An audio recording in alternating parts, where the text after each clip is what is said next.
Good morning. Good morning, everyone. My name is Paul Litton. I have the privilege of being the Dean of the University of Missouri School of Law, and it's a real pleasure to welcome you today to the 11th Annual Symposium of our Veterans Law Clinic.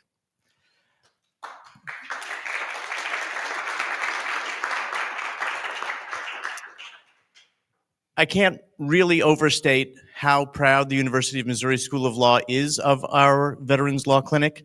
The primary mission of our school is to educate first-rate attorneys for Missouri and beyond, and of course, our clinic is undoubtedly doing that.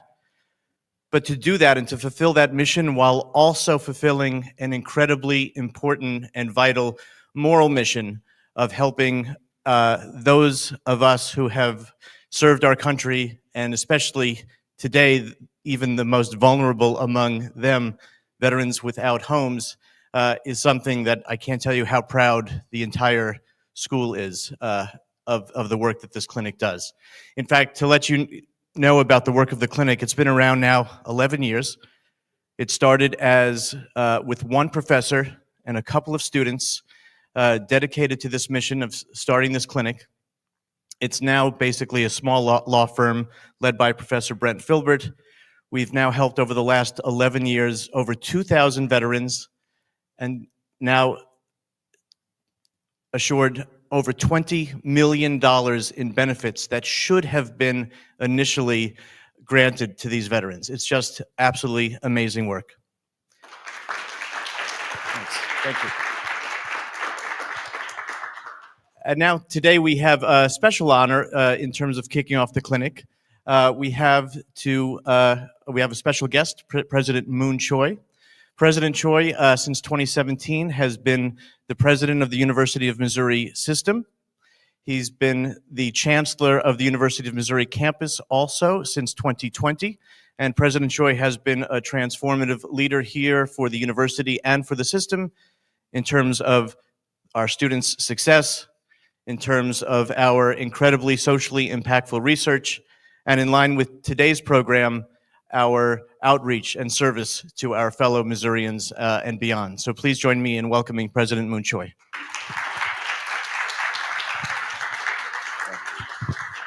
Thank you very much, Dean Litton, and it's a great honor for me to be here, to be part of this very important symposium. Let me begin by saying that Dean Litton has been doing a wonderful job as Dean, and thank you for your dedication and compassion to educating the next generation of attorneys, so thank you. I want to start off by saying that in the United States, there is a lack of appreciation of higher education, and you see that in the news. Higher education is viewed as being out of touch with the values of the nation. And if you look at the overall perception of Americans that believe that higher education brings value to society, only 36% of Americans feel that way. And it's a slide that we've seen dramatically over the past few years. But in the state of Missouri, among survey respondents from 2 years ago, 89% of Missourians said that they are better off because of the University of Missouri. That's not because there's a good president. That's not because there's a good dean. The reason for that is programs like this. Programs that the public can see, as bringing value to society. So I want to thank all of you that work in the clinic, that make it so impactful for citizens. Imagine giving your all, perhaps laying your life on the line, and coming back to this country and knowing that a place like University of Missouri is going to provide the type of support that says, first and foremost, thank you. Thank you for your contributions. Thank you for your sacrifice. And we're going to do whatever is needed to make sure that you get the benefits that you deserve. I am so proud to work at a university that is a national leader in this regard. So thank you once again for all that you do. And you said earlier that there are 2,000 veterans that have been served. Let's make that 5,000. Let's go to 10,000. Let's make this a national model that we can spread throughout the entire United States. So once again, thank you, and it's my honor to be here to be part of this symposium. Thank you.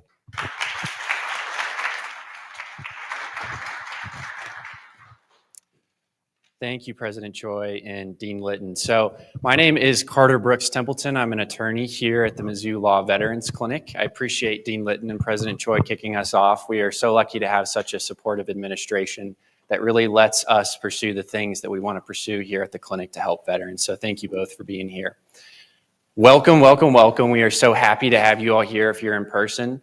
Also, if you are online, hello. We are happy to have you. Maybe you're sitting on your couch watching on your phone, or maybe in your office. Regardless of what it is, we're happy to have you here. This is one of the biggest symposiums we've ever held. Last year was our biggest at 120 people tuning in. We have almost 400 this year. So I'm happy to have you all here. I do think that might be also a tell sign of the issues that some of the veterans are experiencing out here.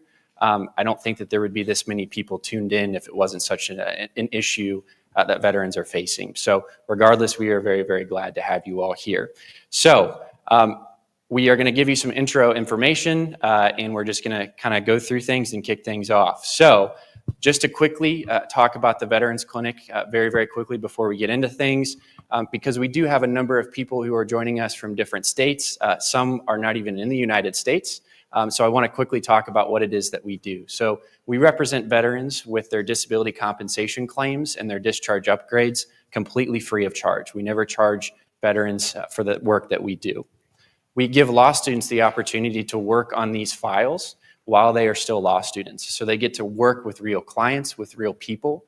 They get into a file and they're taught how to interview clients. They're taught how to work a file, to file appeals. So it's really a great experience for them when they're a law student to come out of law school from Mizzou Law and be ready to practice from day one.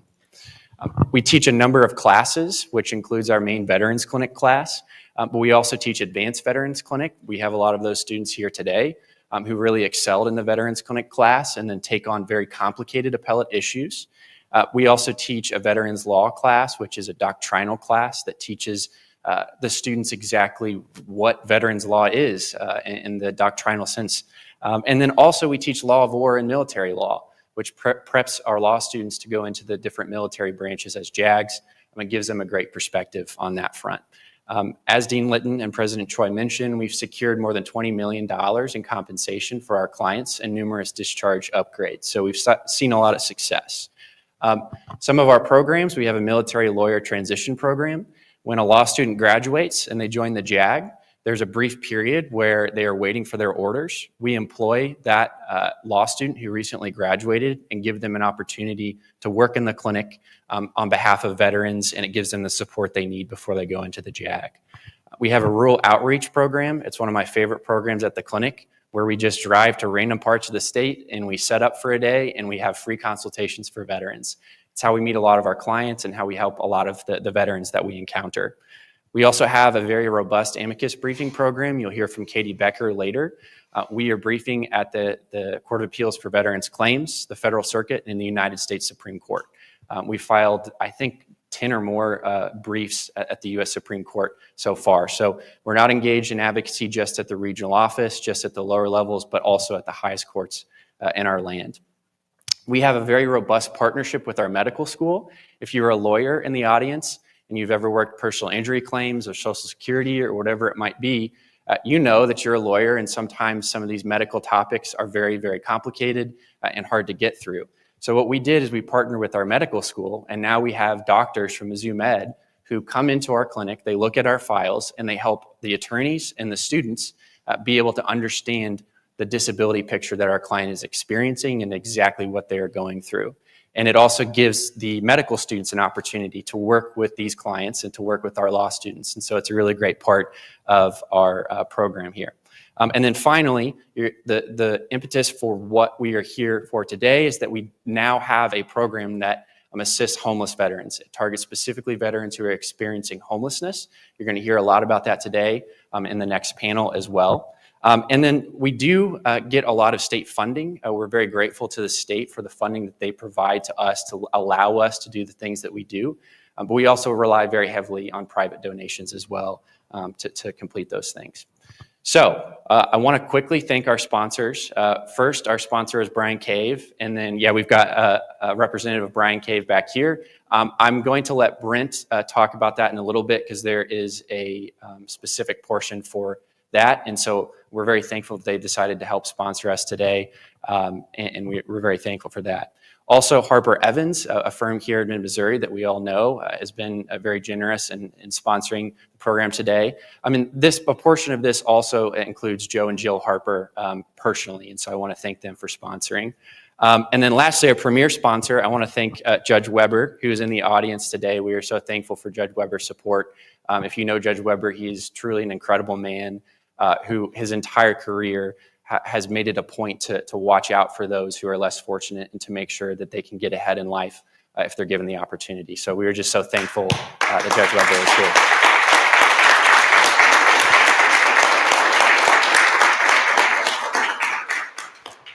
Thank you, Judge Weber. Okay, so now some of the boring stuff before we get into the panel. This program has been approved for a number of CLE credits. Thank you to Jason Bagley, who's a law student. He spent so much time requesting CLE accreditation in a bunch of different states. Everything that you need for CLE is on the website, veteransclinic.missouri.edu. You can go there, that's where the Symposium webpage is, and all the information you need for CLE is there. The one thing that you do need to be aware of if you're watching at home is there is an attendance code. It's not a CLE code, but it's an attendance code. The purpose of that is just to make sure that you're actually there. So we have to make sure you're actually there because we have to report to the various state bars. And so if you're at home, please write down the attendance code. It's Tiger 25. And you can go onto the Symposium webpage and you can input that attendance code in the survey that's very clearly linked attendance code here. So it's Tiger 25. We'll repeat it throughout the day, but please submit that. And that way we know that you're there and we can prove to the state bars that you are indeed there. Okay, there's the attendance code. Again, in addition to the CLE information, all the stuff that you need for the symposium is going to be on that website, so please go there. If you have questions, you can still email us. We'd be happy to answer them when we can. So I'm going to first introduce our first panel. I'm going to have Martha Bradley come down here, who's going to moderate our first panel. And then one thing while they're coming down here that I do want to mention to attendees, if you registered for the symposium a while ago, you may have seen that there was a lot of more panelists on our panels. Many of them were from VA. They were very excited about being here. They wanted to be here, but with some of the changes that are happening in the federal government right now, they were not allowed to be here today for various reasons. So keep in mind they wanted to be here and they were not able to attend. And so that is the reason for some of the changes to the panels. And so I appreciate your all's patience there. They wanted to be here. We were sad that they're not able to be here, but we've made some changes. There's not going to be any issues with CLE or anything like that. So without further ado, I'm going to turn it over to Martha. Thank you.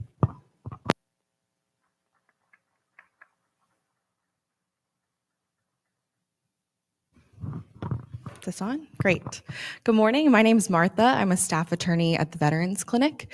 I will be moderating this initial panel titled Understanding Veteran Homelessness, a Holistic Approach. Beside me, I have Brent Filbert. He's the director of the Veterans Clinic at the University of Missouri School of Law.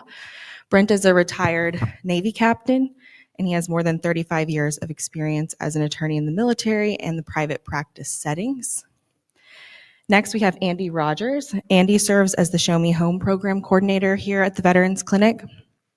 Andy is a licensed clinical social worker and came to the clinic with over a decade of experience working with homeless veterans at the Harry S. Truman Memorial Hospital here in Columbia. Their full bios can be found in the symposium materials, but we'll go ahead and get started with the panel. So Andy, to start, could you tell us your experience working with veterans experiencing homelessness? Great.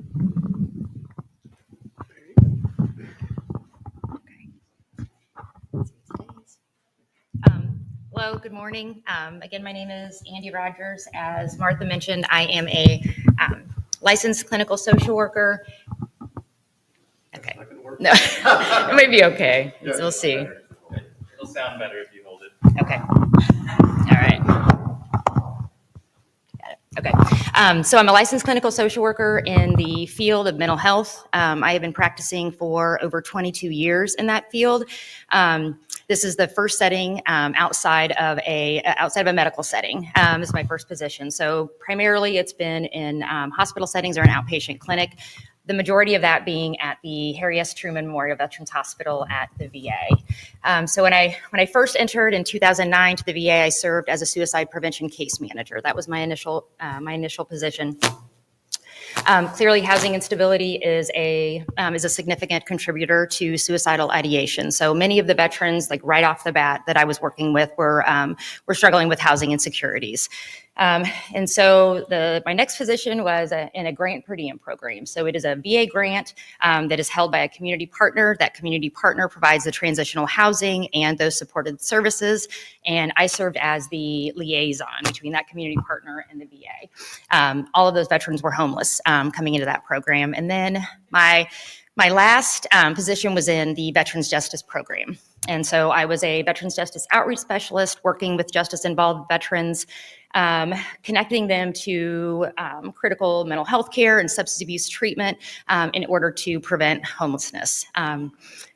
Primarily, that was through jail outreach. The Harry S. Truman Memorial Hospital covers a 43 coverage area. It's very large. And so I would connect veterans who were in jail to treatment, working very closely with defense attorneys for those bond conditions.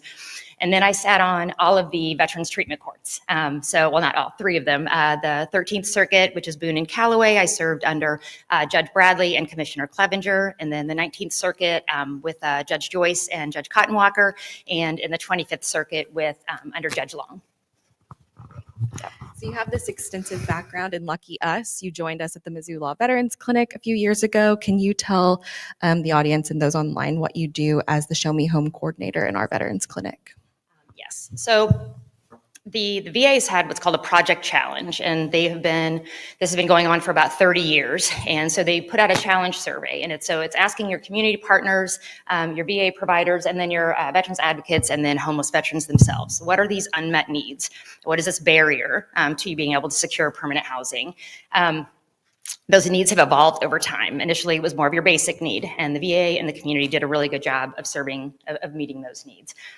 So what we've seen is over the last 10 to 15 years, there's a shift. The majority of those needs are legal, primarily in the civil realm. So your housing law, your employment law, your consumer law, criminal in regards to warrants, fines, convictions, that kind of thing, driver's license reinstatements, income support, SSDI, SSI, VA disability compensation, and then your discharge upgrades. So all of these main issues that are this huge barrier to housing, and the VA cannot meet any of them. They are not allowed to provide, they don't provide legal services of any kind. So they look to the community. So the Veterans Justice Program put out a grant. And so it was a notice of funding announcement in 2022, and it was for nonprofit and private entities that we were looking to provide that legal service to those homeless veterans. And so the Veterans Clinic applied and were awarded that grant, the inaugural grant in 2023 and 2024. We are currently in our second round of grant and the grant process, so I am the program manager. And so it's as Carter mentioned earlier, the clinic, it's VA disability compensation claims, primarily on the appellate level. But we do initial claims because of the, obviously the need for that immediate income. We will do that. Sometimes we will do those initial claims on behalf of veterans. Then your discharge upgrades and your character of discharge reviews. So the day-to-day operations, that's me. I handle all of that, your performance measures, your caseload tracking, all of that kind of stuff is what quarterly reports, that is what I'm responsible for. But my primary role is outreach. So my primary role is finding the veterans and then bringing them into the clinic and hopefully serving that need. Great. Brent, I'll turn to you. So as the director of the Veterans Clinic, what's your role within this specific Show Me Home program? So I oversee the entire program, but really my primary job is once Andy goes out in the community and makes connections with the homeless or at-risk veterans, then to oversee what she initially does, which she'll describe in more detail, is to oversee the representation of those veterans in getting discharge upgrades, which we'll talk about in the next panel extensively, and also VA disability compensation awards, and also access to healthcare. So really, it's a holistic approach in terms of veterans who are in these situations, both legally and then with Andy in terms of housing and healthcare. But I oversee that, making sure the attorneys are assigned the cases, and we carry through and do the very best we can for the veterans. So Andy, I'll go back to you and ask, what are the causes in your experience of veterans homelessness? What factors are you seeing come into play with that? There's a variety of contributing factors. Transferable skills. Oftentimes, those skills that are critical to the mission of the military, those are not always transferable into civilian life. So oftentimes, we will see veterans coming back with either who are unemployed or underemployed. Navigating the VA, this very large bureaucracy. Many veterans aren't eligible for those VA health benefits. Many veterans don't know that they're eligible. They don't know how to apply. And then there can also be a distrust under some circumstances of the VA as well. Social isolation or a disconnect. Coming back, I remember a veteran once said to me, and it just stuck, and he said, you can't walk across water and not get wet. And I was like, wow. That makes a lot of sense. So this very small population of people who are veterans, about 5%, they're coming back into this world, so relatability, that disconnect can sometimes cause social isolation. Discharge characterization, Brent is going to talk about that in more detail, but veterans who have an other than honorable discharge or a bad conduct discharge are not eligible for VA healthcare in most circumstances. And so right off the bat, there's this disparity. The VA has contract shelter beds that are available. Their community partners that typically hold those beds, but you have to have healthcare. You have to be eligible for VA healthcare. So that immediate Band-Aid to that housing crisis is not available to those veterans. Criminal justice involvement, that's a big one. Your warrants, your fines, convictions are a huge barrier to housing. But when I think about my personal experience, for the last 14 years working with veterans, to me, the face of that is it's mental health. It's mental health, it's substance use. Homelessness and mental health are deeply connected. Okay, so how prolific is this issue among our veterans? What do you have? Do you have any statistics to share about those numbers of our homeless veterans? Yes. So homelessness among veterans is a very serious situation, not only in numbers, but also in kind of what it represents. On any given night in the United States, there's about 36,000 homeless veterans. That's way too high. It's about 1 in 10. 1 in 10 people are homeless. About the homeless population have served in the military. Veterans, like I said earlier, make up about 5% of the population, yet they make up 6 to 7% of that homeless among the homeless population. So there's a disproportionate, it's a disproportionate impact. We have roughly 90% of the homeless veterans are male, about 90%. But what we're seeing is there's an uptick in female veterans, and that brings a very unique set of circumstances. Oftentimes, those women have children, right? So it's a completely different risk. It's a completely different need. And I should mention that as part of my grant, it is a mandate that 10% of the funding that we get from the VA, it must be used for female veterans. That is a legislative mandate. We're also seeing we're seeing that Iraq veterans and Afghanistan veterans, they're starting to join the statistics among veteran homelessness. I think that is only going to increase. Veterans are more likely to experience chronic homelessness, so either a longer term period of homelessness or this repetitive episode of homelessness. And then kind of from an ethical standpoint, these are men and women who defended our country, and they don't have the basic right of shelter. That's unfortunate. So to answer your question, yeah, Martha, it's a serious issue, and we need to remain steadfast in our efforts. So Brent, from your perspective as an attorney, what are you seeing as the causes for veteran homelessness? It's really the same as what Andy was saying. Mental health, then substance use are the most common causes, but not always. And then once the veteran is in the cycle of mental health and then housing issues, it just continues on and on. And Andy didn't mention this, but also there's a huge number that is really not quantifiable of veterans who are at risk of homelessness or who go in and out. They'll be, sleep at a friend's place for a while, family members, and then they're homeless, and then they maybe have housing or temporary housing, but it continues on. And so a huge portion of the veterans we serve are in that at-risk category, and the grant that we get from VA really specifies that those veterans are ones that we're to really help as much as possible. So that's a big part of it as well. I also just want to say, as far as our program, we started looking at this, and it was really Angela Drake. So everything in the Veterans Clinic starts with Angela Drake because she's the one who founded the clinic out of nothing.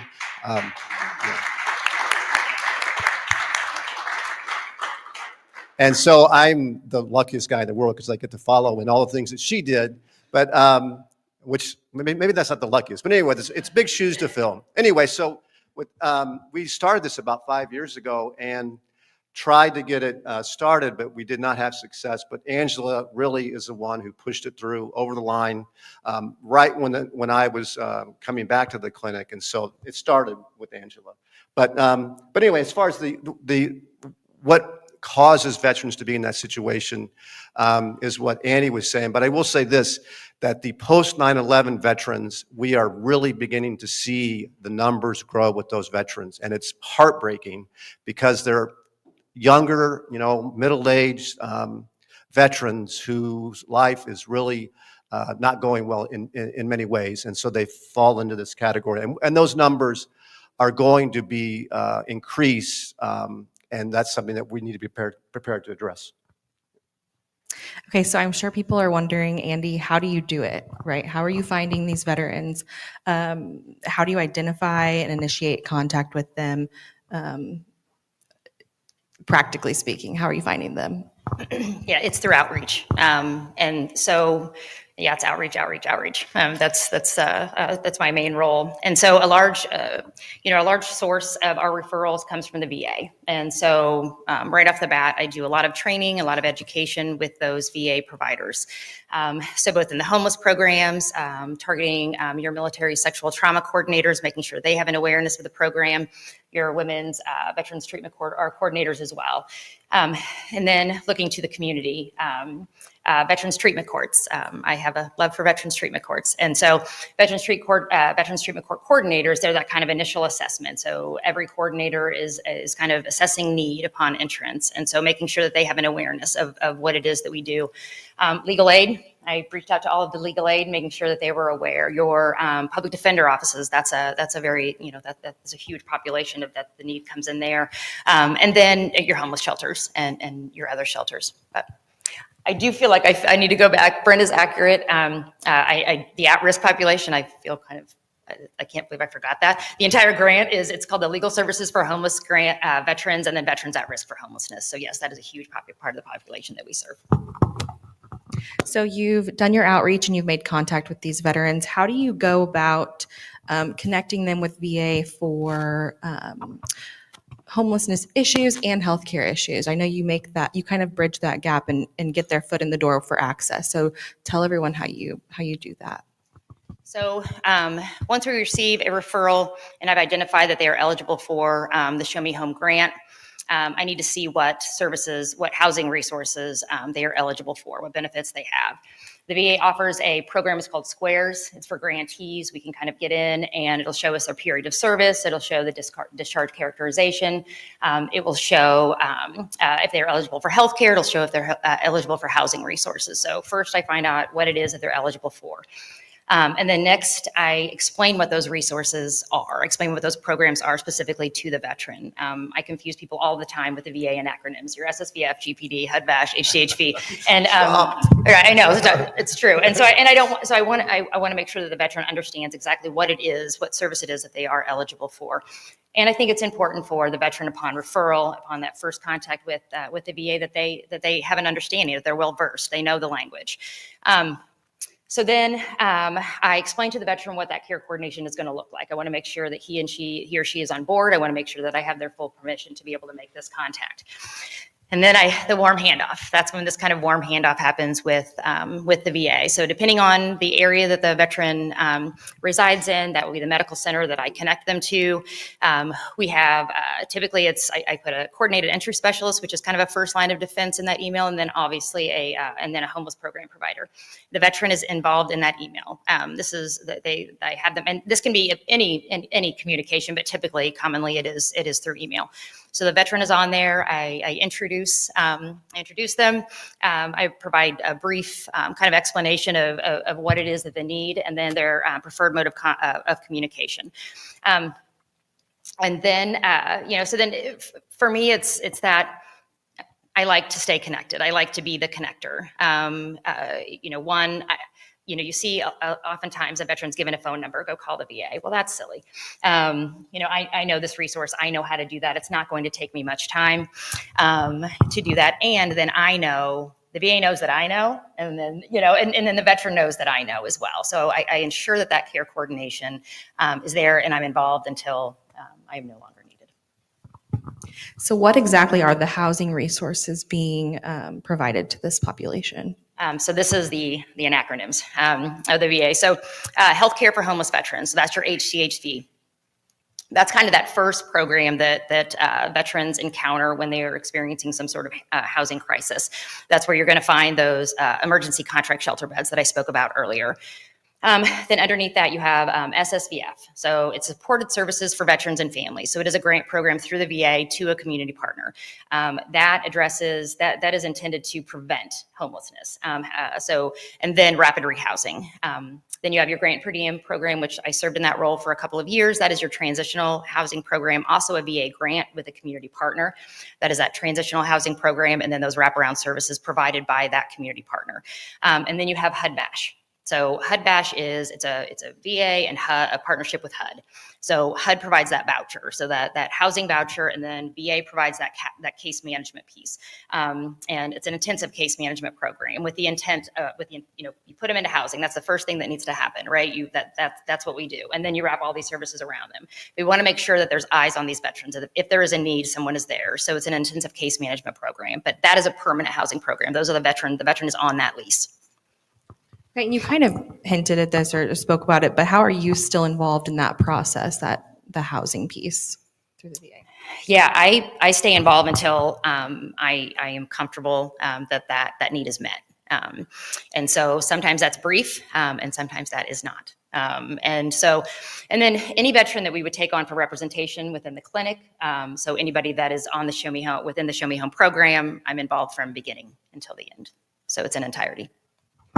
So after Andy makes the connection with healthcare and homelessness resources, from a legal standpoint, like a representation standpoint, can you tell what happens then in the Veterans Clinic? Sure. So one of the great things about the way this program works is that the veterans who we're providing the legal representation to have already been taken care of in a lot of ways. They've had their housing issues addressed. They've had access to health care, looked at, and Annie's worked on that. So we already have this relationship with the veteran, which is built on, it builds trust. And with veterans who are in this population, that's often a very, very big issue. They have lost trust in others and in the way society works. And so once Andy does that, we will have a initial consultation with the veteran. It's an extensive interview with the veteran to find out what their legal needs are, what their situation is in terms of their discharge, their access to disability compensation, and it's going to be an attorney and also a law student will be part of that, and I'll talk about the law students here in a moment. And we figure out exactly what their needs are legally, and then we begin to undertake the representation. This population of veterans, it's very hard to say no to representing them. And so in almost every case, we will take on the representation for the reasons you can imagine. And then once we do that, we begin the whole process of representing them before VA or before the DOD boards that deal with discharge upgrades as their counsel with a student assigned as well on their case, and begin that whole process to get their discharges upgraded, get them disability compensation for service-connected conditions. And so that's how we handle it. I will say also one of the things about the students' involvement, we're a clinic at a law school, so the students are integral to the representation. So they get the experience of meeting with veterans and people who they otherwise would probably never meet and never hear what it's like to have served and then having issues after service. So it imbues in them an understanding, both as to be trained as a good lawyer, right? To listen, to understand, to figure out the legal issues, but also to put themselves in the shoes of the person they're talking with, which gives them, I think, a sense of public service that is very important to give back to people who really need it. So that is another focus of what we do in terms of the training of the law students. And so that's basically how we do it. I will say one other thing, though, is that we have this grant from VA, but all of our decisions in terms of what we're doing in representation and assistance, they are all made independently. There's no input whatsoever from VA in terms of what we're doing. We're lawyers. We have ethical responsibilities to provide full representation, and that's what we do. So I just want to make that clear. Because sometimes people may think, well, you're getting money from VA, so you're going to be like on VA's side. We're on the side of the veteran, always. Thank you. So Andy, you've been doing this for a year and a half now. What lessons have you learned in your role as the program coordinator? So I think for me, there was a very steep learning curve coming into this. So as a seasoned social worker, there is not much that you could throw at me that I couldn't quickly assess, plan, manage, and make better. That's just kind of what good social workers do. And now I'm walking into a legal clinic. I'm walking into a law firm, and I know very, very little about this scope of practice, right? So I talked with many disgruntled veterans about VBA, and so I would offer a supportive ear, and I would listen, but there wasn't anything that I could do about it, except outside of that. In regards to discharge upgrades, I knew it existed. I'd never seen it happen, but those other than honorable and bad conduct disorders, they didn't get to us. We were primarily serving those honorable veterans, and then your character of discharge reviews, which I'd never even heard of. I didn't even know it was a thing, which, kind of looking back now, it's a VA process. It's a VA review. VA employees should know about the character of discharge upgrade, discharge reviews. It's kind of a quick way to expedite healthcare for veterans outside of the this very long kind of just the amount of time that it can take to get a records correction. So so for me it was just wow, walking into this walking into a world that I really didn't know, I didn't have a full understanding of, and being comfortable with that. I'm not comfortable with not knowing what I do fully, but it was great. I was opening to learning. Obviously, the clinic is wonderful. They wanted me to learn. They want this program, to work and be successful. And so so it was just being, I guess, comfortable with being uncomfortable.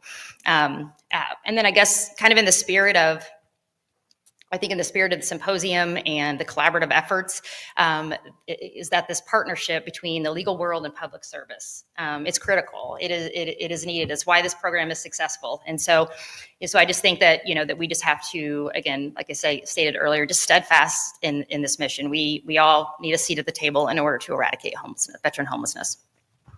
Yeah, so Brent, the same question. What lessons have you learned in the last year and a half?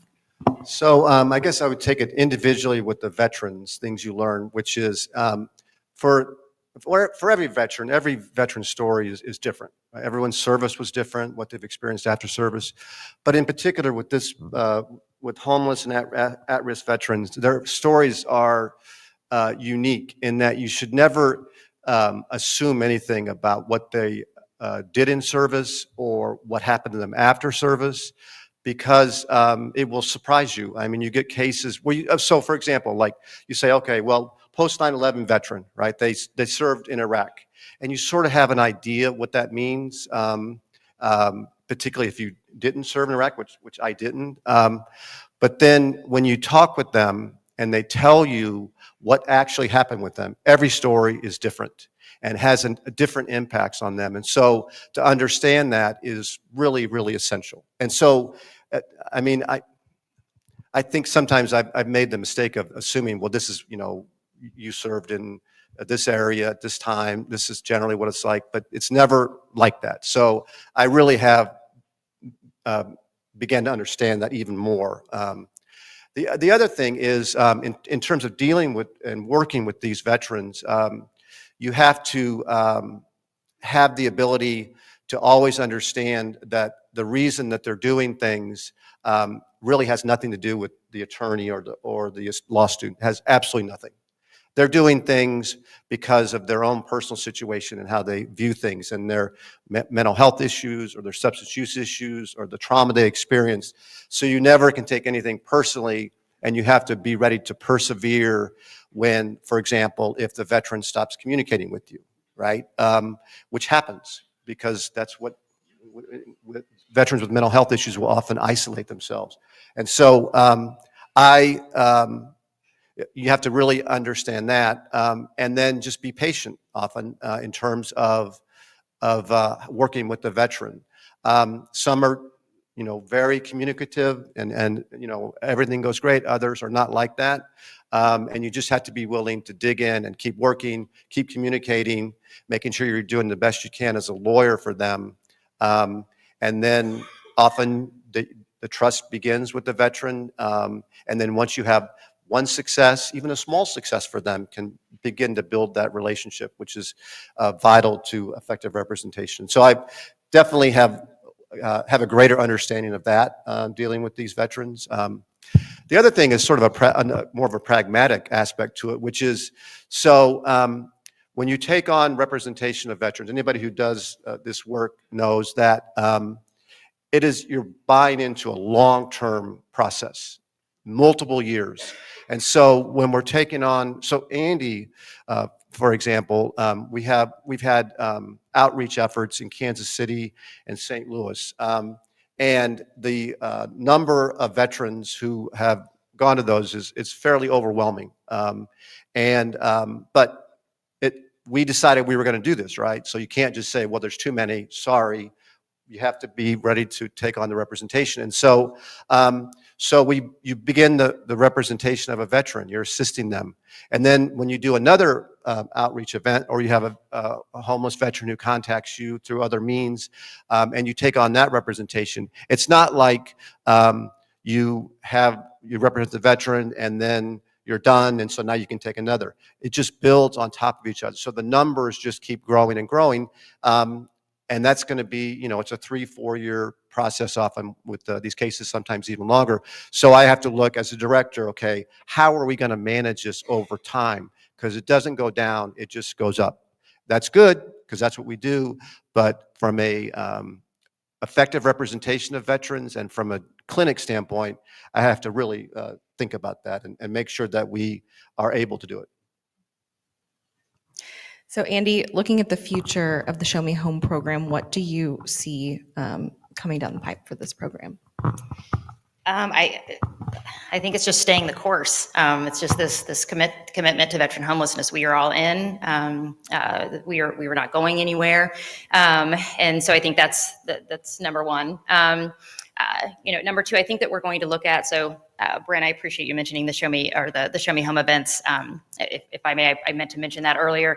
So what we started doing is partnering with the VA medical centers, and so my former colleagues, the Veterans Justice Program specialists, we work with them, and they kind of do the logistical side of things. They make sure that we have the space. They make sure that we have an area for me to be able to greet veterans when they're coming in and get them registered.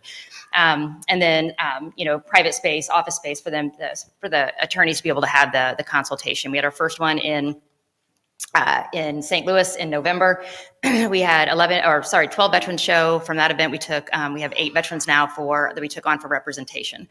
Our second event was in Kansas City, and that was a very successful event. We had 11 veterans that we were able to do those consultations with, and we took 9 of those veterans on for legal representation. So it's that partnership, but it's us going to them. I think that's an important thing as well, right? So we are the VA is coordinating this. They're giving us the space, and then we're getting in cars and we're traveling to those places to be able to meet that need.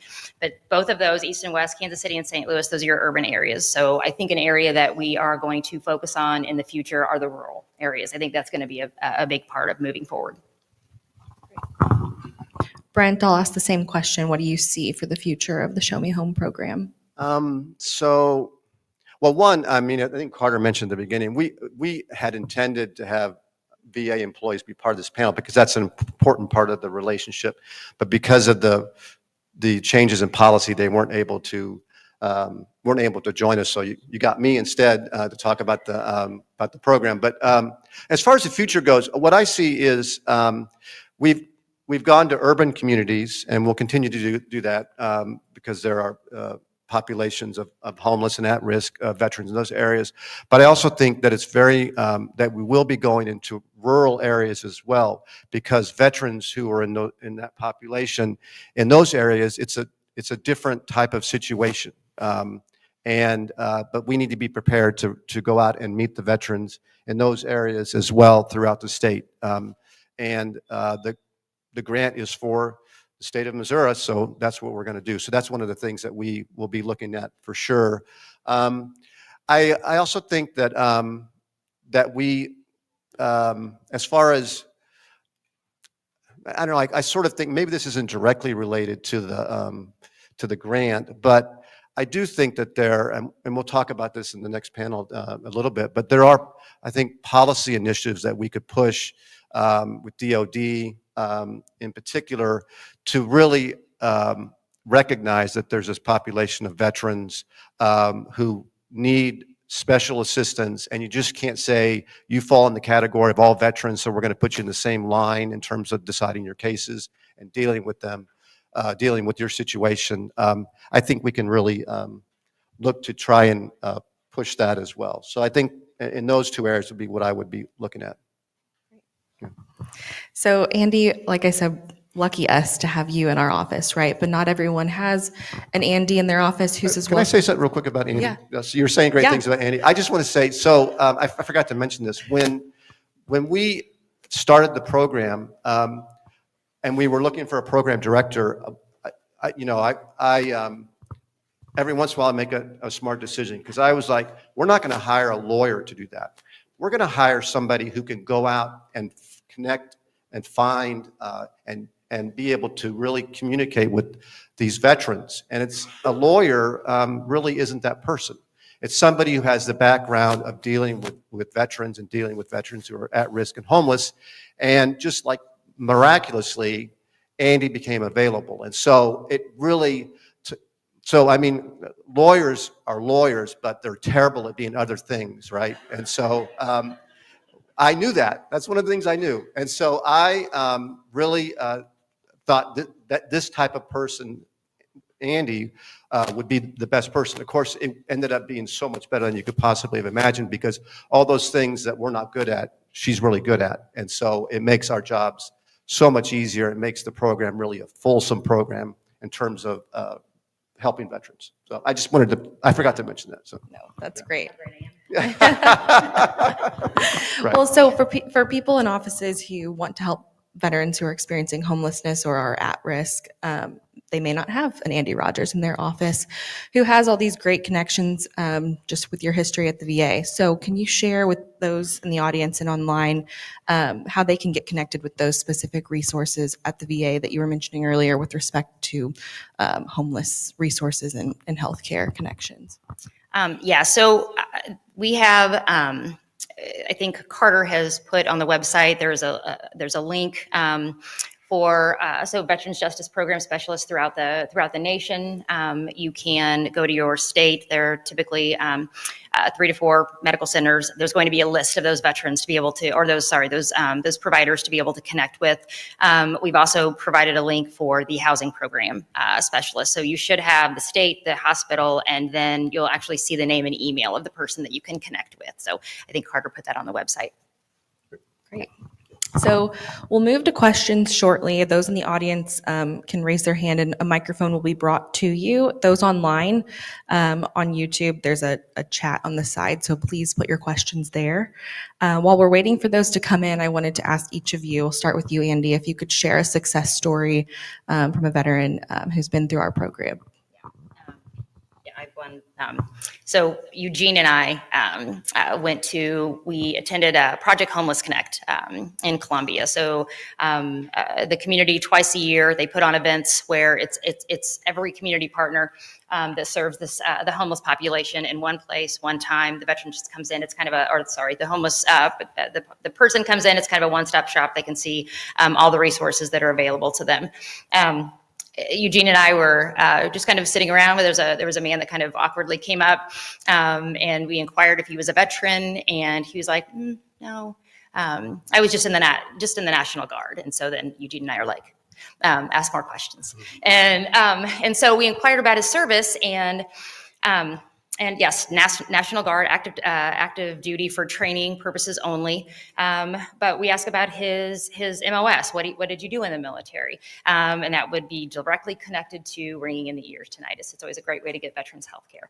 And so we said, how about it's loud, there's a lot of people here, it's not private.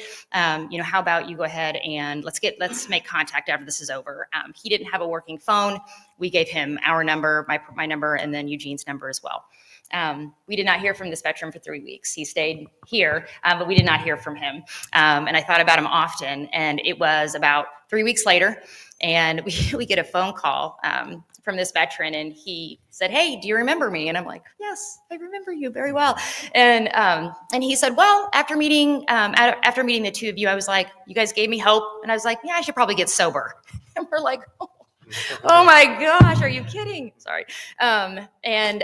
So yes, it was great. So we set up a time to do a case consultation. I did this care coordination, like I had said, with the VA. He went because he wasn't eligible for those contract beds that I talked about earlier, he used the SSVF funding. So they got him into an extended stay where he was for approximately a month until they could get that housing voucher through HUD established. And he has permanent housing. He has a HUD-BASH caseworker. I'm going to shout out to Rachel at the Columbia VA. She's been an integral piece of making this work. And then the amazing Katie Becker. She represents this client, and so after the consultation, applied for a tinnitus claim, an initial claim for him, and we just learned this week that is a favorable finding. And so, he's not going to be wealthy, have a very small, compensation check that's coming in on a monthly basis, but he has full access to VA healthcare. And so, I mean, it's life-changing, right? So you meet him, and I should have mentioned as well, this was an unsheltered veteran. So this was not a veteran in a contract shelter. This was not a veteran in a car. This was not a veteran who was couch surfing. This was a veteran who was sleeping on the streets. And so, just a heartwarming. I know we love those stories. So yeah, that was a huge success. Brent, do you have a success story to share? I do. It's not it falls more to the boring lawyer story, but it was very, very important. There was a homeless veteran who we met with, who had previously applied. He was in the first Gulf War. He was in the going into Kuwait and in the Army. He got a service, had housing issues really his entire life after that. He had previously applied to VA for service connection for mental health issues, specifically PTSD from his involvement in the invasion, and had been denied. And so when we met with him, he was like, I've been denied. And so we looked at his records, interviewed him, and then most importantly, from a legal standpoint, and one of the great things about you can do for a veteran is we had him had his case reviewed, had him interviewed by a psychologist who provided a evaluation and what's called a nexus letter that connects what he experienced in the Gulf War to his PTSD. And then we submitted that to VA, and VA came back a short while ago and service connected him at 70% for his mental health issues. So then he's getting, a couple of $1,000s a month now, which pulls him out of being in a homeless situation and makes him much more stable. That's sort of a story that repeats itself in a lot of ways, but that was a recent success that we had. Great. Andy, one question for you. You kind of mentioned this, the veteran you were talking about didn't have a phone, right? So are there communication barriers that you face when you're communicating with this population, and how do you overcome those? Yes, there are communication barriers. I will say it's typically not, though. I find very few veterans that don't have a phone, and so there are resources in the community that offer veterans free phones. That's something that has become pretty robust in most communities. I think the communication is, I think Brent touched on this a little bit. It's when mental health and substance use, that's the interference, right? So oftentimes, that is where that's that kind of disconnect where I see is when mental health and substance use comes into play. All right. Does anyone in the audience have questions before I jump onto these? Mackie.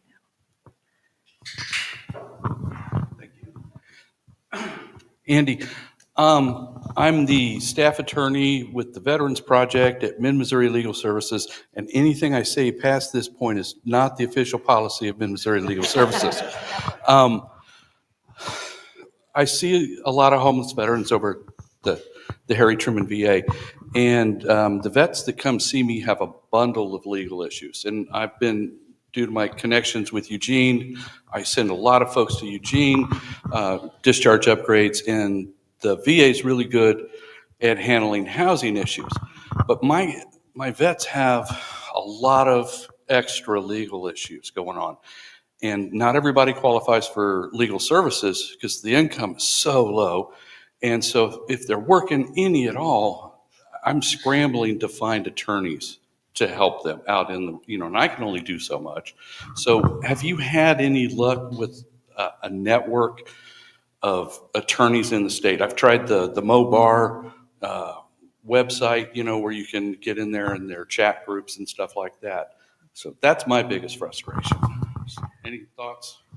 Yeah, I mean, very similar to what you were saying. We do the MoBar, free legal answers. That's something that we commonly refer to. But again, I think this goes back to the need, that the unmet need of veterans, right, from the challenge survey. And that is what the LSVH grant is intended to do. So we serve a very, very small portion of that legal need, right?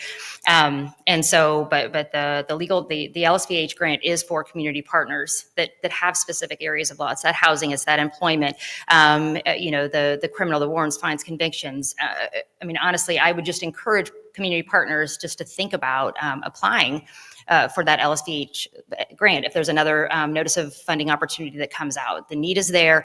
The application, the grant application can be daunting. I'm happy to help. We've done 2 now, but the need is there. But you're right. I mean, that's a huge lack in service, and we can't make it up. So I can't. There's no direct connection that I've said, oh, this is wonderful. But the need is there, and I just think that we just need community partners to step up in that field. Other questions? Thank you guys so much for sharing all of this. One of the questions I have is we've thought about bringing in a social worker, but we were concerned about their mandatory reporting requirements and being in a law office. What are kind of barriers you have created to make sure there's no issues of mandatory reporting? That is a great question. I have not come across it. That is not something that has occurred so far.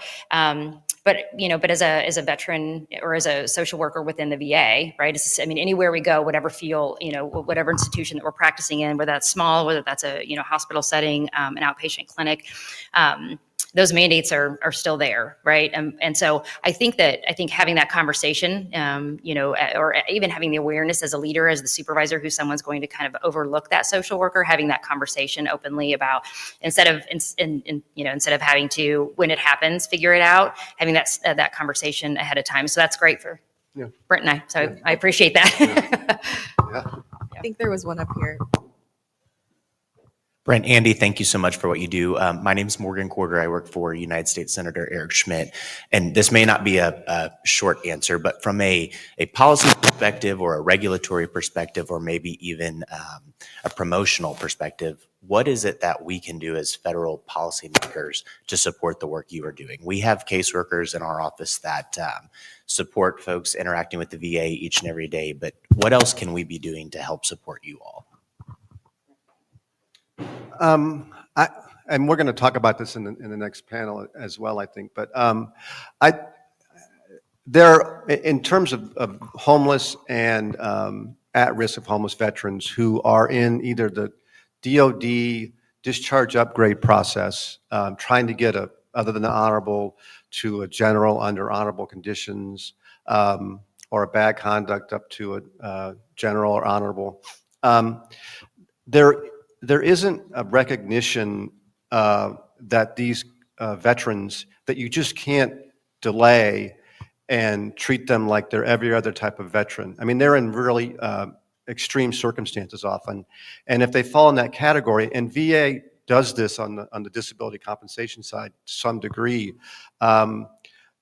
that their cases need to be handled differently. They need to be expedited, and you just can't have wait 2 years for a decision on something which is going to impact their life. That would be one thing that I think would be very, very important. That would be one example of so a lot of it is the timing of things and the idea that you need to move much more quickly. In the back here.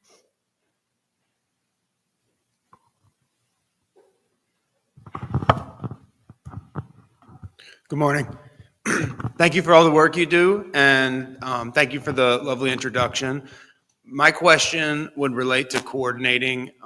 Do you coordinate with any local homeless shelters or assistance shelters? I think particularly of St. Patrick's Center in St. Louis. I know a lot of people from my firm help there, and I believe they have special programs for at-risk veterans and temporarily homeless veterans. So yeah, I didn't know to what extent do you coordinate with organizations like that, or is there any intention to, or? Yes. So we have I outreach to all of those places. The one that you're mentioning in St. Louis, they have what's called the SSVF grant. So they have that Supported Services for Veterans and Families grant. So I have a list of every grantee in the state of Missouri, Catholic Charities, Welcome Home, and so that immediately when I started working, when I started the clinic and looking at those outreaches or the outreach piece of this, I connected with all of those organizations throughout the state, because that's where the money is, right? They have the funding to do that, and it's a pretty robust amount of funding, honestly. I mean, it's not enough, but the resources there. So absolutely, I coordinate community partners. That is why this works. It's not just the VA. So VA is a huge piece of the community partnership, right? But it is the non-VA community partners. So yes, I work with them. We have veterans in the St. Louis. The event that we went to and that we held in November, many of those veterans are utilizing that SSVF funding in order to, let's say they have an other than honorable discharge. And so they are working on maybe a COD review in order to gain benefits. They utilize that SSVF funding in order to kind of, it's a temporary housing, again, Band-Aid, but they're utilizing those fundings. Yeah, so I connect all the time to those types of resources. Yep, that's great. Jess Asher online said, Welcome Home enjoys a great relationship with the Veterans Clinic. So it's a great one there. We love Welcome Home. Any other questions in person down here?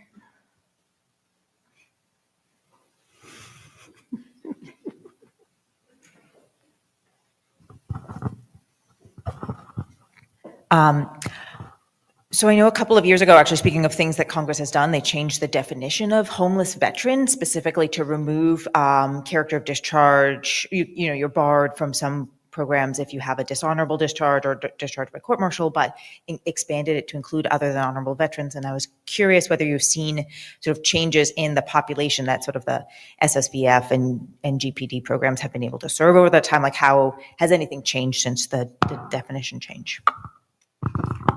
Yes, that's kind of, I was talking with you earlier about the squares, when I'm looking to see what eligible services are available or what they are eligible for.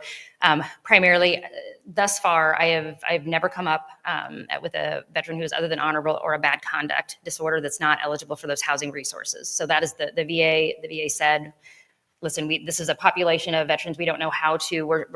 They're expanding the resource. They're figuring out as they go, kind of how this is going to work. But those housing resources are available to those.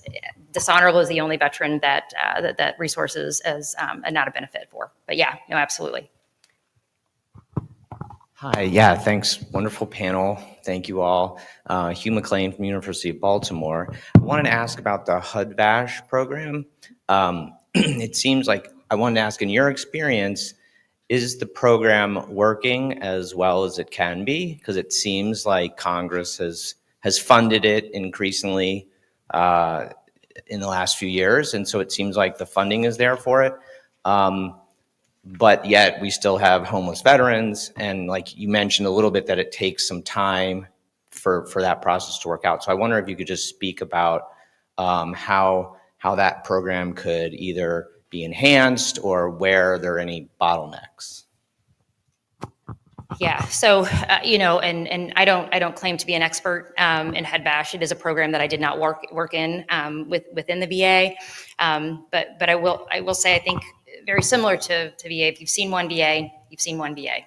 And so I think that is very similar in relation to housing programs. I think where you live, right, the area, how many vouchers that HUD, because so HUD holds the voucher, right? So what the VA has to do is the VA, based on the numbers that are veterans that are coming in, they have to apply for those housing vouchers. Typically, it's 25 to 50 at a time. Those are they go like that. And so then, another barrier is then the next application. And then if we get 25 more vouchers, what happens with that? Do we have a case manager that can handle this caseload? Oftentimes the answer is no. I think with some of the things that are happening at the VA currently, I think that's going to continue to be a problem. I don't think that they're going to be hiring more social workers. I think that they're going to be less availability. So when it works, it works. It's great. I will also say that, so for HUD bash, each housing program has a different eligibility criteria as well. So for instance, St. Louis, you need to be street homeless. I mean, it is we've had a veteran in a car. And I mean, so it is because they don't, the population is huge. So they're prioritizing these unsheltered veterans. And so that is for that urban area. It's going to look very, very different here at the Columbia VA, but the Columbia VA right now, there's no vouchers.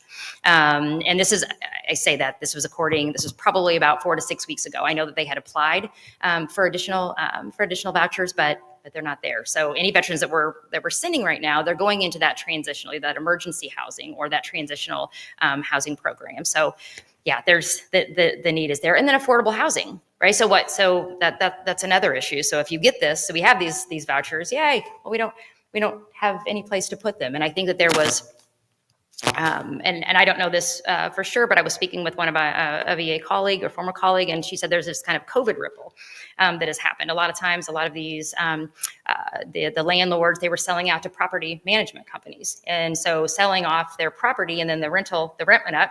And so it can't afford it. And so there are just many moving parts to making this work, and they don't all connect. So. Any other questions from the audience? All right. Well, that wraps up this panel. I'll turn it over to Brent to get the next one started. Right, so the next panel is going to be dealing with discharge upgrades. We'll have Hugh and Dana come down and get set up, and then we'll get right into that. And then once we finish that panel, we'll take a short break after that.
All right, we're going to go ahead and get started now with our next panel.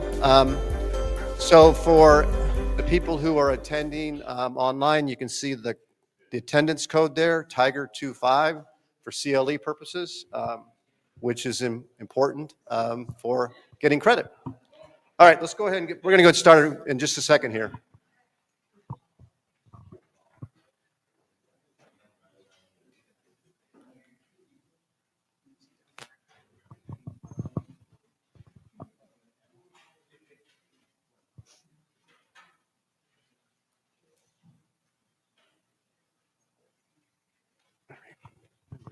Not to fall backwards. Yeah, on the edge of your seat.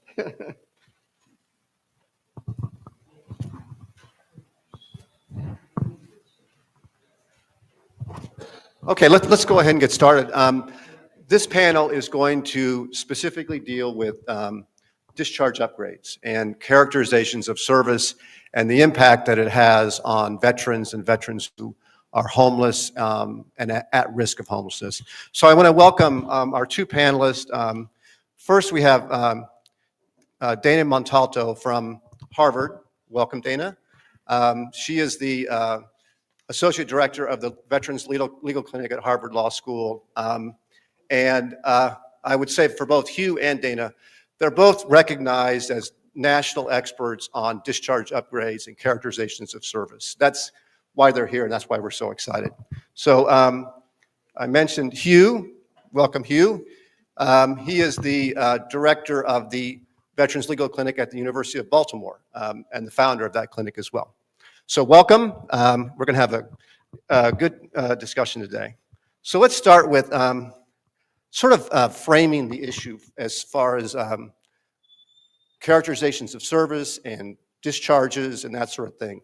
And I just wondered if you all had like why is it so important that we're talking about discharge upgrades in terms of statistics and that sort of thing? And I'll start with you, Dana. Do you have kind of let people know why this is such an important issue? Sure. Well, thank you so much for having us. It was such a delight to be invited, such an honor, and so great to be here. This is incredibly important because for a couple of different reasons. I guess I'll throw a few and then Hugh can tell you what the real answer is. One is that there are really profound impacts of someone receiving a less than fully honorable discharge because there's a fair amount of stigma and shame that may come with it that sort of has an impact on the veteran personally, but also that it imposes these barriers, sometimes actual, legal barriers, but other times it's sort of just hurdles and presumptions that work against the veteran in accessing services at VA, at community organizations that have this real snowball effect and impacts them for basically the rest of their life.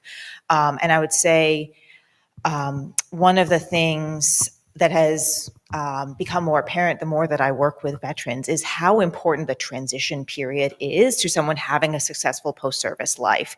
And for veterans with less than honorable discharges, that process really just gets short-circuited and they return to civilian society often earlier than they planned without the same access to supportive services that are supposed to be there to help them find out, get their footing in post-service life.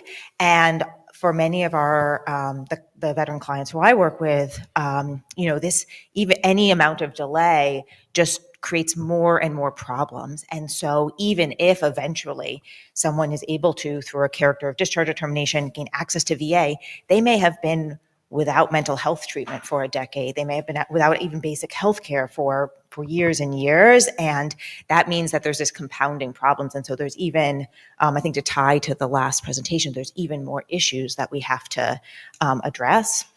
I would also say, like as a theoretical concept, we see that veterans, like all people, you can sort of have issues at any moment in your life. And part of the thing with a discharge, less than honorable discharge, is it's really sort of temporal, right? It matters if you had some alleged misconduct in service, you don't access service. If it's, just shortly after service, but you've made it out with an honorable discharge and you commit some misconduct, you may have access to the supportive services, to veterans treatment courts to address them. And so why are we really treating people who may be very similar in many characteristics differently with such profound effects?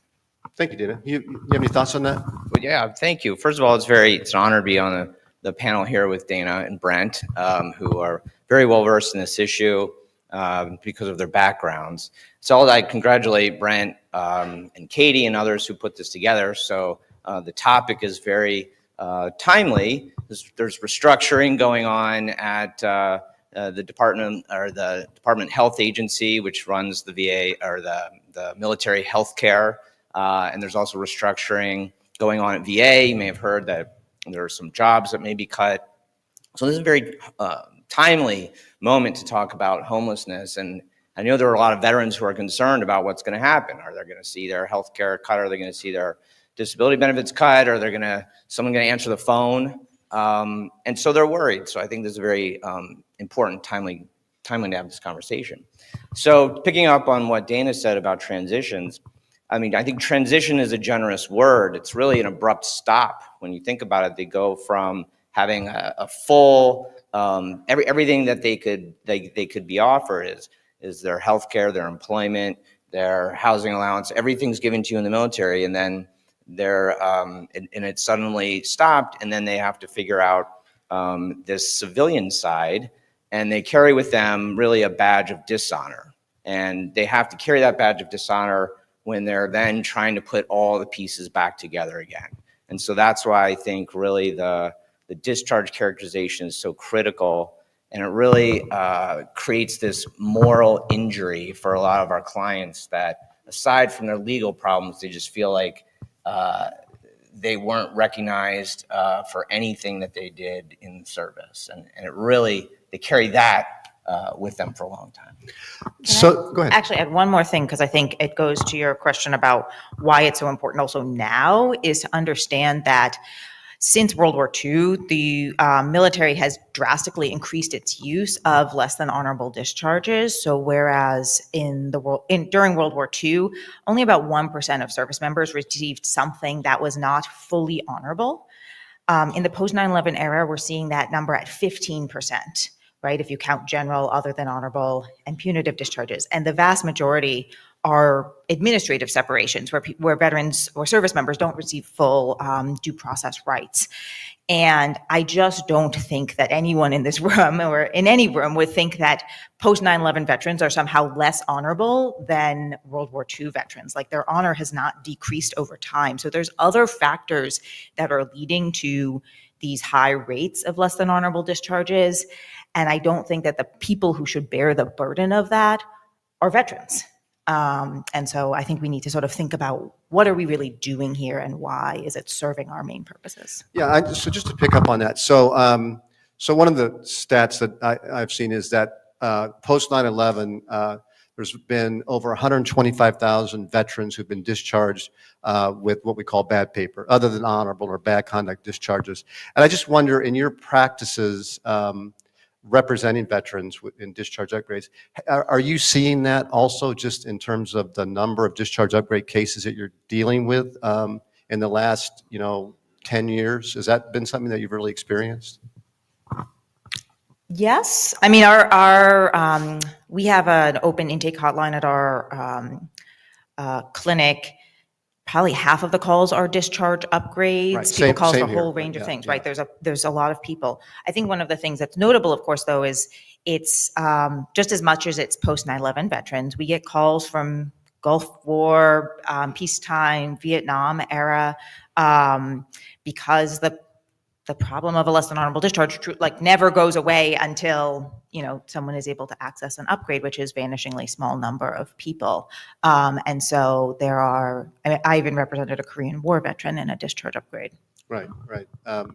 You have any thoughts on that? We see about half of our cases are discharge upgrades. I think it's increased in the last year. When we started 10, 11 years ago, there was more disability benefits.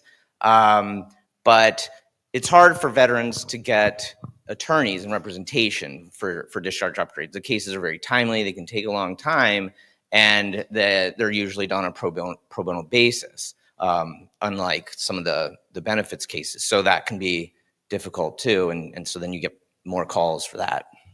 Okay.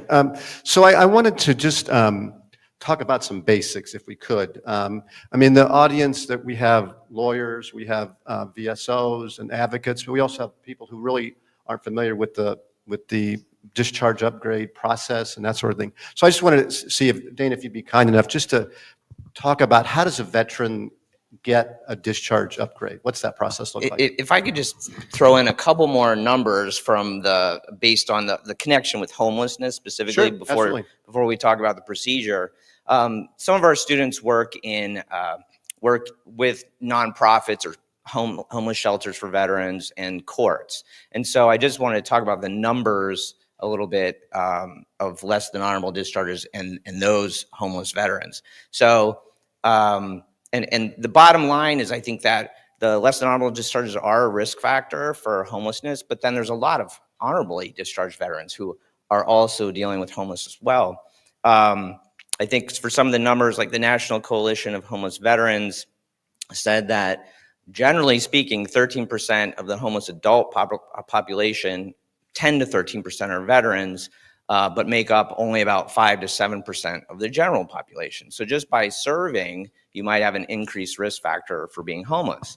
And then when you layer on top of that, being a less than honorable discharge or having a less than honorable discharge, it increases your chances of homelessness by 5 times. There was a study from 2015 that was in the Journal of American Medical Association that looked at the incidence of homelessness for veterans who deployed and then separated thereafter from 2001 to 2012.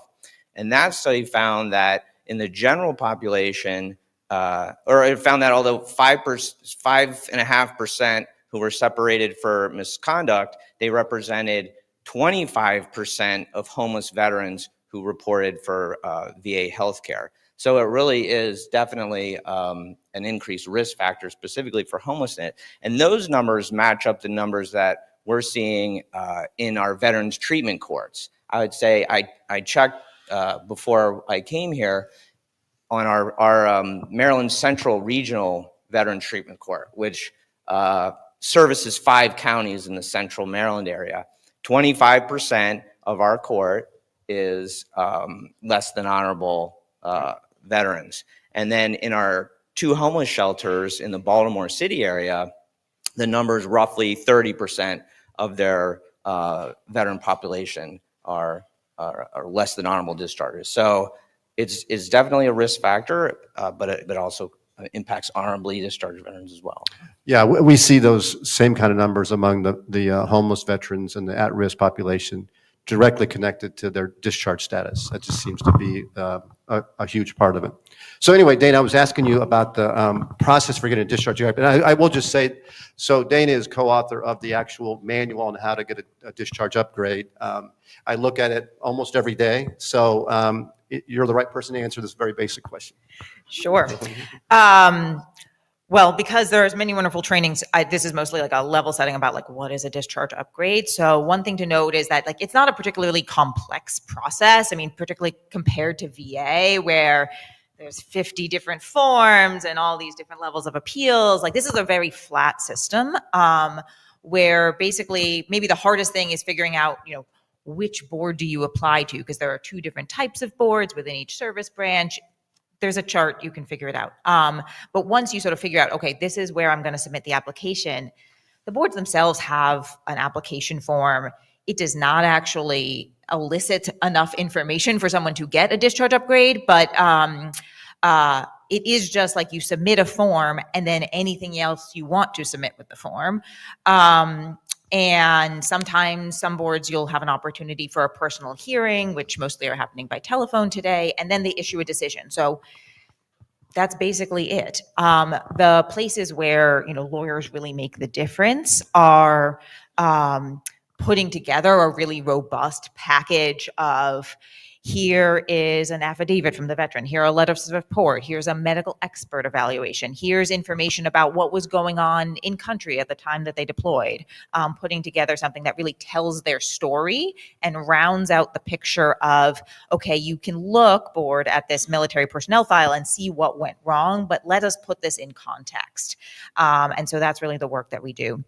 Just a couple other things to know about the process. There's a lot of waiting.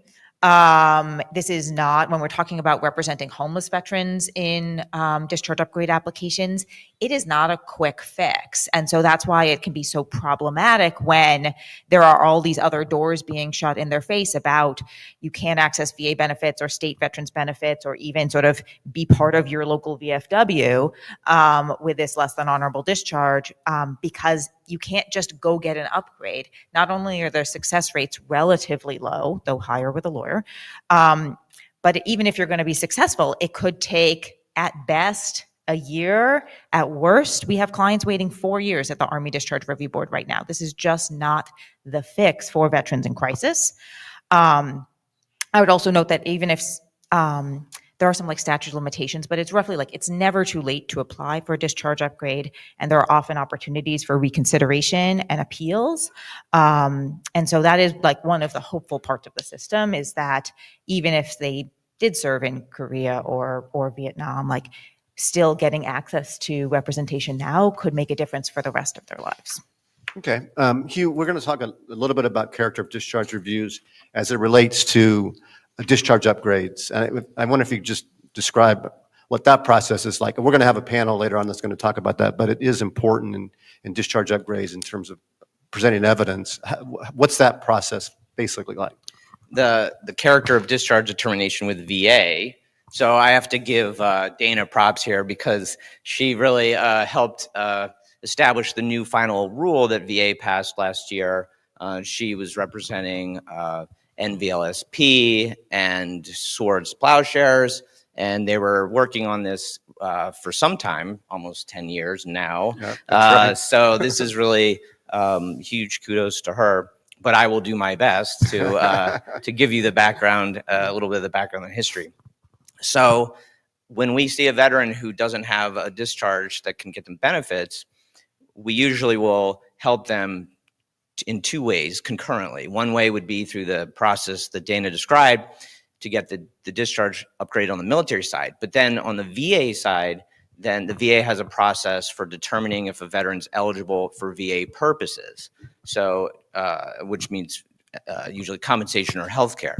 So you can have a veteran with an other than honorable discharge that would ban them normally from getting benefits, but you can submit a petition for a character discharge review.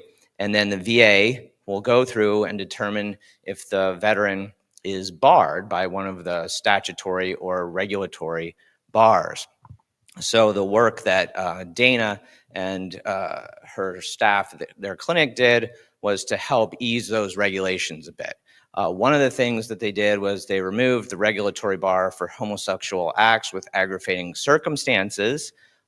They also added a circumstance, compelling circumstances exception to the regulatory bars that often knock out a lot of veterans from being able to get services. So if a veteran has had some misconduct of some kind, it might be minor misconduct, it might be maybe petty theft, or it might be being late or AWOL for a few days, or other kinds of misconduct that might get them barred under these regulatory bars. VA will often not get them benefits because of these two rules, the moral turpitude, crimes for moral turpitude, or willful and persistent misconduct. So Dana and her students were able to loosen that a little bit and create this compelling circumstances exception, where now there are a number of factors that you can argue that can help you say, well, what circumstances might be contemplated, considered by VA so that they can get benefits in this particular instance where there was some misconduct. And you can look at the regulation, but it talks about age and education and background and judgmental maturity. And you can see how all these things might really be helpful for a young person who's in the military who made some mistake. Also, they consider combat-related, physical health, mental health, trauma. And so, and I think Dana can tell you more about her experience in the numbers that they may have seen in whether there's been any changes yet in the positive side on having more veterans be eligible now under this process. But it does seem to be moving in the right direction.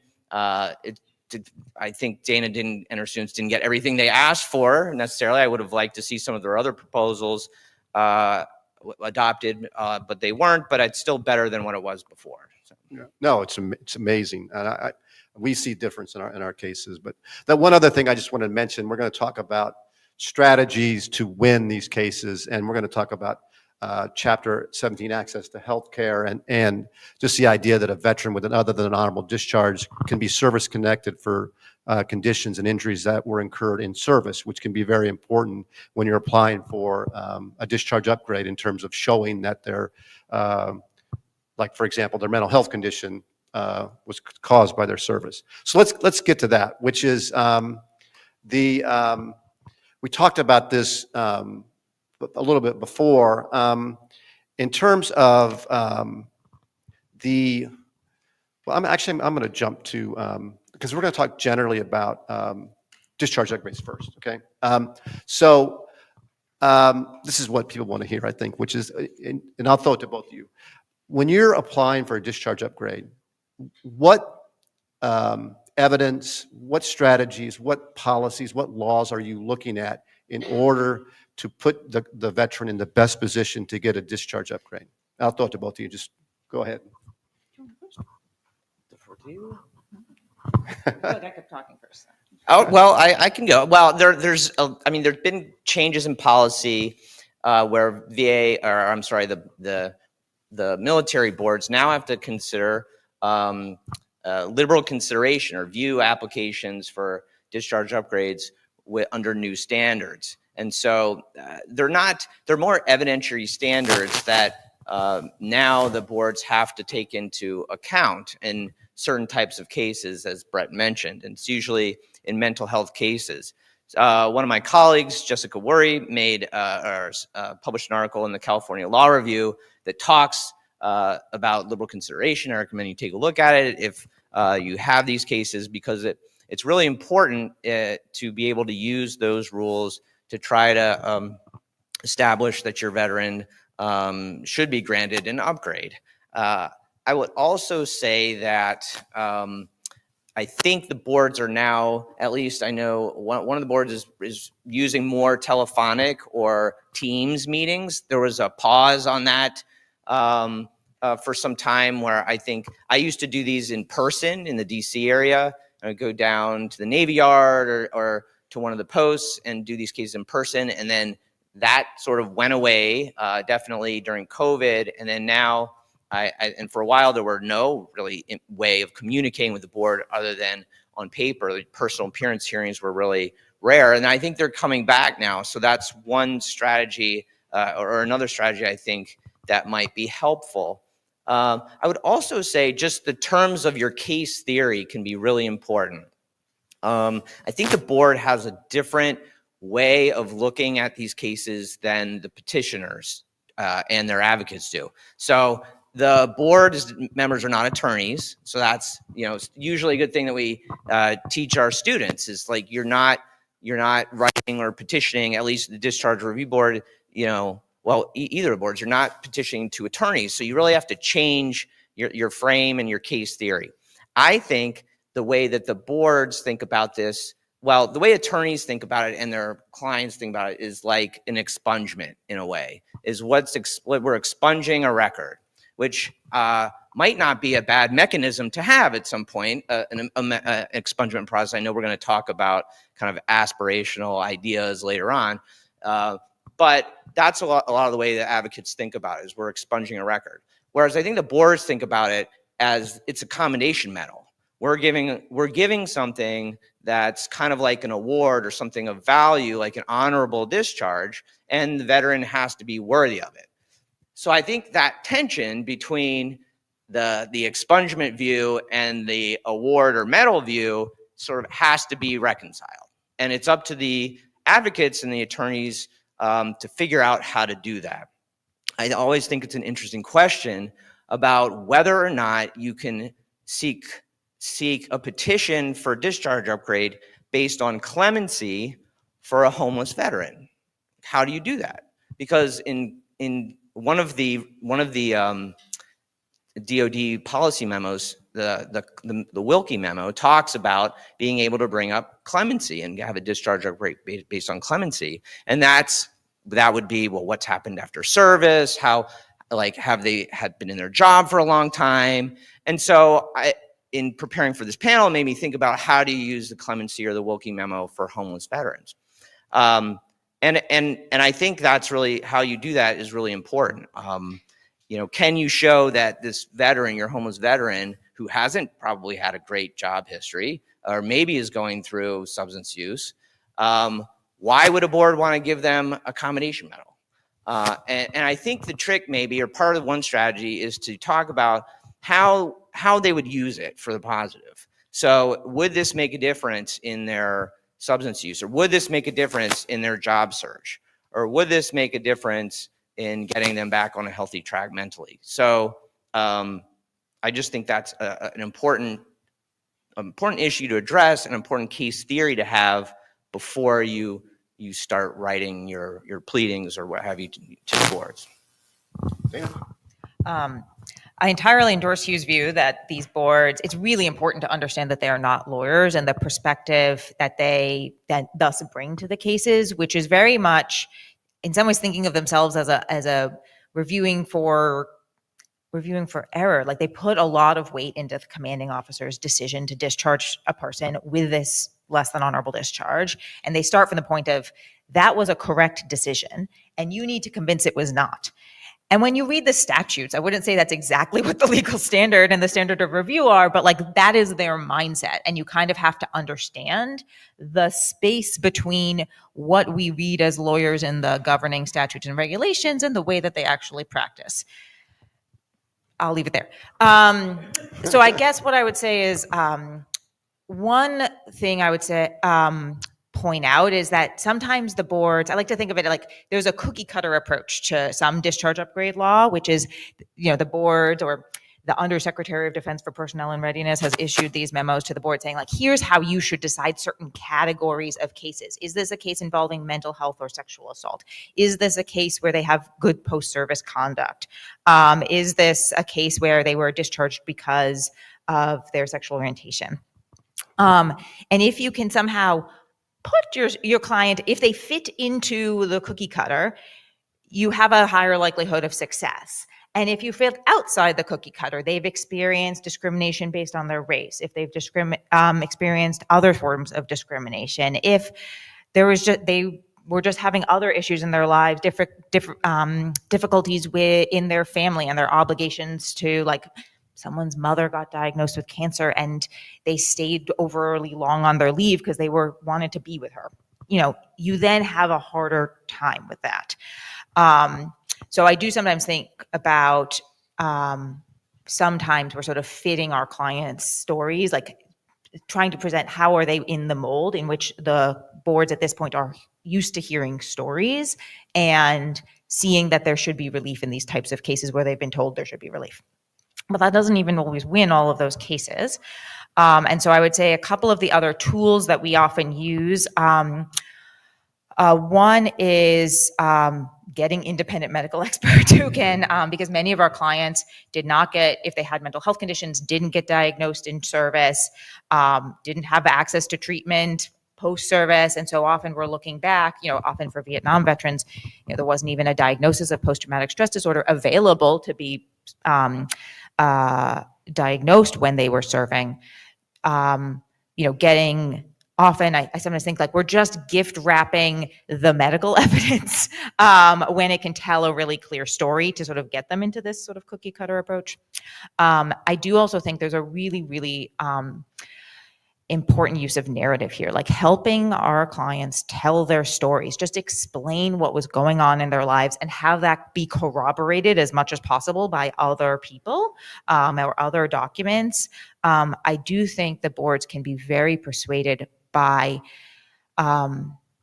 storytelling. And that often, I think, can be not only a successful case strategy, but really valuable to our clients who sort of get this, they get this sort of day in court feeling. And there's almost sometimes a feeling of like, when I was in service, I didn't really get to tell anyone what was going on with me. And now I have greater insight and I can tell my story. And so I do think not every time, and I know we're going to get to talking about like trauma-informed lawyering and the difficulties of doing that, but for some of my clients, the opportunity to tell their story is deeply meaningful. And then maybe this goes not less to discharge upgrades, more to CODs, but the VA character of discharge standards there are some good regulations, and I do think VA is a little bit better at like reading the regulations and following them. And I do think we have a great role as veterans advocates in sort of educating VA about its own standards and saying like, well, let's read these words together and see what they mean. And that actually can help them and mix together with the storytelling, have a huge impact on someone's likelihood of success. Yeah, so on the, when we're talking about homeless veterans or at-risk veterans who, often have mental health issues, they had them in service, it led to the conduct that ends up where they get the other than honorable or bad conduct discharge. I always, you think about what to do, because if post-service they have continued to have those problems, substance use, mental health, homelessness, which is not great post-service conduct. I just wondered, how do you all address that in terms of, do you just lean into that and say, look, this is consistent with what they were experiencing in service and just lay that all out? Or do you avoid that in terms of presenting that type of evidence? I go back and forth on that situation. Sure. I share your sense of struggle. I do think the Wilkie Memorandum, since it came out in 2019, yeah, has made a difference, because at least we have a standard to speak to that says, it used to be when I first started practicing that my colleague would say, like, you can only really make a clemency-based argument if, like, you've cured cancer. Is that, like, it was a pretty high bar for achievement that was really that was out of step, unreasonable to expect for clients when they've been often burdened with a less than honorable discharge. And now the Wilkie memo gives some handholds for saying, like, it doesn't have to be extraordinary achievement. It can be like efforts and it speaks to like second chances. It's where actually the words of the Wilkie memo are great, because they talk about second chances and expungement and criminal record sealing as a model, but in practice, that's not really what the boards are doing. But at least you have things in the Wilkie memo where I say, whereas before I would have been more hesitant for a client who sort of struggled after service to make an argument about post-service, now I feel like it's kind of important to show, well, here are the ways that they have strived. Here are they're facing barriers, but like these are the things they are doing. And because it does take some time to put together a strong discharge upgrade application, that's an opportunity we often have to counsel our clients and say, look, one of the good things about DUs is that you can make yourself have a better application. Let's talk about what are the things where we can help you get access to resources and opportunities, and maybe that will go towards your application. And I sometimes think that's helpful because they have a sense of control over their own destiny. Yeah, that's a great point. Hugh, you have any thoughts on that particular situation, which is very common? I think the boards aren't quite there yet, but I'm glad to hear that Dana is optimistic. We're 10 years out from the first memo that came out around 2014. And I think we're starting to see the boards adopting a little bit of a new mentality when it comes to looking at the cases a little bit more sympathetically. There's still problems with applying liberal consideration. The Wilkie memo came out later, and I don't know that the boards have necessarily wrapped their heads around it yet. But I am optimistic that they will do that, and I think advocates should keep pressing that and keep arguing it, because that all helps to shape kind of how the boards look at these. If enough advocates are arguing in this way. But to go to your first point about the using the expert testimony or leaning into the mental health, I do that. Because I know all the boards will have a mental health person on the board if the veteran raises that petition, or raises it in their petition. And so you're going to get an expert or a medical advisory opinion.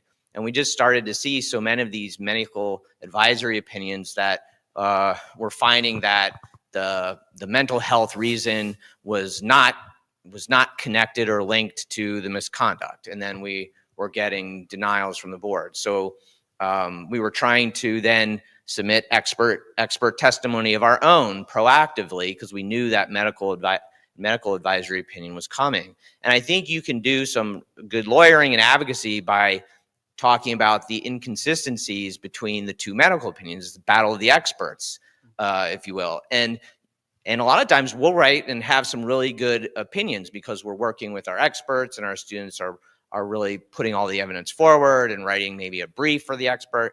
And so they're very detailed, and we can actually point out why our opinion, our expert, is more persuasive than the medical advisor's opinion. Okay. I'm going to move to a little bit different topic, which is specific to representing veterans who are homeless or at risk. And just to talk about the challenges that you see and how do you deal with them. And if you have any particular, like, this is a way that's really worked well for me, I would love to hear. I actually would have loved to continue talking about the discharge upgrades and the strategies, because like there's only, it's a fairly small group of people who do these cases, and to really understand and get in and that sort of thing is, I just find it encouraging. So, but let's move on to this issue about representing this particular population and strategies and what you've seen and experienced. So I guess I put one challenge as just time, right? And it sort of returns to comments we've made before, which is that discharge upgrades are not a crisis response. And so, but they often are the legal issue that our clients have identified and come to us for. And so they'll call the intake line and they'll say, like, I have an other than honorable discharge, I need a discharge upgrade. And we're like, great, you know what, let's get your records, let's figure out what's going on.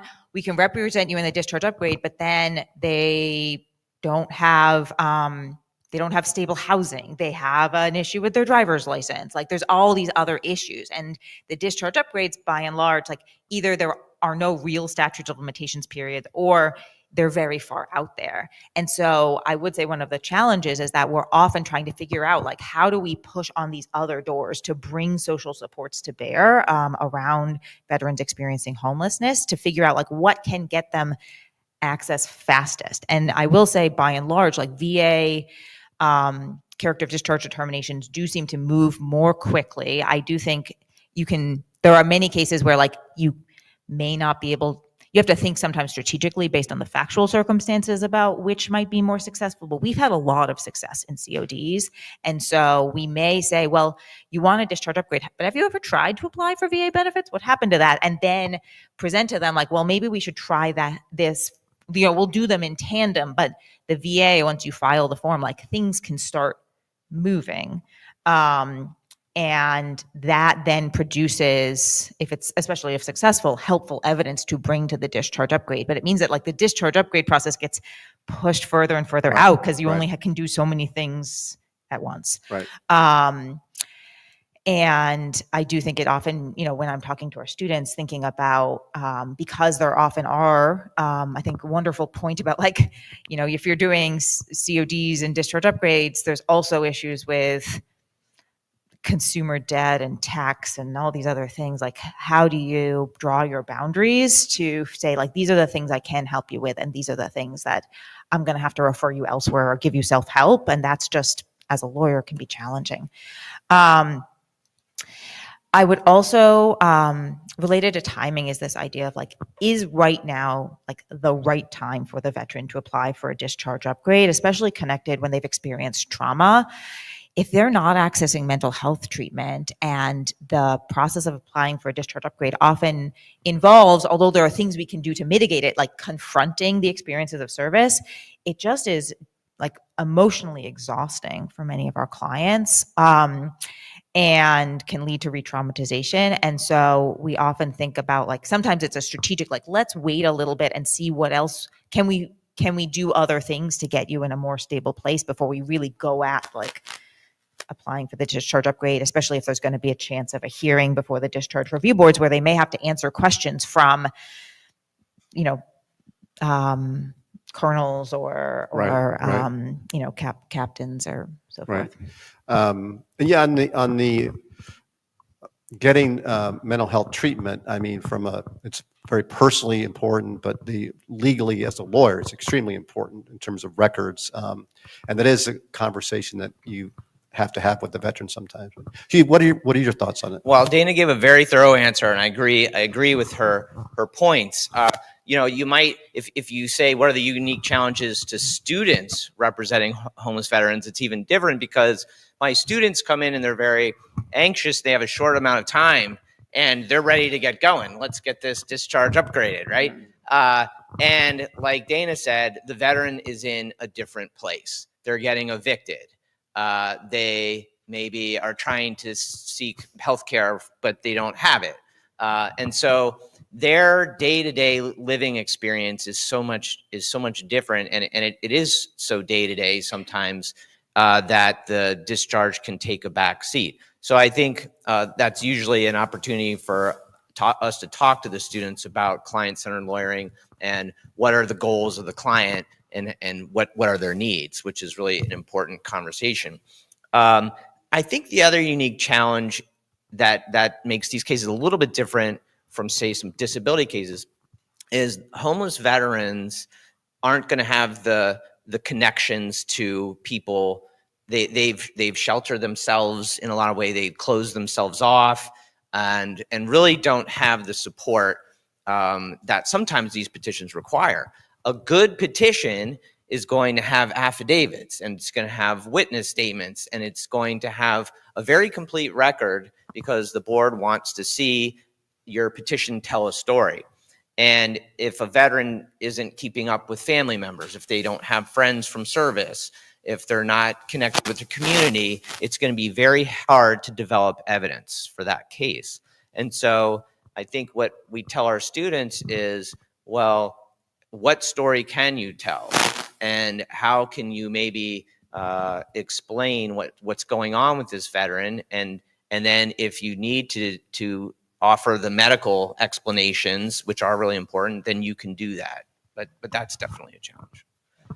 I just did want to call out that I don't know what your resources are like in this state, but there are growing networks of outpatient, like, mental health facilities that are focused on serving veterans that don't discriminate based on discharge status. In Boston, that's the Home Base program. I know that it's the Road Home in Chicago, and there's like a Cohen Veterans Network. And so I just want to say, like, it's not, and VA itself also has some specific eligibility rules for mental health treatment for veterans with less than honorable discharges. So, like, don't always think that, just know that often there are resources that are out there to start getting access to treatment and supports that don't depend on going through these legal regimes first. Yeah. That is, there are other options. Sometimes they're available. So I wanted to ask you, before we get to sort of the aspirational, like, things that could be done to help homeless veterans in discharge upgrades, communication with veterans who are in these situations, it can be an issue, right? Do you have any strategies or ways that you've dealt with that you have found to be particularly helpful? Well, one place where we have clients is in the Veterans Treatment Court. And of course, they have to appear in court. And so our students do take opportunities to go to where the veterans are to have the communication. So you can't wait around and hope they come to your building or your office. Right. So that's definitely important. I think Andy mentioned that this morning, is going out in the community. Also, finding out what the schedule of the veteran is, like when are they available and how are they available? Because students are often thinking about their class schedules and what's the best time for them, and you really find that they start to realize that, oh, I'm getting a hold of my veteran at a certain time of the day. So being smart about communication, I wish I had a magic wand where I could just improve communication, but it's very difficult. I do think it is best practice always to sort of have a backup contact for any client that you're representing, like who's someone you keep in touch with, even if you don't keep in touch with your lawyer. Do I have your permission to contact them? And I think that's extra important in this context. Again, that can be challenging because they may be socially isolated and lost contact with family members or close friends, but always worth asking. Also, if they're in some sort of shelter, if there's a case manager there who you can be in contact with, and again, have their permission to be in contact with. So that's something we always try to do. I do think Andy was absolutely correct on the last panel that I don't know that I've met a client who didn't have a phone at this point. And so it usually is like there's some way to contact them, unless this is like when you don't hear from a client, the two things I worry, like, are they severely injured or dead, or are they incarcerated? And that has often been when we haven't heard from it, obviously experiences with incarceration is very common with people who are experiencing homelessness. And so something to be on the lookout for as well. Right. Yeah. I mean, it's interesting with veterans with mental health conditions and, who are homeless or at risk or just generally have mental health conditions, how like one size does not fit all in terms of communicating. Some will like to just talk with one person.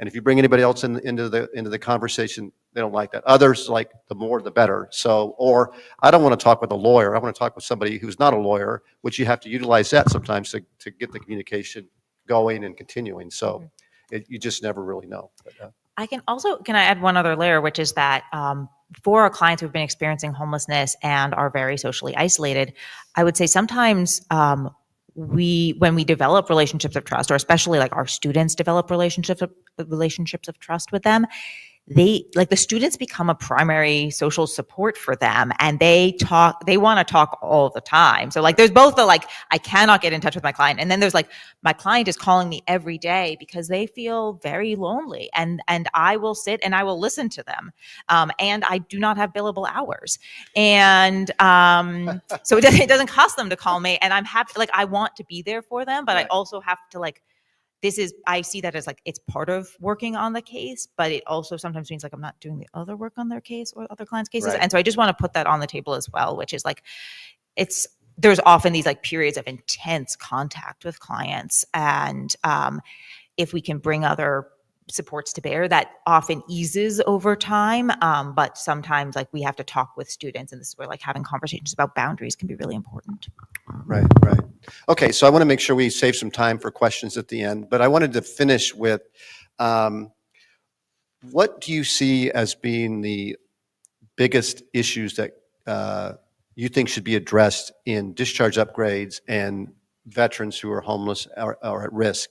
And what ideas would you have to fix the problems that you see? And either one of you just go ahead and take it away. I want to hear Hugh's wish list first. That way I can know whether I'm going big or small. I'm going big. So like this idea of expungements, it seems reachable. Like I think that you should be able to, and I don't know if this is a cultural change and a regulatory change, but it just seems like the Wilkie memo presents an opportunity to really think about this process being more of an expungement, because there's really a great argument that it's inhibiting veterans in so many areas.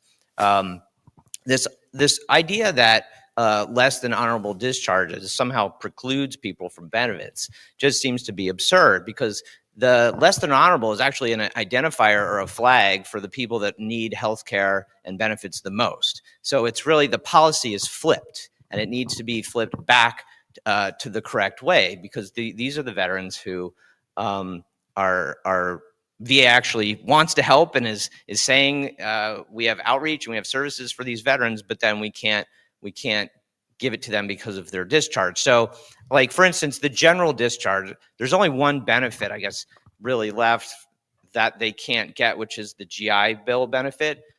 It doesn't really make sense why VA can't just add that. It seems like an outlier, and why can't you make the GI Bill benefit available to a general discharge veteran? Because why don't we want them to go to education, get education, or why wouldn't we want to do that? I think that that is also reachable. The other thing is the DD-214. So the veterans have to give their DD-214. It's often asked for, employers ask for it. Reservists use a DD-214 that has like this certain DD-214-1 or the member 1 copy that doesn't have the service characterization on it. And I think that would be a great kind of DD-214 to use for a lot of employers. It would give the whole employment history in the military of what they did, where they were, what their skills are, and it would exclude the characterization of service. And actually, a lot of states have added laws to their statutes that prohibit employers from asking about discharge characterization because they've added military status to their anti-discrimination statutes.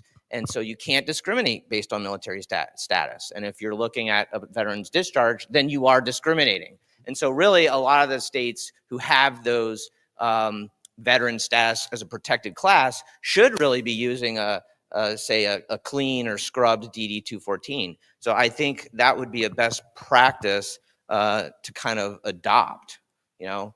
And then finally, if I can add one, I'll just say I think that benefits can be separated from characterization of service, because characterization of service always seems to be about not characterization of service, but characterization of the misconduct. So it's really not fair to say that their service is characterized by this one moment in time.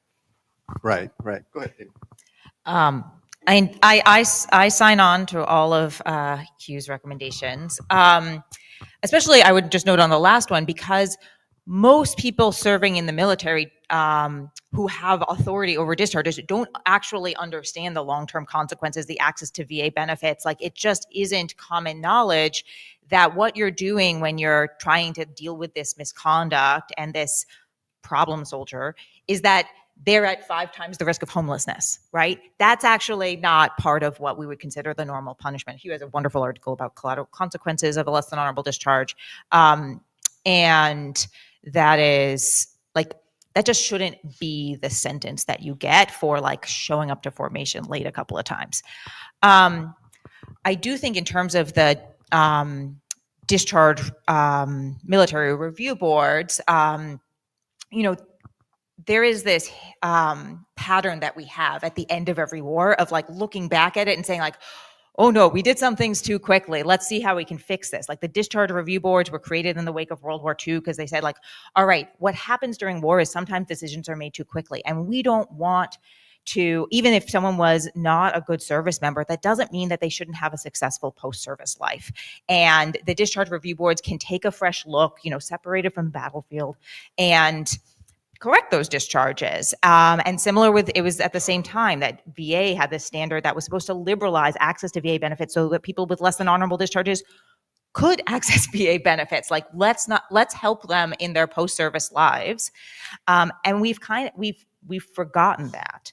And that the board really not need to be shifting their mindset to not think, I'm going to start from the decision is correct, convince me I was wrong, but rather like, would this be helpful to rehabilitation and to successful post-service lives? Because I just like, also one thing that Hugh mentioned was the creation of the deleted DD-214 that doesn't have character service on the bottom was a creation at the end of Vietnam War, saying we actually don't want to burden veterans with not being able to get employment. Let's create a new DD-214 where they don't have to disclose their character of discharge, because at the time, Vietnam veterans had the highest rates of less than honorable discharges. We keep trying to solve the problem without actually getting to the root of the problem. And so the biggest, at the biggest level, I think we do need to think about, like, why are we giving administrative less than honorable discharges in the first place? It's just, there's so much discretion in the standards. Yes. There's Yeah. differences across service branches, across commands. And if we know this, we either need to think, is this actually an effective tool for maintaining military order and discipline, given that no one in the military really understands the long-term consequences? And at the very least, can we decouple access to post-service benefits from character of service? So you guys both went big. I'm going to go a little bit smaller, but I'm going to go on a topic which is very much in the news, which is government efficiency. So one thing that I think would make sense is, so we talked about the character of discharge process, right? And VA makes a decision relatively quickly that the service member's service is honorable for VA purposes. The standard they use is as likely as not, right? Which is 50-50. The DoD boards use preponderance, 50.1. I'm not sure they actually use that, but that's what they're supposed to use. But why wouldn't it make sense if VA makes a decision that the veterans, and they've looked at all the records, they've looked at the evidence, has determined that the service member's service is honorable for VA purposes? Why, maybe with a little bit of adjustment or some additional consideration, why wouldn't that be binding on DoD and just solve the issue and not have two different processes working at the same time? When you already have one agency make one decision, one agency doing a totally different look at it. It just seems like you could marry those two together in a way that's much more efficient.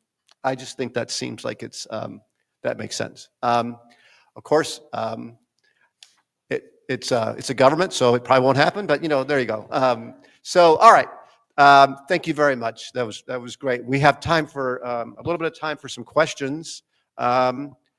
So we have just a few minutes. Are there any questions from the audience here?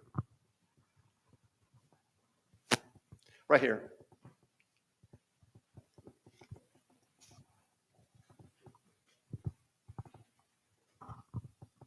Thank you guys so much for this great panel. I had a question about balancing your clients' wants and fitting them into a cookie cutter. So some of our clients really want to tell their story about a toxic command and really impacted their lives, and that was the trauma that they experienced. But I want to put them in a different bucket that they fit nicely in, but our client's story doesn't really fit when they want to tell their story. How do you balance your clients' wants with the law?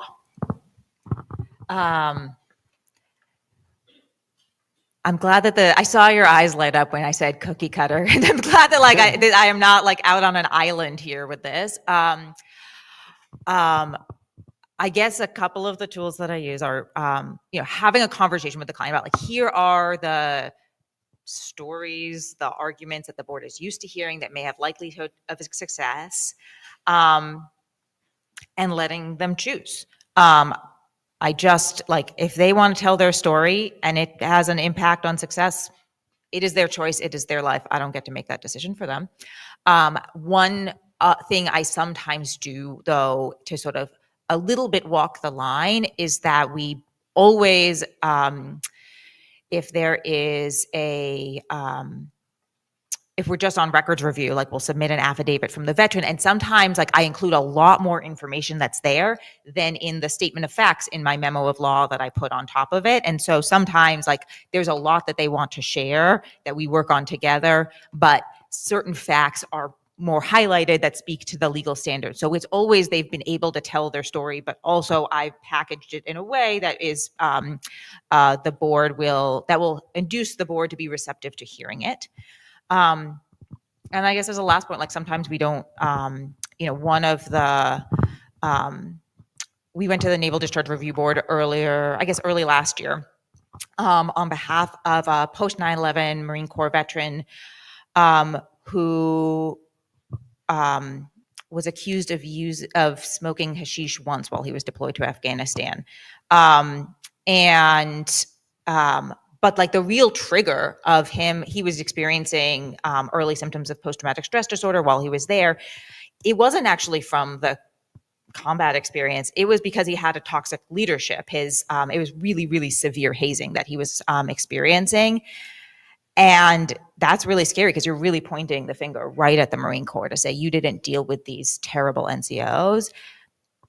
But we did it, and he got an honorable discharge. And it was a really long hearing where they asked him a ton of difficult questions, and it was emotionally draining for our client and everyone in the room. But it wasn't actually a barrier to success. So I do think that this is one area where, like, again, narrative storytelling can do some work to help the board members who don't have the same lived experience as our clients be able to understand how they made the decisions they did. Hugh, you have anything to add to that? Just going over the client's goals and making sure like we understand what their goals are, and then having a conversation about what the risks and consequences might be of a certain strategy to get to that goal. But I echo Dana's comment about telling a compelling story. If you can have an in-person hearing and the veteran can tell their own story in a compelling way that really connects all the dots, then it can work. Okay, thank you. Just one question. In that case, did you do a document review decision first and then did the hearing? We did, yeah. Okay. And so from the document review, we went from OTH to general, and then we went from general to honorable from the hearing. Okay, great. We've run out of time. I want to thank you again. That was really, really great. Very, very interesting.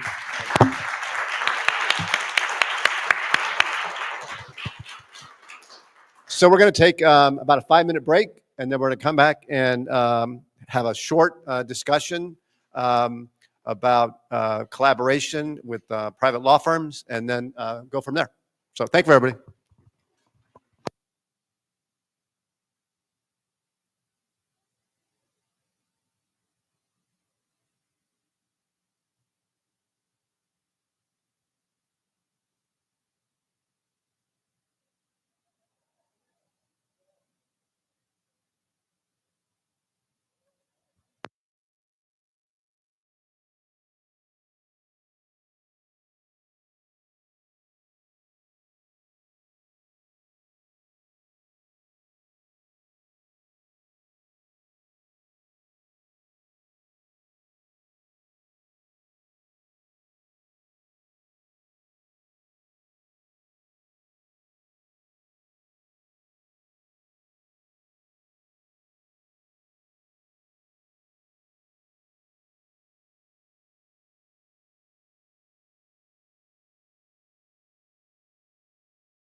David is a Marine Corps veteran, Purple Heart recipient, and because of his efforts, the clinic has developed a relationship with Brian Cave in terms of them taking on some of our cases. And I'm going to have David, if you go ahead and I want to say welcome, thank you. And if you could describe the partnership that we have, and then we'll have some questions about that afterwards. Absolutely. Thank you, Brent, and thank you to the whole Mizzou Clinic. I'm very grateful as a veteran, as a lawyer, and also as a pro bono partner. I started out my legal career in New York. I'm from St. Louis originally, but I moved to New York after the service. Is that better? Yeah, there we go. Awesome. Thank you, Brent. I started my legal career in New York after law school, after my service. And at the firm I was at, as a junior transactional associate, they had a pro bono program with another, I guess, kind of major East Coast veterans assistance clinic where we were able to do discharge upgrades. And it was kind of billed to us as it's optimal for new lawyers or lawyers who might not have a lot of time, such as junior transactional attorneys, and that it was a great opportunity to get involved and to help with homelessness as well as many other social problems that are facing us through veterans who need discharge upgrades. So obviously you're at a big firm, everyone's very busy. So if you could describe, how does it work with you considering our cases, taking on the cases, and then the assignment of counsel and records collection and that sort of thing? If you could just walk through that so people out here and then online could get an understanding of like how it might work if there was that kind of partnership. Absolutely. Our firm was working with Citibank for other pro bono matters, including for veterans matters. We generally have we had an annual veterans kind of pro bono event in November. I think that we found that we liked it so much, there was organic demand, both from our city partner side and certainly in firm and Brian Cave, that we wanted more exposure. So I reached out to the clinic, you particularly, as well as the rest of the staff. Everyone we saw today was more than willing, more than happy to kind of take us by the hand. You offered CLE pro bono training for any of the lawyers who may not have experience, but who may want experience. I thought that was instrumental, and it was very helpful for all of us, and it kind of delved in a little bit deeper than what we're talking today, but it was very helpful. Since we completed our training and we've kind of implemented the program and started, we have, I think, 5 veterans that we're helping in the short time. And the process has been relatively smooth. You send us a kind of background memorandum giving basic facts about the veteran. We circulate it internally to our team who's gone through the pro bono training. Someone raises their hand and says, I have interest in this.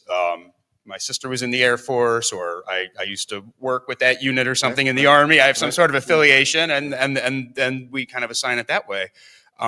We process our kind of standard engagement letters. We work with our Citibank partners and kind of pair up, and then we work with the clinic from there, and the clinic's kind of there to help. So when you you have a Brian Cave attorney and then a city attorney also on the cases? Yeah, so far on all the cases we've had so far, we've had kind of buy-in from them as well, which has been very helpful. And then so for the records collection part of it, the clinic is doing that part of the representation for you all. I guess it makes it easier. Absolutely. Yeah. Absolutely.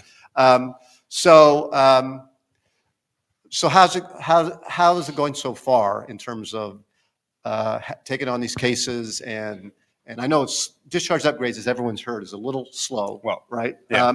But that's not a bad thing, right? I mean, because No. It's not like you have to jump in like, oh my God, I have a deadline. What am I going to do?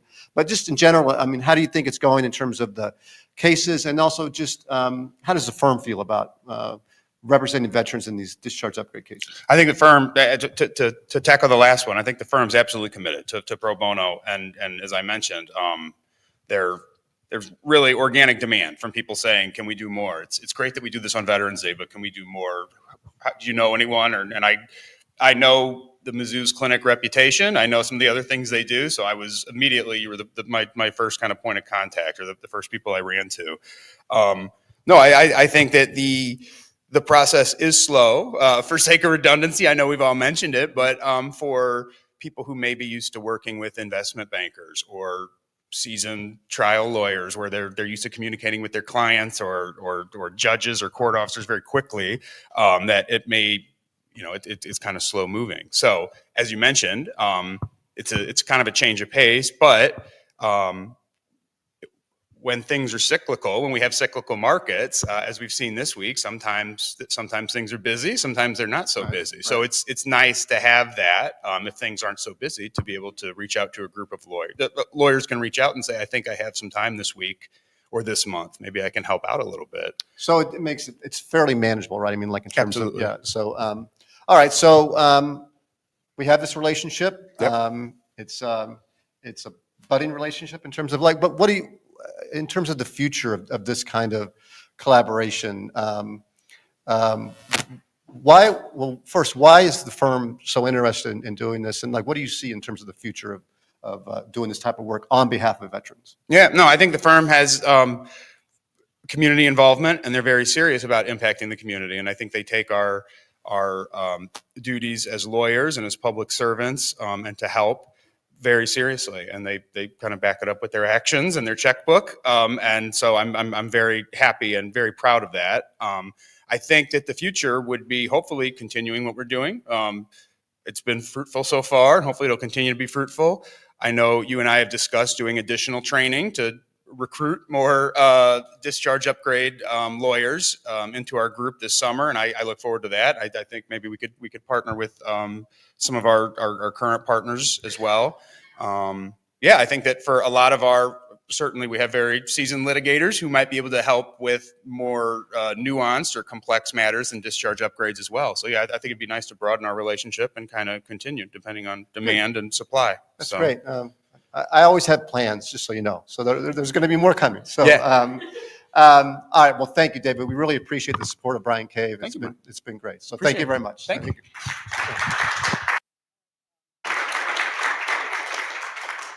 We're going to go ahead and get our next panel settled in and ready to go. I am sure everyone is tired of me talking, so this is pretty much going to be it for me. So my last response, I have one more thing to do, but it's just one more, I promise, is to introduce Elena Duterte. I never could pronounce her name. Duterte, right? Yes. Elena is a great friend of the clinic, and not only individually with our attorneys and staff members, but just collaborating with us in terms of asking questions and developing our thoughts on many different veterans law issues. So thank you for that. So she's going to be leading the panel on discussion of the Grants Pass case, the Supreme Court case, and the criminalization of homelessness. They're going to have a discussion on that. So I'll turn it over to you.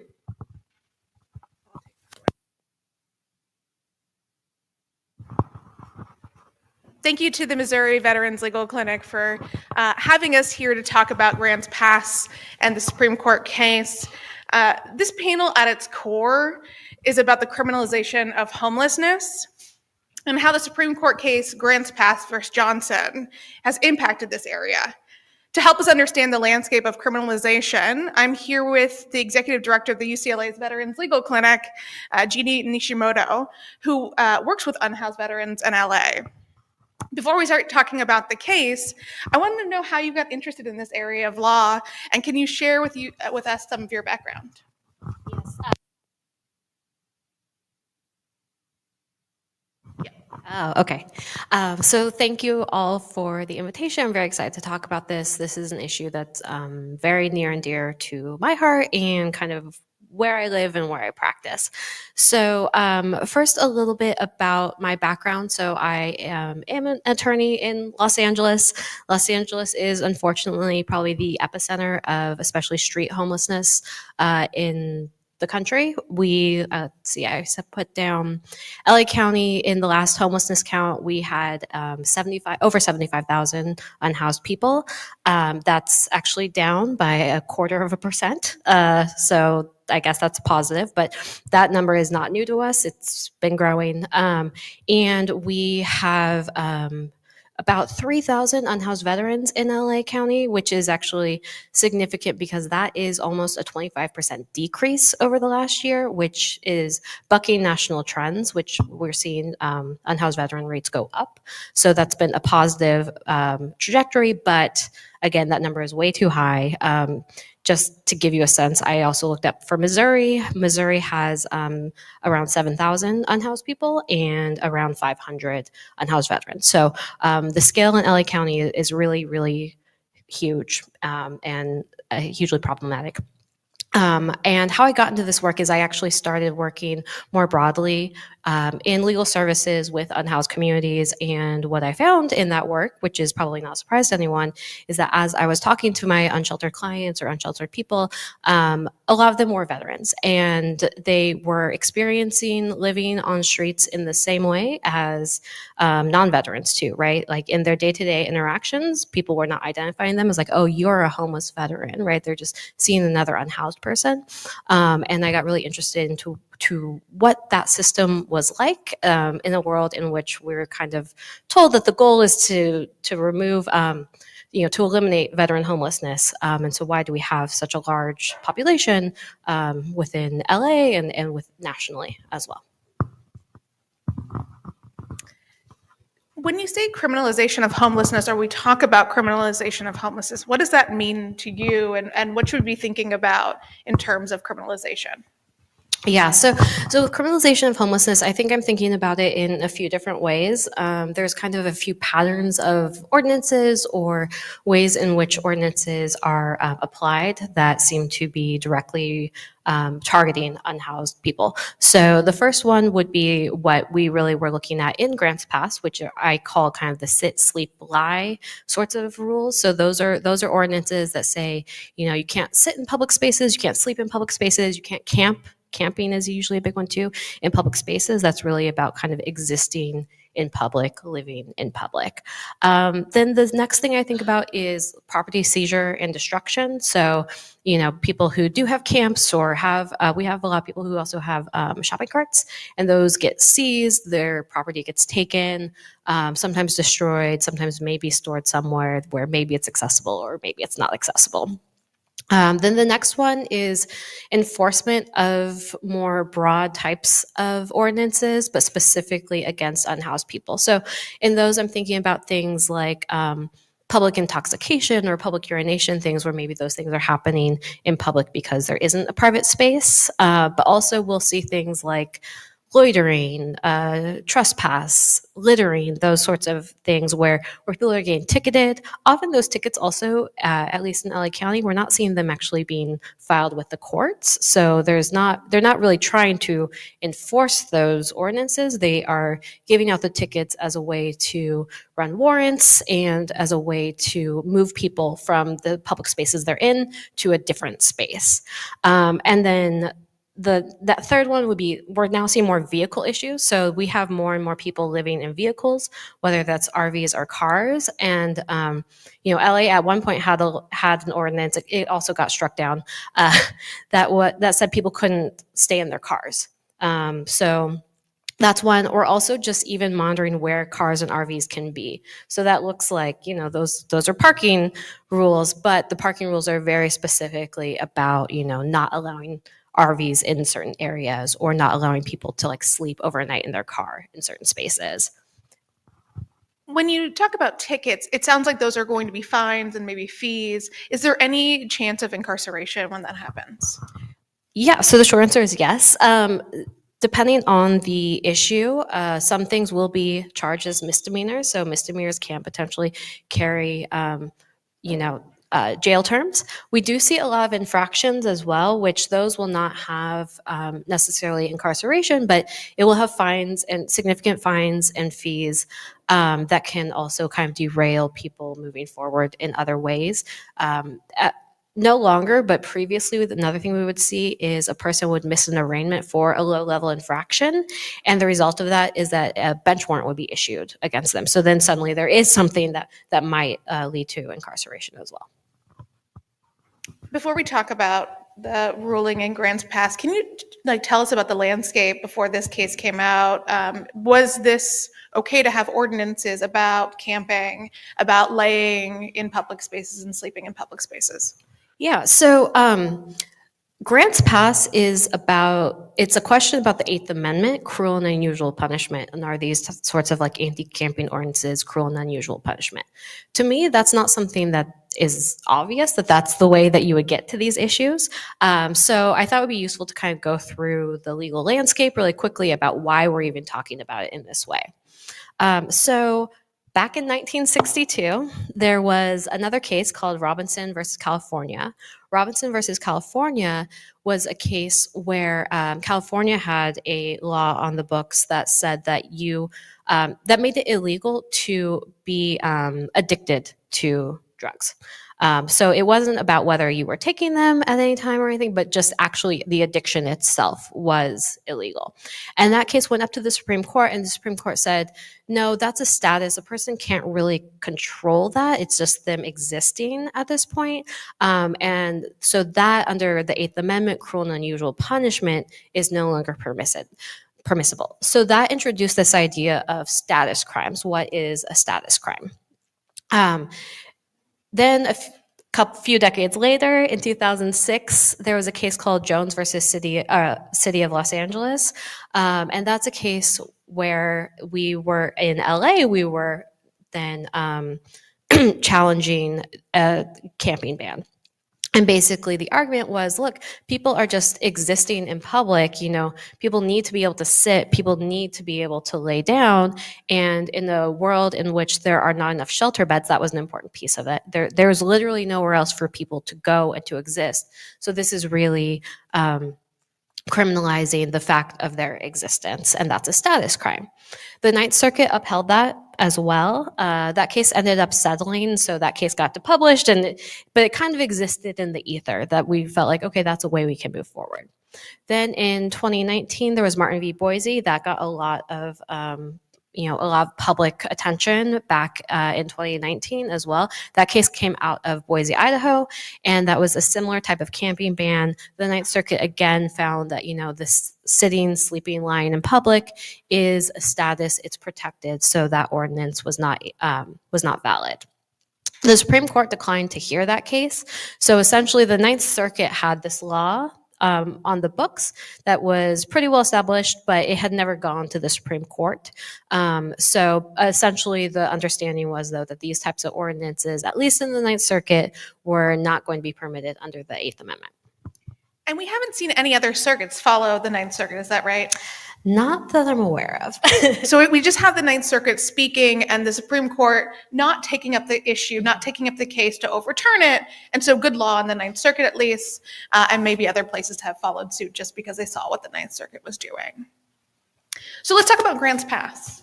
What happened in this case? All right, so Grants Pass is also from the Ninth Circuit. We love these cases in the Ninth Circuit. So Grants Pass was based on the Grants Pass, Oregon. And they had a similar type of camping ban where they did not have sufficient shelter beds for their unhoused population.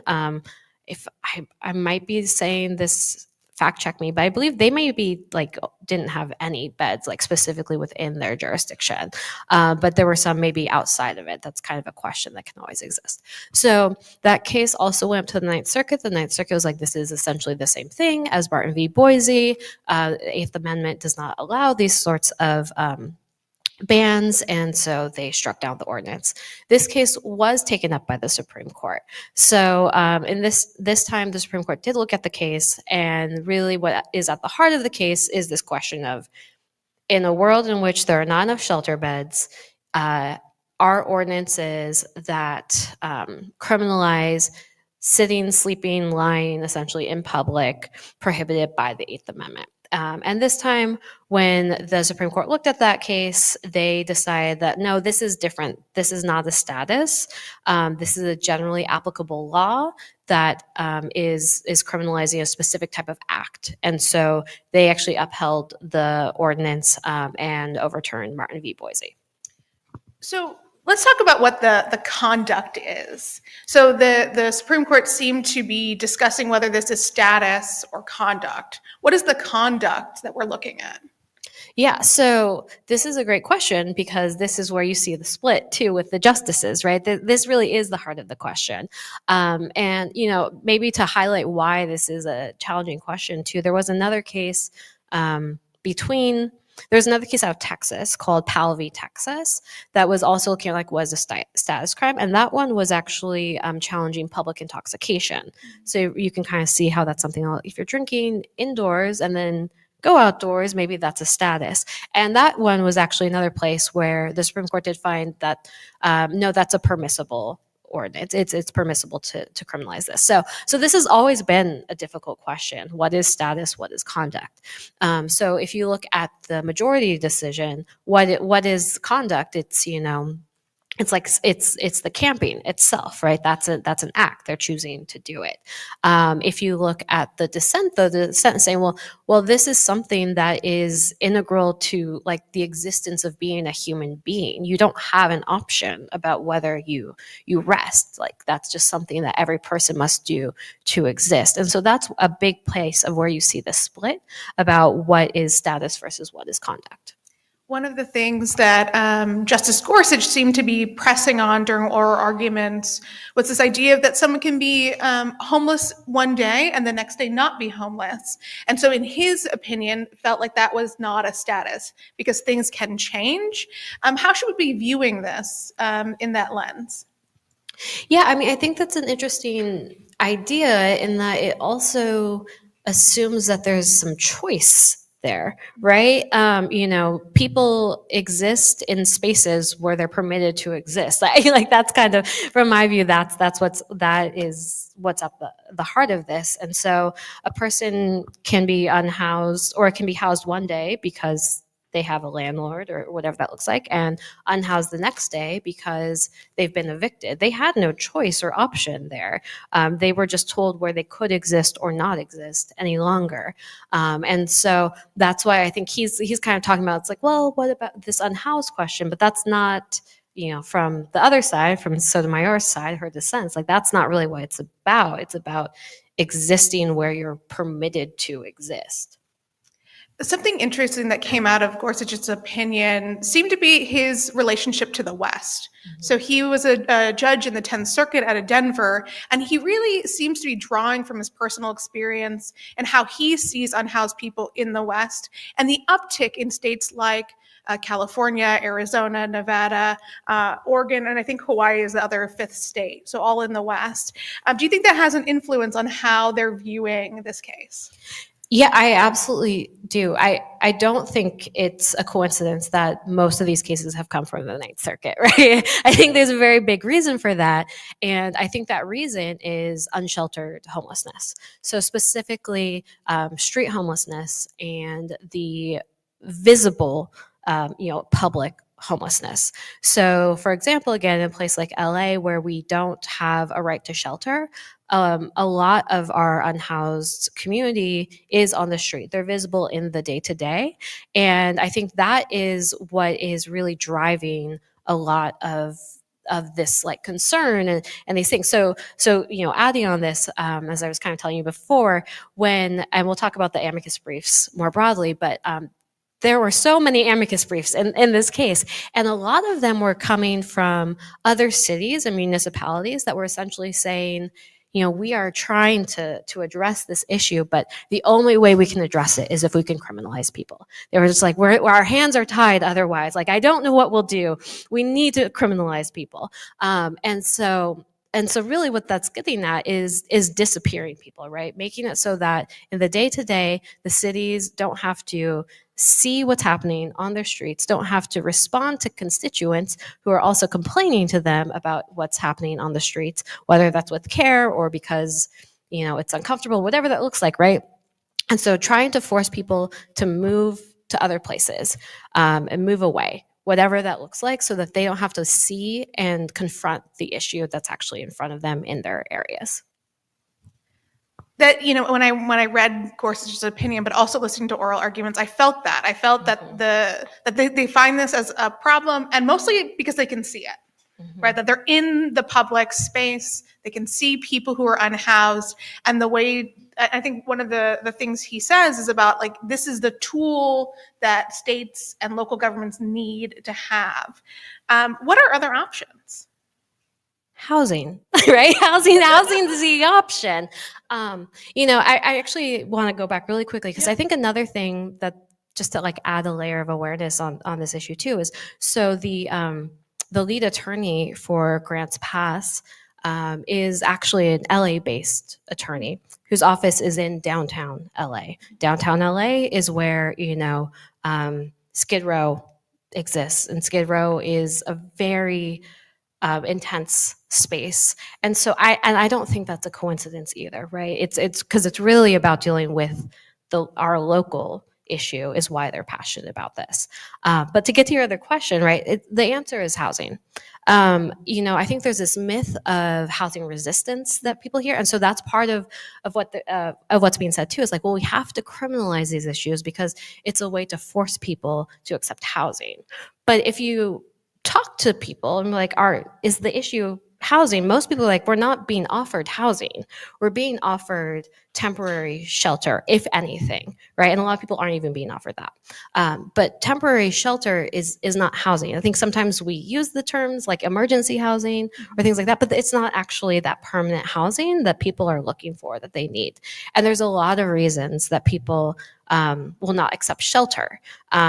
And, I think specifically when I think about our veteran clients, right, a lot of the times the shelter beds are being offered are like congregate shelter beds. So that's where you're looking at, again, at least in LA, it looks like a little cubicle for some of ours that we have. And there's a bed, which is honestly it's nicer than some other shelters, right? But still, it's a very open area. There's a lot of people there. And there's not really a way to secure your things. Some of them have very specific rules about who can stay there. Sometimes partners can't stay together. Pets is another big one, right? There's all these different rules that exist there that make it an appropriate placement for individuals. So I think that's another thing. We need to look at what are the appropriate types of shelter. Again, we're starting to experiment more with what that looks like. So Los Angeles has a few different things happening right now. We have our big congregate shelters. We were using temporary hotel spaces for a while. You were seeing a lot of people were accepting the hotel rooms as well. So I think that's significant. They were accepting hotel rooms, though those had other issues once you got into them. And then we also have the things that are colloquially known as the tiny homes. So those are the little sheds, honestly. And what you see when you talk to clients across those spaces is that a lot of them will like one or not another. So it's about finding what are the appropriate placements and options for people while working to get them permanent housing, because that's actually what solves homelessness. This kind of brings me back to the status and conduct question. There were some questions in oral argument that asked about choices, about if there was a bed offered, but they may not like that. May not like is probably less than what they meant, but may not like being around other people. They may have trauma. They may have experienced domestic violence in the past and don't feel comfortable around other folks. Like, is that a status or a conduct by not going into the shelter? The other one was about pets. I think one of the main plaintiffs had a dog, and there was no offer of shelter with her pet. And so that was the reason why she would not choose to go into a shelter. Like, is that conduct or status? Yeah, I mean, I think the short answer is I don't know, right? I think I don't know. But I think that also, though, it goes into other issues as well, right? Especially if we're talking about, if people aren't able to go into shelters because they don't feel safe, often there's underlying mental health conditions related to that too. Same with pets. A lot of times pets are emotional support animals as well. So we're actually then also moving into more of a disability question, right? And so there may be other reasons that these statutes also shouldn't be permissible based on disability discrimination or things along those lines too. So I think one question is about status, and that should potentially get us so far. And again, that's about also whether there's sufficient beds. So we're still working in a world where there aren't sufficient beds. But after that, like post that, let's say we get all those beds, I think then we still have to look at other things like, whether there's due process, right? Whether there's disability discrimination for property seizure. We need to look at Fourth Amendment. So I think there are other levels of that too in the broader legal scheme beyond what they were looking at specifically in Grants Pass. One of the things that stood out to me was in Sotomayor's dissent. She starts off with, sleep is a biological necessity, not a crime, right? Like thinking about this as something that everyone has to do. And I think at oral arguments, they talked about breathing. If you breathe in public, is that conduct or status, right? Just breathing, just sleeping, just living. Some of the things that I thought were really interesting and really important, and why amicus are important, Sotomayor brought in so many statistics about what is happening on the ground, understanding how this is impacting veterans, domestic violence survivors, people with mental health conditions. In her dissent, she talks about for women, almost 60% of those experiencing homelessness report fleeing domestic violence as an immediate cause. And so thinking about those folks and making sure that they are housed in a safe place where they may not have felt safe before. How do we think, how can we use Sotomayor's dissent to help us go further? Yeah, so someone described Sotomayor's dissent as like a love letter to the advocacy community, which I thought was kind of beautiful, because she really, if you look, she really did draw from so many of the different briefs. And so I think thinking about that too is also thinking about really what Grants Pass did is it closed one very specific and narrow door. Also point out that even from just how we talked about what is criminalization of homelessness, that door was really only about one of those issues too. So there was a lot of criminalization that was still, constitutionally potentially permissible, whether or not Grants Pass stood. So I think that how I've been thinking about and how I talk to my students about it too is like, so that's the floor, right? But all that does is now permit other policies to come into existence. And I think, quite honestly, Sotomayor's brief kind of lays out why those policies should still be things that we're opposing. She's providing that in a really great and succinct way. And I think also just kind of highlights the ways in which laws don't exist in a vacuum, right? And so she was really thinking about what are the effects of the laws as well, and within that dissent too. So since we're talking about amicus briefs, you were one of the authors of an amicus brief. Can you tell us a little bit about that amicus? Yeah, so we wrote an amicus brief just to make sure we're all on the same page. An amicus brief is it's called like a front of the court brief, and it's to bring in other perspectives and issues that may be relevant to the legal case, but maybe not specifically about the underlying legal arguments for the case. So we worked with the National Coalition of Homeless Veterans to draft an amicus brief specifically from the perspective of unhoused veterans and what this case could mean for unhoused veterans. And there were two things that we were really trying to do within that brief. One was to kind of talk about a lot of the things we already talked about within this symposium as well, is what are these systems in place that are leading to veterans being unhoused, and what are the challenges that exist there, and also to highlight the ways in which the federal government has been trying to address those issues while still falling short. And then the second piece of the brief was to really try to uplift some stories about how does criminalization actually affect individuals? So to bring it kind of from that very, very broad to the very, very narrow, like, okay, but what about the people on the ground, what's actually happening here? So those were the two things we were attempting to do there. And we were able to get 45 sign-ons. I believe your clinic was one sign. Yeah, to just to highlight that this is an issue that our clients are really facing and addressing. And how did your clinic decide to focus on this area? Can you tell us like how that decision making happens internally? Yeah, so I mean, I would say internally is also right with the National Coalition of Homeless Veterans. So talking to them as our clients and being like, what do we think are the important things to think about? There's this like really beautiful thing that an attorney once said to me, which is that we need to work to make the phrase homeless veteran an oxymoron. And so I think that kind of also highlights that there. As time has progressed, and I think as homelessness has gotten more serious, there has been kind of a shift of public opinion turning against the individuals as well.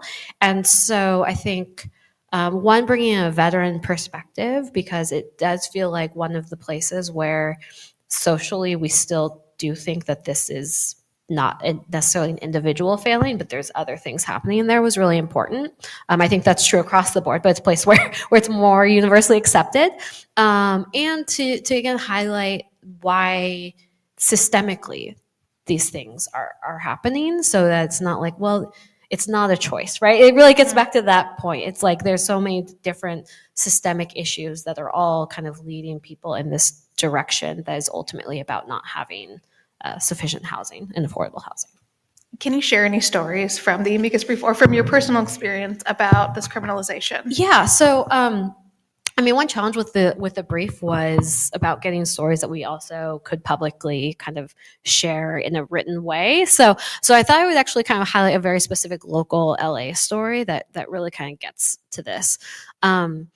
So a couple of them actually. So I have one client, for example, who LA has. So he was staying in LA and he was staying in Skid Row, which is just also particularly over policed. It's like 50 blocks that has like a higher concentration of police than anywhere else in the city.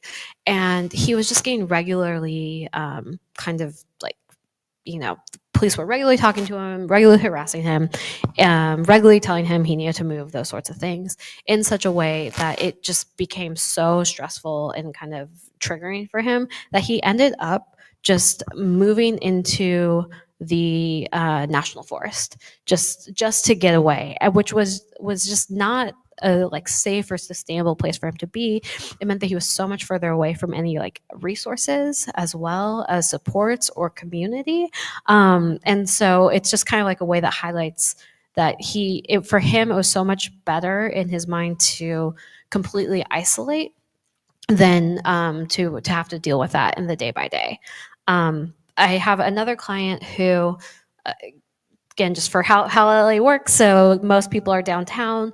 Our VA, our big VA, is on the west side, which if you're taking a bus is going to take a couple hours to get there. It's a significant bus ride. So to go to the VA is going to take a lot of time and energy. But he would try to go. That's also where a lot of the HUD-VASH and those sorts of things are being done. So he would go out there, and he would be without his property for a few hours, just by nature of that process. And he lost all of his property more than once. It was just taken because it's unattended. So unattended property in LA would get seized. So the different things that he lost at various times, he lost his DD-214, right? He lost the ID that he was working to get. You need all this paperwork to get housing. And so he kept losing it and having to start again. He also lost his dog tags as well, which he had been able to keep with him for a long time and move around. That's just something that he'll never replace. And then also just more practical things, right? You lose tents, you lose sleeping bags, the things that keep you warm and keep you safe, that he would lose because he was trying to seek services and because he was trying to gain housing. As you're talking about this, I was thinking about a client that we met through our Veterans Treatment Court He came to us after getting 8 tickets, I believe, all for trespassing on VA property because he was sleeping in the hospital, in public spaces, like we're in waiting rooms. And the police understood that he was homeless, but still kept giving him tickets. And so he comes to court. I think the total amount was $1,500 worth of tickets at that point, and trying to figure out, like, how do we figure out whether he needs to pay these, whether he should be in the Veterans Treatment Court, and if he can kind of sustain being sober, honestly, was the biggest challenge for him. And so seeing that kind of on a day-to-day basis is really hard. Well, and I think that also highlights, right, that was the VA police department, yes. right? So the VA has a specific police department as well. And we see this issue too in LA. I mean, I always think about, if the messaging is come to the VA, that's where you're going to get services. And then you come to the VA to get services and the police are telling you, no, you need to get out of here, right? Like, what is the messaging we're giving to our clients? Absolutely. So how does Grants Pass impact unhoused veterans? Yeah. So, I mean, the short answer to that is it means that these ordinances are currently legally permissible in that they are not prevented by the Eighth Amendment. I think there are still other questions about whether they may stand scrutiny from other legal challenges, but that's what we had, and now that's gone. So I think what that means is for unhoused veterans as well as for all other unhoused people, it's going to be more move along orders, more and which really is about disconnecting people from where they know as well. So it's just going to make homelessness worse. That's like the short answer on that, for kind of all the reasons that we've been talking about. It makes it harder to get services and supports that people need to move from the streets into housing. And so what options do advocates, states, cities have going forward? What should we be thinking about after Grants Pass? Yeah, so I think there is some positive news. So, I mean, there's been some negative. We've seen things move. As the Supreme Court made this decision, we have seen a lot more like cities and states passing these types of ordinances. So they do feel like, okay, we're allowed to do this now. What we're starting to see, because the court process is slow, so it takes some time, but we're starting to see now more of particularly states' challenges that are happening. So, for example, one of the big ironies of Grants Pass is that the city of Grants Pass is actually not permitted. They're enjoined right now from enforcing their ordinance because Disability Rights Oregon sued them in state court instead.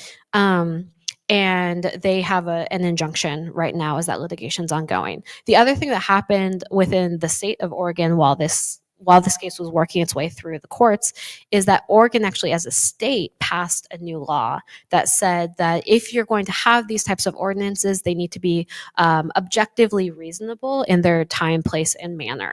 So the state actually created a new statutory requirement, and so that provides slightly more protections. And so Grants Pass can't even enforce the ordinance that brought us this case. In Washington, we also have a couple of cases that are promising right now. Again, they're based on the Washington state constitution. And so those are related to like privacy clauses. And also Washington has like a cruel punishment question, not a cruel and unusual punishment, and it's state specific. And so it has also created more protections in Washington. And then New Mexico also has. So again, it's West Coast sorts of things is where these things seem to be popping up first, but I'm sure they're going to continue. So New Mexico has a Civil Rights Act, and so they had a similar type of ordinance that was struck down based on that. So we're really now looking more at kind of like a state by state question and ordinance by ordinance question as well. And the other thing is that the statutes themselves need to also just pass other types of scrutiny and requirements and those sorts of things. So the federal U.S. Constitution 8th Amendment seems to be a closed path forward at this point. Advocates are really now looking at all the other ways in which these may be problematic and struck down. One of the interesting things that came out of oral argument, but I don't think really ended up in the opinion, was like the necessity exception. That if it's necessary for you to be sleeping in public, then that's a defense. What's the problem with that? Is there any issues with that just being a defense? Yeah, so there's, yes, yes. Okay, so for example, that's a kind of state-specific question, right? And so every state has a different kind of rule about exactly how necessity works. So that's just one thing. California's is like particularly high and difficult for some reason.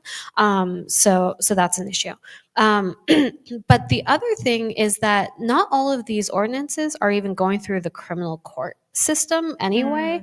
And so there's this open question about California's are, so I haven't had to do a lot of the analysis on this, but there is an open question about whether necessity defense is something that comes in on more of like the civil side as well. And then the other issue is that, like I kind of had said at the beginning, these cases aren't necessarily going through the court system because that's not the purpose of them. Often the purpose of them is to allow the officers to talk to them, then to run the warrants, to tell them they need to move. They're not filing those cases. So it's not necessarily, or it's not solely about what are the criminal consequences at the end. It's about the front end piece as well, and about the ways in which it's destabilizing people, pushing them really further away from resources, more into like the shadows, right? And that's happening whether or not if you get an attorney and know how to raise a necessity defense and you're getting to the point of a trial, whether that's going to be successful, that's so far down the line from the reality of when people are getting these tickets. In the oral arguments, Sotomayor was asking questions about whether, it was about police officers and whether they, are giving tickets to quote unquote campers, and whether they're only giving it to unhoused people. And the officer said it, this is really only for people who are homeless and no one else. And it was concerning when I heard it, but it was obvious, right? That of course that is who they were giving tickets to. That is who they were criminalizing. Any other things you want to share before we open it up to questions? No, I think that's everything I have. So I'm ready for questions. All right. Any questions from in the room or online?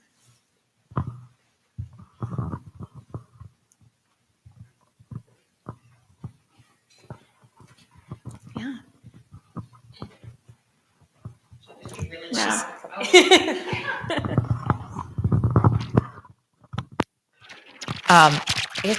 I work hearing.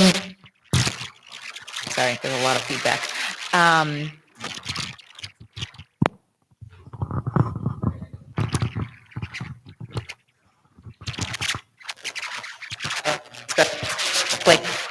you talk about how like the amicus brief came together, like the coalition work and also the work of students and what role they played in it? Yeah, so I'll repeat the question because I'm not sure what was happening with the microphone. But so the question was from the perspective of like a law school clinic, how did the amicus brief come together, and what was the role of the students? So as background, our clinic, because we do so much work related to kind of homelessness more broadly, we also are connected to the National Homelessness Law Center. And so they did a lot of work related to the amicus briefs and those sorts of things. And so they reached out to us to do something related to veterans, and connected us with the National Coalition for Homeless Veterans and kind of all those groups. So they play a really instrumental role in putting that together, which is incredible. And then our students, so they wrote the brief is the short answer on that, right? So they did the research to find the stories. They did outreach to nationally as well for kind of trying to collect that and talking to National Coalition of Homeless Veterans too.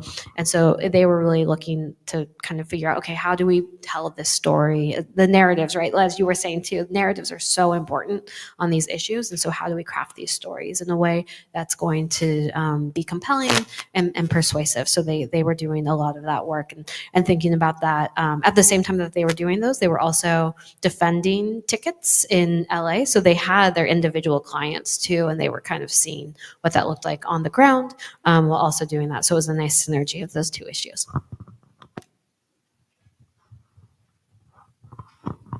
I have a question from the webinar, if that's all right. So is there any litigation pending or being considered that specifically addresses the criminalization of veteran homelessness, not necessarily just homelessness in general? So not to my knowledge, there's nothing specifically for veteran homelessness. In most cases, I would need to go back and double check all these cases, but generally any case related to criminalization of homelessness usually does have veterans within their plaintiffs, usually as at least like a named plaintiff, and then a lot of these are class actions, and so then veterans become a part of that as well. But I am not aware of any criminalization cases related to veteran homelessness specifically.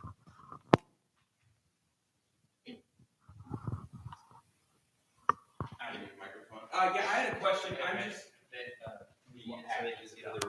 Sorry, Carter. Hey, Ray, I'm a student at the vet clinic here at Mizzou. I'm thinking of, is there a way to put a steeper burden on the government? You think of criminalizing not getting certain health care or not paying your taxes, and the government provides these services for indigent people to get these things. And I know that HUD-VASH and these other government entities can provide low-income housing. Is there a class action or other ways to challenge the thresholds they have now that would open up housing and income for homeless people, especially veterans?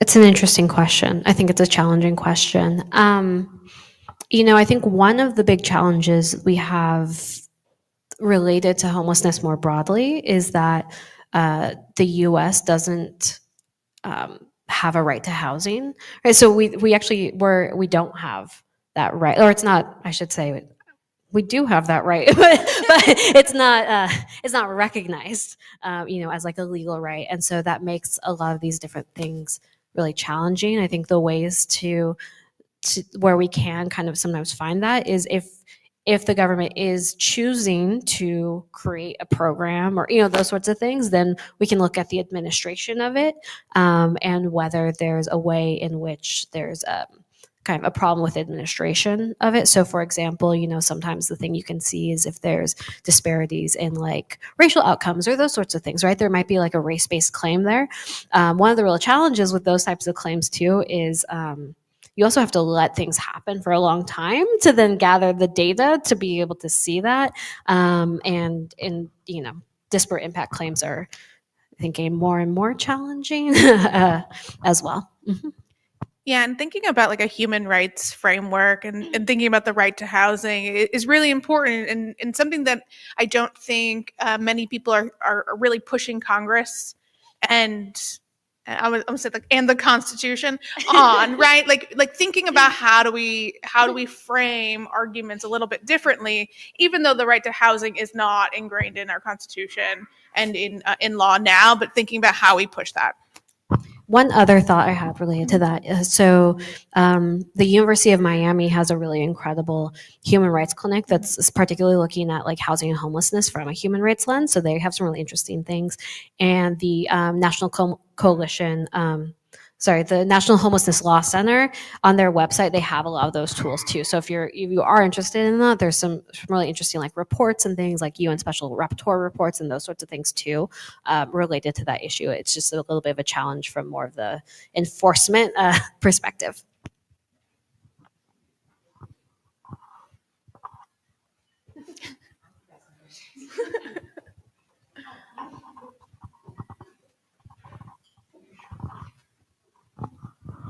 Thanks. That was a great discussion of grants pass.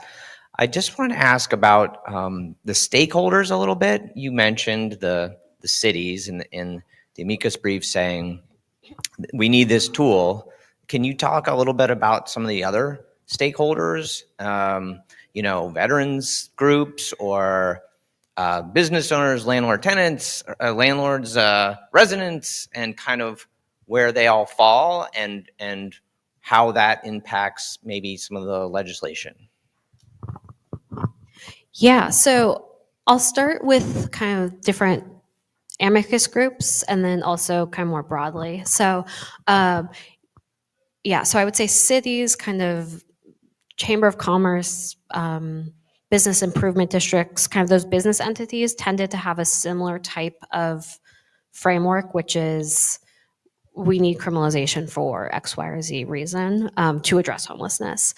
Within the kind of veteran-specific context, that was a lot of that was happening, honestly, more from the national coalitions side too, where they were bringing together kind of their stakeholders and those sorts of things. But with overall this idea being like criminalization is not improving veteran homelessness. I would say one of the most interesting, I really loved this brief was, what is it called? It's called The Brief of 57 Social Scientists with published research on homelessness. Beautiful. But it's exactly what it sounds like, right? And they make a really compelling case based solely on research, not illegal, right, arguments at all about why this is bad policy and why this is making things worse. And so I think that one I find like particularly compelling, right? Because it is like, it doesn't even matter if it's legal. This is just not what we should be doing. And so that's, I think, also really important for moving forward, right? In a world in which it is legal, that there is this beautiful brief that lays out why it's still bad policy. And so that's a lot of what we're seeing. It's interesting to see it kind of play out more in the very specific local places where I think you actually do see, this is a place, I mean, I'm in LA, which is like thought of as like a very liberal city and those sorts of things, right? And this is a place where just like, and kind of thought of as like pretty homogeneous in a lot of ways politically, and this is just a place where it's not, right? This is one of those issues where you see neighbors like against neighbors, literally, right? And so it's a particularly tough one, and I think it's also a place where there's been a lot of work to help redefine our unhoused people as our neighbors too, right? They're people from our communities who are still in our communities. The research shows that the vast majority of unhoused people are living, I think, within like 10 miles of their original homes. It's not like interlopers coming in. So that's telling us it is a local problem too that needs like local solutions. I have a quick comment and a question just to the question online. The litigation that comes to mind that's about veteran homelessness is the Powers litigation, and that's currently at the Ninth Circuit. So it's not about the criminalization, but it's in part about the obligations of our government to provide permanent supportive housing. Just flag that.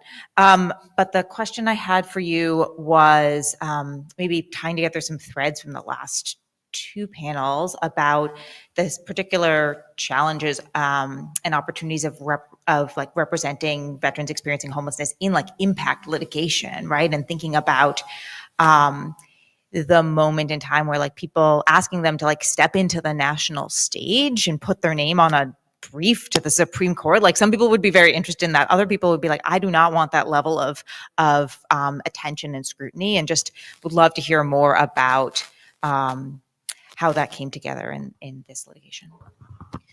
Yeah, so we had this conversation quite a bit with our students as well. And what we ultimately decided to do because of those very real challenges is we actually ended up combing through existing public litigation and finding those declarations and stories from what has already been published. So some of those were from so that's where like the vast majority of it came from. And the thinking behind that was kind of exactly what you're getting at, right? Like these are our veterans who have already decided that this is an issue that they are willing to become very public figures on, and so we wanted to kind of highlight it in that way. It also helps, quite honestly, because those are also cases where there already was some like litigation, right? So things were a little bit vetted in a way too, where we could feel like, okay, this is, we can feel comfortable moving forward with that.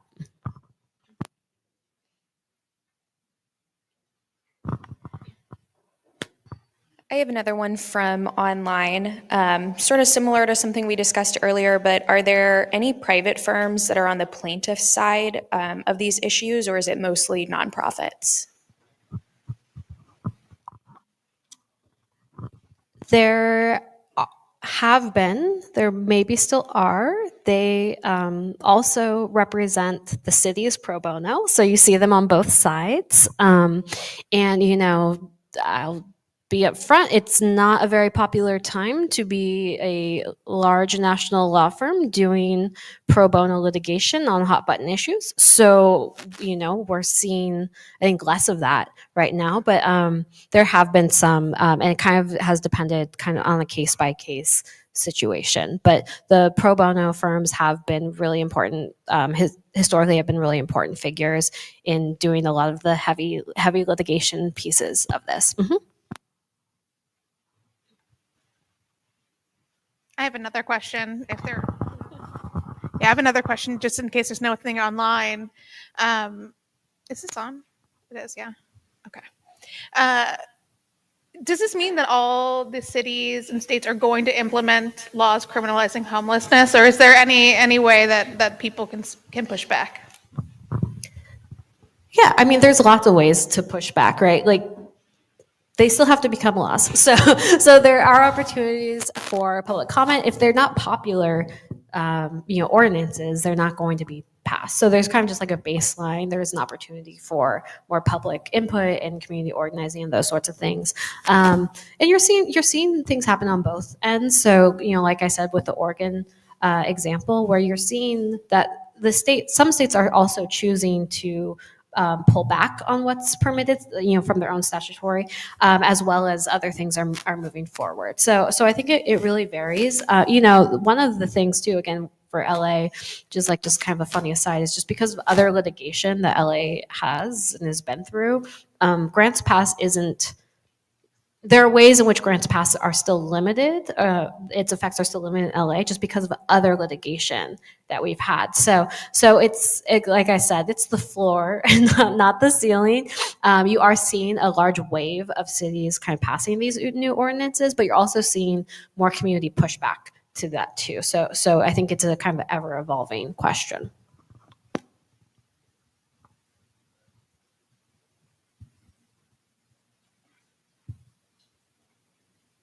All right, if there are no other questions, I think we're going to hand it back to Carter.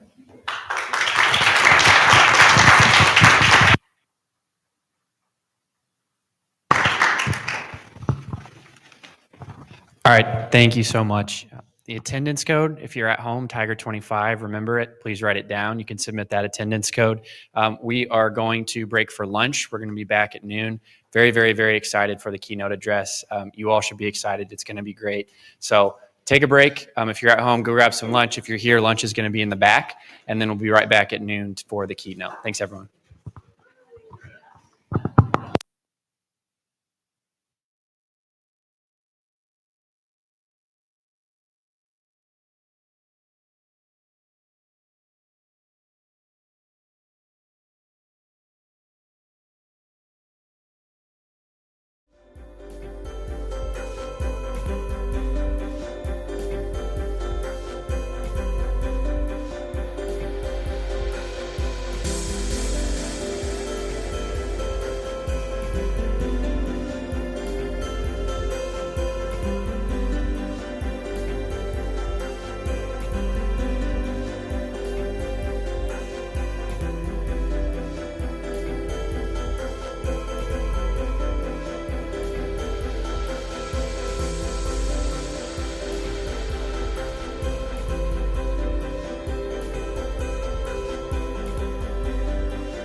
Speech.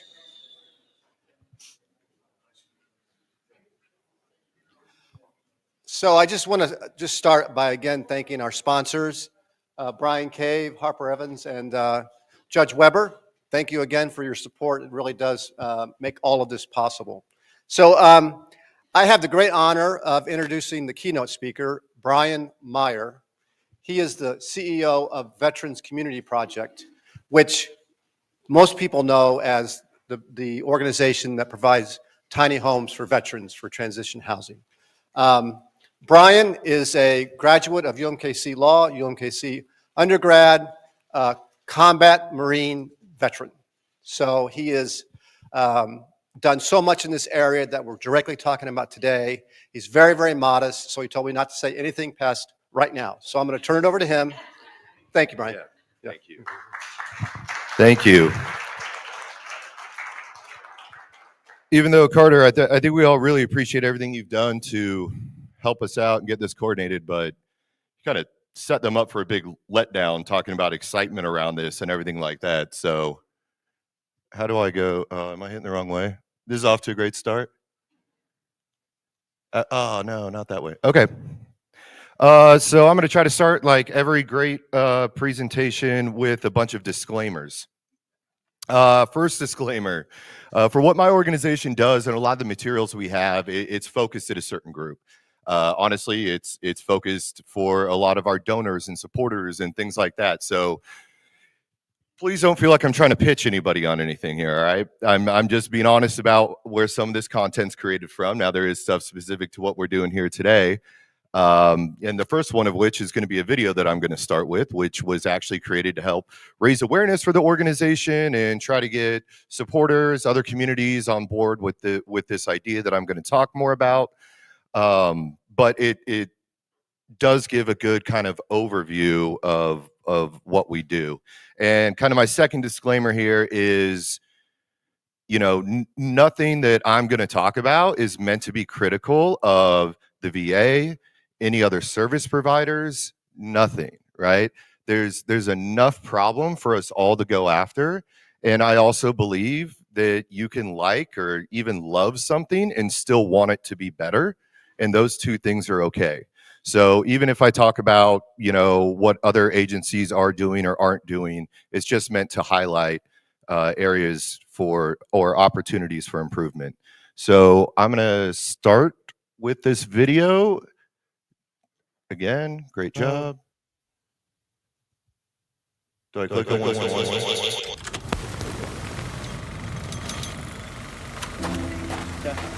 How many got? 5? 6? I joined the military when I was 17. My mom had to sign a waiver. My first assignment was Japan. I was the first female in the mechanic shop. I was a crew chief on a helicopter. I am a 12 Bravo combat engineer. I went into the Air Force in security communication. I was a regular Army. When I was in, I was 31 kilo.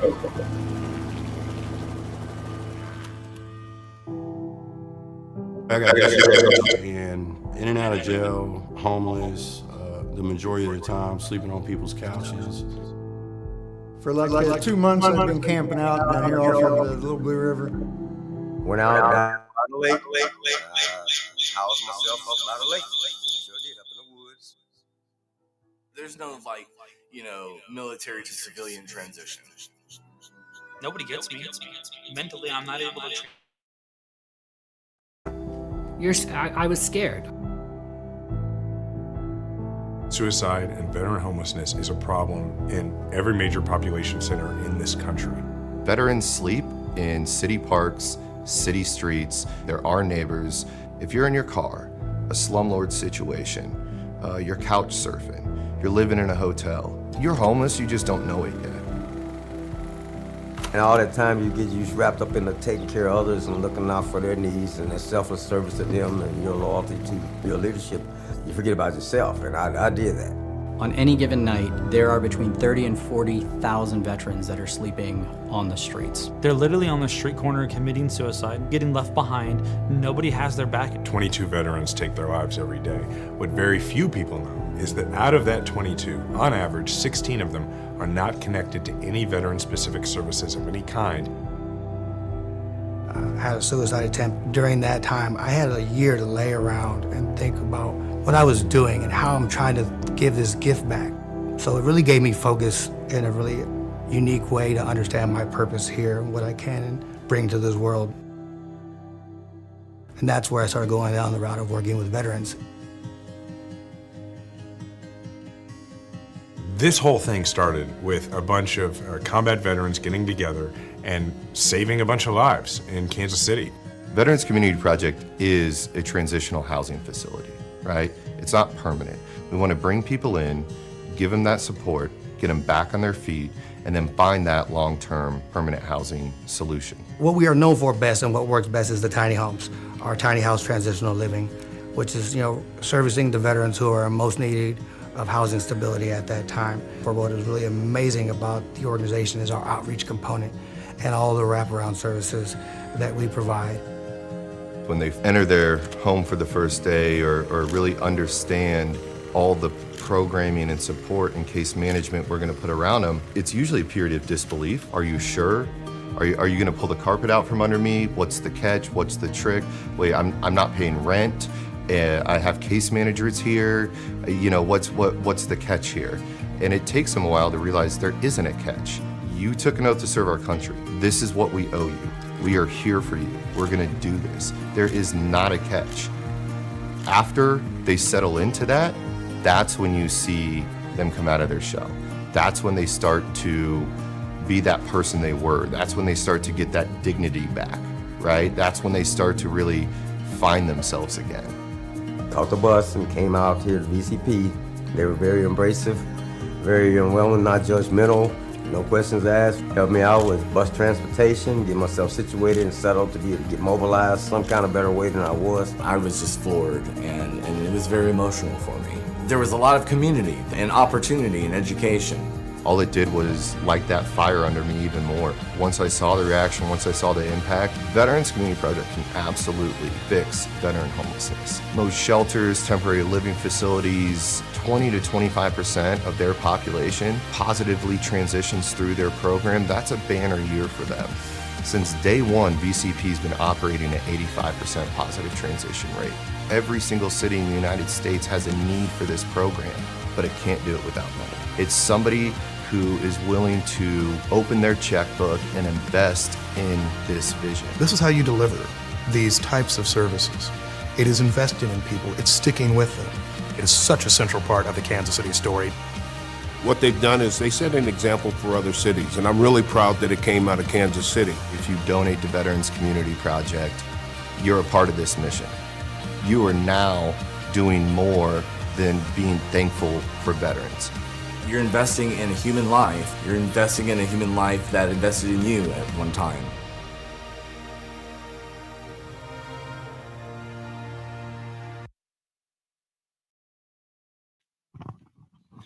All right, so I want to kind of back way up here And if you'll indulge me, I want to kind of tell you about myself a little bit, because I think it leads nicely into why Veterans Community Project exists in the first place. So as previously mentioned, I was in the Marine Corps 2001, 2006, deployed to Iraq a couple times. There's my fat head on the screen there. And coming to the end of my military service, I'm somebody who, on paper, should have been very well positioned to make a successful transition out of the military, right? I had an incredible network of support back home in Kansas City, great friends and family, had a job lined up, no visible injuries. But, you know, just like so many other veterans, I had my own struggles. I had my own struggles that culminated at a point in time in my life. I was standing in front of a judge, and the judge is telling me, you can either go enroll in community college, or I'm going to stick you in jail for a few days. And after I got out of jail, I was like, that sucked. No, So I did, right? Went and enrolled in community college. Fast forward, bachelor's, master's, law degree. I was actually, I can remember very vividly, I'm sitting down to write the commencement speech for law school graduation, and just had this overwhelming, and you know, in front of that judge, step left, step right, I'm a very different person. Why don't I try to get back some other veterans who maybe didn't get that same opportunity? So I just started poking around. And the first thing I came across that really gave me some inspiration, we talked about it earlier, this is an old challenge report. It was mentioned earlier, right? But I just wanted to know, like, hey, I have this legal skill set. How can I, you know, relate that to maybe some other veterans and assisting and stuff like that? And, you know, what blew me away when I looked at it, I was like, wow, you know, there's a lot of stuff up here that's just any attorney can do. You know, in my head, it had to be, you know, a VA accredited attorney or somebody who's really skilled with, you know, navigating that process. But my takeaway was, well, a lot of the stuff on the list, and this is the most recent one, you can see that the needs have changed, but there's still a lot of just basic legal unmet needs. So I actually started a nonprofit in Kansas City focused on getting veterans free legal services.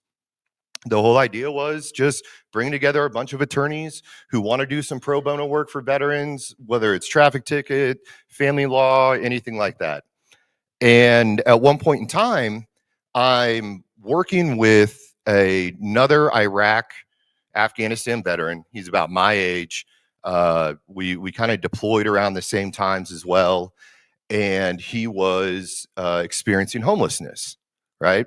So I'm working with him to try to get him stabilized, and we've already kind of talked about some of the issues of trying to provide legal services when somebody doesn't have, you know, a steady place to stay every night. You know, if they're worried about where am I going to sleep, what am I going to eat, you know, am I safe at night?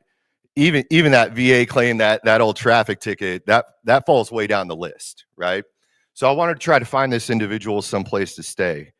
So I took it upon myself. I told him, I'm like, look, I'm going to find you somewhere. You know, just put that on me, take it off your list. So I started going around to the other service providers in Kansas City, the other shelters, and these are not pictures from Kansas City because I don't want to like point at anybody. But, you know, went to the shelters, in Kansas City, it's called the 9th floor of the VA. That's where they have their beds. And the thing that really struck me was, as a veteran, I would not want that situation for another veteran. That group living situation, some of the struggles around it, knowing this individual was going through PTSD, I knew that that situation was not what I would want for somebody I served with, right? And really just kind of dug in on it, dug in and said, like, you know, what are these barriers? What are the systematic barriers to it? You know, the idea of, you know, sharing walls, the group living situation, even just passing people in a hallway sometimes can be a lot.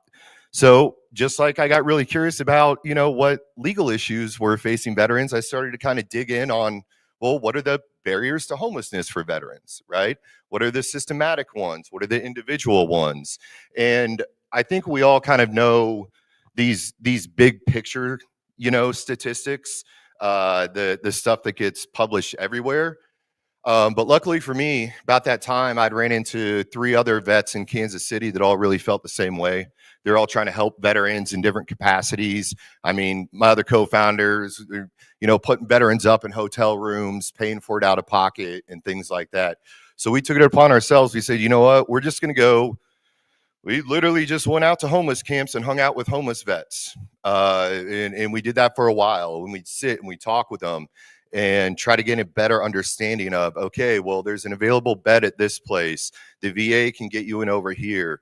Why aren't you, why aren't you taking this opportunity, or what's preventing you from taking a step forward? And there are a lot of reasons that I'll circle back to, but I like to sum it up in 3 things, right? And some of this was brought up in the presentation right before me. It's what I call people, property, and pets, right? So who am I going to be around if I go into this, right? I don't know the person to the left and the right of me. These are strangers to me, at least out here. And anybody who's worked in the area kind of know, even within the homeless population, you'll have the veteran population that often tends to subset itself and create its own little community there. Property, am I secure in my person and my personal property? What little things I have, are these things secure? Am I going to be safe? And then the other one was pets, right? Unfortunately, and very understandably, most group living situations or even large apartment complexes and things like that just can't accommodate pets. There's health, there's sanitation things. It's understandable.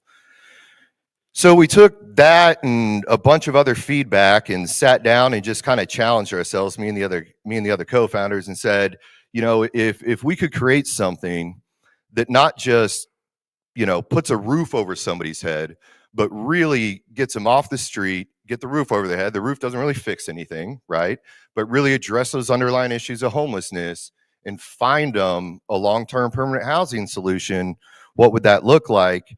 And we really focused in on the idea of dignity, right? And the dignity of having your own front door, the dignity of having your own bathroom, the dignity that's associated with being in a community of other individuals, or having a community come to you and say, hey, I'm here, I want to help. And that long-lasting dignity of once you get back on your feet and you're back out in the community and you're kind of reintegrated and sustainable. So if we could come up with some way to do that, what would that look like? And everybody's already seen, but that's where we kind of came up with this idea. What about a village of tiny homes? But not just tiny homes, right? Not sheds with beds, right? Like, what can we do to create a facility that is truly to the same standard, all of our homes, they're just smaller, right? So we kind of sketch out that idea.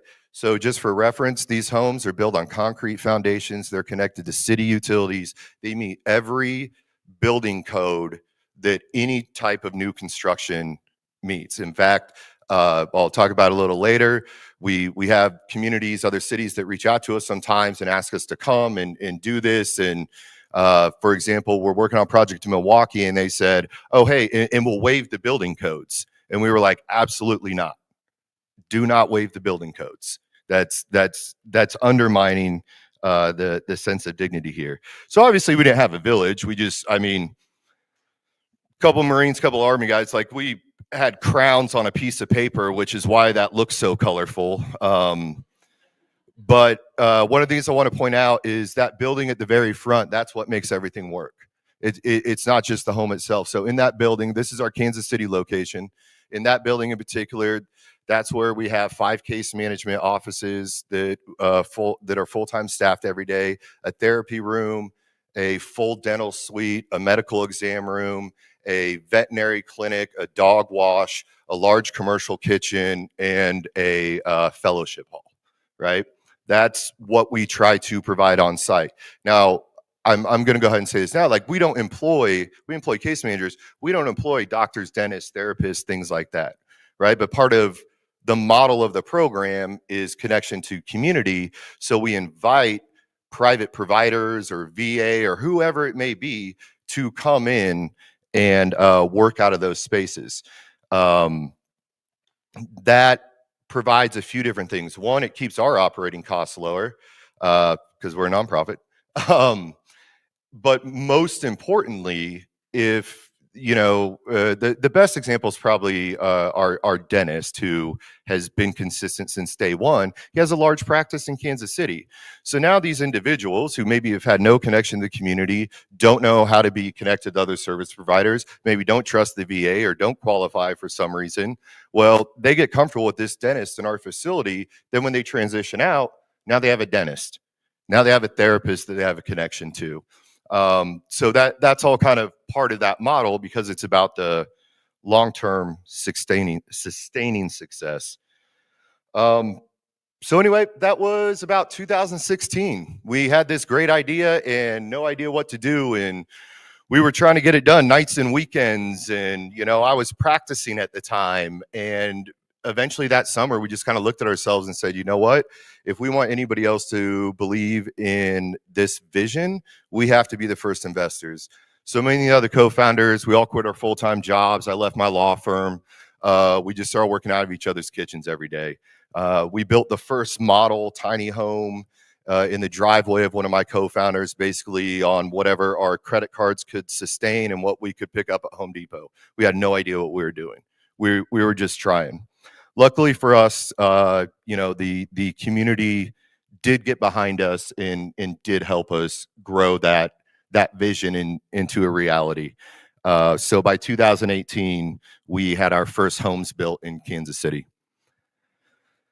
So just talking a little bit more about the model, about some things that make us different.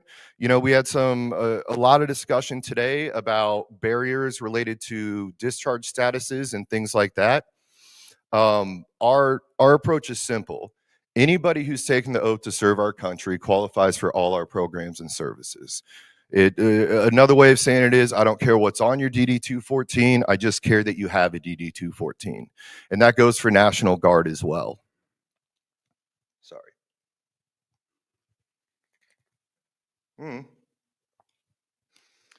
Which, it opened up a whole new population for us. It helped with some immediate trust building in the veteran community, them understanding that we weren't going to look at those things. We were just going to take the fact that they were willing to take that oath, and that's all that mattered to us, right? Now, I will, full disclosure, well, hey, how can you do that? Private funding. We have to go about it the hard way. We literally have to go out and just grind and fundraise for everything we do, but that allows us so much incredible flexibility in the case management program that we think has been absolutely know that it's the flexibility in the case management program and having a lack of some strings that allows us to promote this thing that we're very happy about, which is 85% of all the veterans that have come through our program have reached a long-term permanent housing solution. For us, that's like what we're most proud of there. A couple things about the program. When a veteran stays with us, they're not paying rent, they're not paying utilities. Their payment is participation in the case management program, right? So they're meeting with their case manager every day. They're sticking to the agreed upon case management plan that was crafted upon their entry. And although there are pillars in that case management program, what I'll get to, it's really created for each individual's situation. A little more on the funding aspect of it. Actually, I want to let everybody in here know I've tried. I have absolutely tried to get a big check from federal entities. I was fortunate enough. Our village in Kansas City is in Congressman Emmanuel Cleaver's district. He's been an incredible supporter. He's very attached to HUD. He's tried to figure out how to get HUD funding. The now former VA Secretary McDonough, came and took a tour just this past 9/11 I gave him a tour, and the whole impetus of it was so that we could sit and talk and figure out, are there any real opportunities for collaboration? And the conversation isn't dead. Unfortunately, there's been a change in administration, so some of the conversation and points of contacts change, but there's some big sticking points. One is our case management ratio. We have one case manager for every 8 to 10 veterans. In the social services world, that's incredibly low, but it allows our case managers to actually work, engage, understand the individual. Well, I don't have to say in the social, in the world of attorneys, right? Like, I mean, if you only had 8 clients to focus on, how much more effective could you be? How much better could you be, understanding the best way to help them? There are some other things, obviously, having the whole thing about anybody who's taken the oath disqualifies us from a lot of funding. We don't have income requirements for people that move in, right? It's a misnomer to think that if somebody's homeless, they don't have income, right? They can just be really bad with the money that they have. And that happens quite a bit.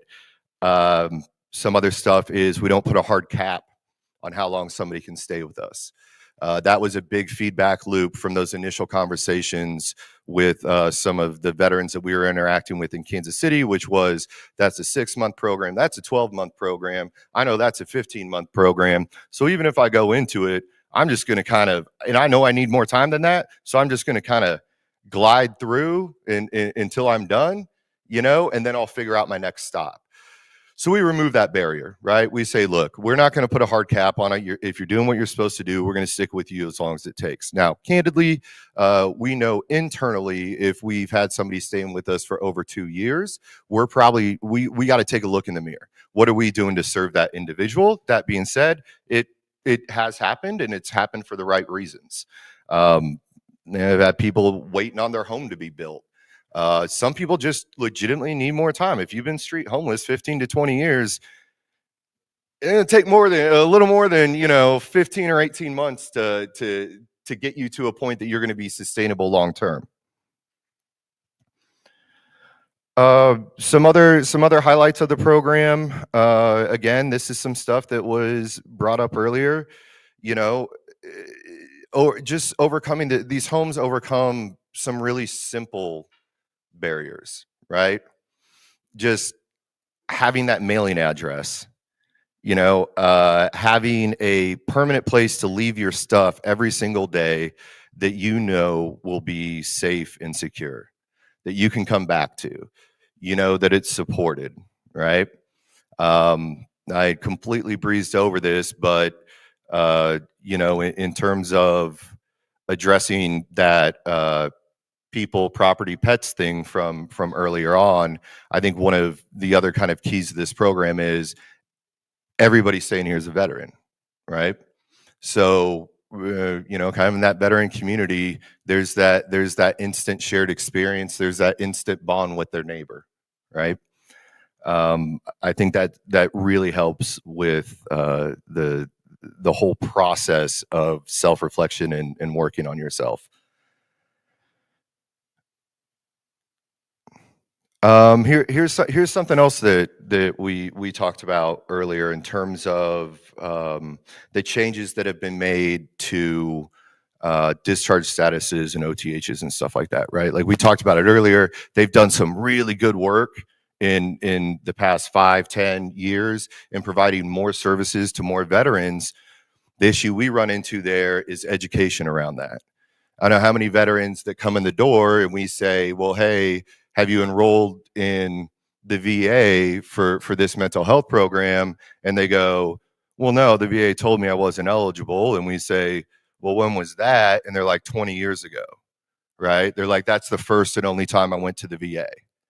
And that's all too common. So for us, there's this entire education piece and the importance of helping a lot of individuals understand all the programs and services that are now available to them, because that landscape has changed so much, again, in the past 10 to 15 years. But for a lot of these individuals and the veteran population in general, you come in and you say, hey, I'm here, I need help. and you get told no, well, the likelihood you're going to go ask for help, like it was already pretty low. And if you get told no, it's way down here. So we got to make it as low barrier as possible and do a lot of education around what's out there. The other kind of tenet of our program is the case management. I keep saying it, but that's what makes it work, right? That cool picture of the tiny homes in the village and everything like that, like that's kind of like the sexy eye-catching piece that draws people to it, but it's really our case management program. And it's on the screen behind me, so I won't read it to you, but we call it our Homes Index. And basically, we bring these individuals in.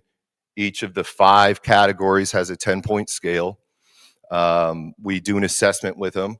We place them on a different spot within each pillar on that 10-point scale and aggregate it. We get what's called our permanent housing readiness score. Over time, we've kind of learned once you reach a certain point in your permanent housing readiness score, you're most likely to be successful long-term after you transition out. So we kind of rate these individuals on the scale and then do a really simple thing. We just go out to the community. If they're struggling with money management, we just go to a community partner for money management. We don't recreate that wheel, right?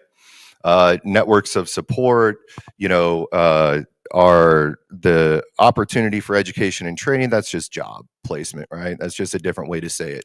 These great programs exist, but most importantly, it's the idea that the community recognizes that this is a community level issue and that they want to help, right? It's also helping local communities understand that, look, you may think of veteran homelessness as this big federal issue or VA issue or something outside of your grasp. And it's saying, no, look, on a very localized community level, we can fix this, we can address it, and we can do something about it. And honestly, for a lot of people, a lot of the feedback I get is not from our clients, but from the community at large, just how empowering that is, right? Because so many people see it, they care about it, but they don't feel like there's a meaningful way to get involved and put their hands on it. What else do I got here? By the way, I'm intentionally kind of moving because I'm very used to the fact that I'm saying a lot of different stuff and hitting on a lot of different issues. And there are certain things that some people kind of latch to and want to know more about than others. So I hope I'm not getting too far ahead of myself and assuming that there are going to be some questions or want me to explain some things further, but I'm leaving a little extra time at the end for that. One of the things that's really important to us is, you've heard me say it, is fix veteran homelessness, not end. As much as I would say we're gonna, end veteran homelessness, the fact of the matter is, so long as they're veterans, they're gonna be homeless veterans. So why don't we fix the way in which we go about it, right? Why don't we build better facilities and better programs to address the issue, right? You always want to get upstream with it, and prevention is better than addressing somebody when they've actually become homeless. But that's why it's so important for us to go out and build these communities that are built to code and connected to city utilities, because 25, 30 years from now, they're still going to be standing and they're still going to be serving veterans. So that's why we talk about fix, not end.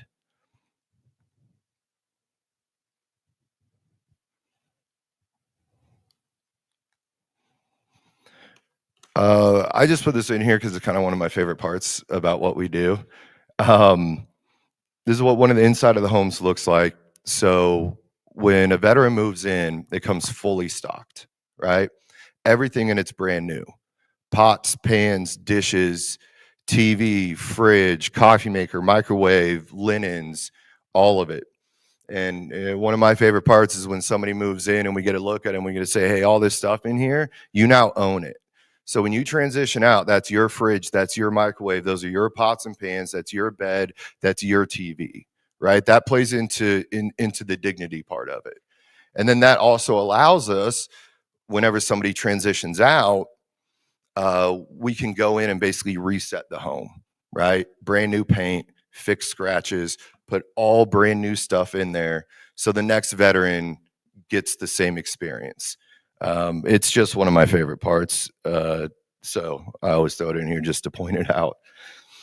And obviously pets, right? And it's not just service animals, right? It is any pet. At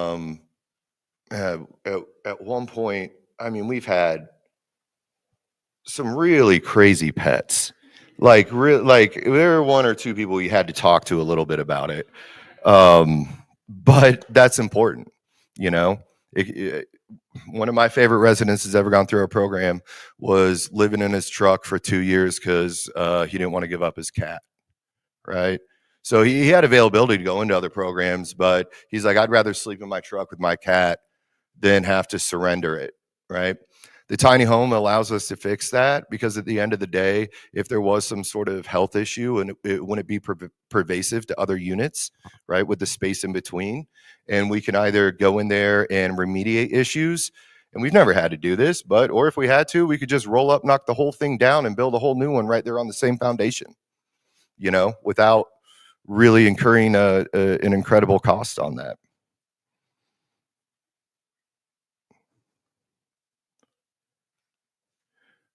This is just in here because I showed a lot of pictures of Kansas City, but this is St. Louis. So I figured that while I'm right in the middle of both of them, I should probably throw a plug in that, you know, our flagship is in Kansas City. That's where we started. But we also have a village in St. Louis under development. It will eventually be 50 homes. It's not there yet, but they are housing and they are serving. There's also just, and this is more for situational awareness for the people in the room. I've talked a whole lot about our homes and things like that. And every city is a little bit different, but Kansas City and St. Louis in particular, we have walk-in clinics, right? So we have, in fact, that building at the far end there, that's actually the walk-in clinic in St. Louis. Our walk-in clinics operate in the same way. Anybody who's taken the oath, no income requirements. You don't have to be homeless. You just have to be a veteran and have a need. And by need, I mean, it could be anything from emergency assistance. And by emergency assistance, I mean like, hey, I need new tires on my car because if I don't get some new tires, I'm not going to be able to go to work. If I can't go to work, right? Or it can be, I don't like my job. I want to see about getting a better one. Or it could be very just basic emergency stuff, snack bags, you know, hygiene kits, emergency housing, things like that. But those resources do exist in Kansas City and St. Louis in particular. That's just more a public service announcement, I guess, more than anything, because a lot of people in this room are probably connected to those two communities. Like I said, we started in Kansas City, and I'm very open, honest about the fact that like when I left my law firm, I was like, hey, I'm gonna go try to like start this nonprofit in Kansas City. It's my hometown. I want to do something good for my community. I want to do something good for veterans. Maybe get something stood up. After 2 to 3 years, maybe go back to practicing law. But what I didn't anticipate, what the other co-founders did not anticipate, was after we started having some pretty good success with our transition rates and making a dent in Kansas City, we started getting inundated with requests from other communities asking, have you thought about doing this here? Have you thought about doing it there, right? And the fact of the matter is we hadn't. And honestly, we really didn't know how to go about it. At first, we started with this idea, let's look at the places that have the highest populations of veteran homelessness, right? We're like, oh, maybe we do that. We don't know. We got a whole lot done with ignorance in the first place. So we figured we'd just continue that ignorance into like, can we grow it? That wasn't the right approach because that's not what made us successful in Kansas City. What made us successful in Kansas City was we had political support, we had a piece of property, and we had philanthropic support, right? Those are things that made us successful. And at the end of the day, the need is everywhere. The size and scale are different. So now we've expanded out those dots there. You all can pretty much recognize them, but Kansas City, St. Louis, Sioux Falls, South Dakota. The Colorado one is actually in Boulder County, just outside of Denver. We just did a groundbreaking down in Phoenix, and we have another project in Milwaukee, and there's the Oklahoma project in the works as well. So I'm done, if that's all right. We can just do questions and answers, or you can say, kind of sick of you up there, so on to the next. I won't be offended. Yes, sir.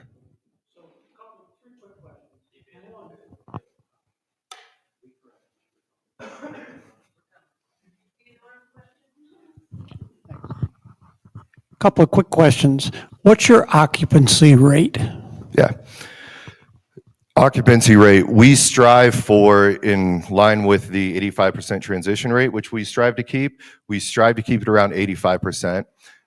One, because as I described earlier, we talk about flipping the houses. Sometimes that can be a 2 to 3 week process. And then we also reserve a couple houses in each community for emergency shelter. So we just kind of keep it like that. We're not afraid to push it to 100%. It's just, and it's gone over. It's just we try to keep it around 85. Which is terrific. What is the percentage of families versus single individuals? Thank you. I'm going to land this plane eventually and answer that, but it's one of my favorite things about this project that I totally did not address. So in Kansas City, you saw there are 49 units in Kansas City. 45 of them are individual, 4 are family units. That was just our original plan. The family units are a decent amount larger and can sleep, 4 comfortably. You can push it to 6. We did 4 units because in our heads we're like, all right, here's the population percentage of veterans who are homeless with children or with families relative to the overall. And to us, that came out to be 4 out of the 49. What we didn't anticipate was because of that front door that locks, the private bathroom, the on-site case management, all of a sudden we're having a lot of family reunification happening. We're having individuals getting custody and visitation rights. So, if their kids are going to come see them on the weekend, then we want to place them in a family unit. So now we've doubled the percentage. For example, St. Louis, they're going to have 10 family units to the overall 50 available homes. Last one. What percentage are women veterans? So, you know what? I got asked the exact same question last night, and I told myself, I was like, I need to go look up the exact number, and I didn't do it. I did a bad job. But what I will tell you is this: we're overrepresented, meaning that if you look at, the population of female veterans experiencing homelessness versus the population of females we have in our villages, we're overrepresented. I'm sure it's kind of, on face value again.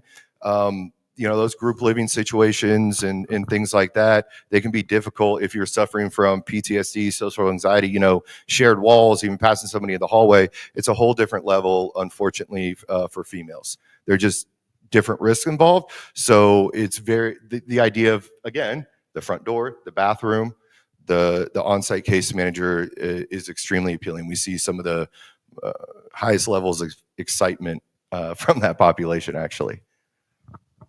Thank you. Oh, thank you.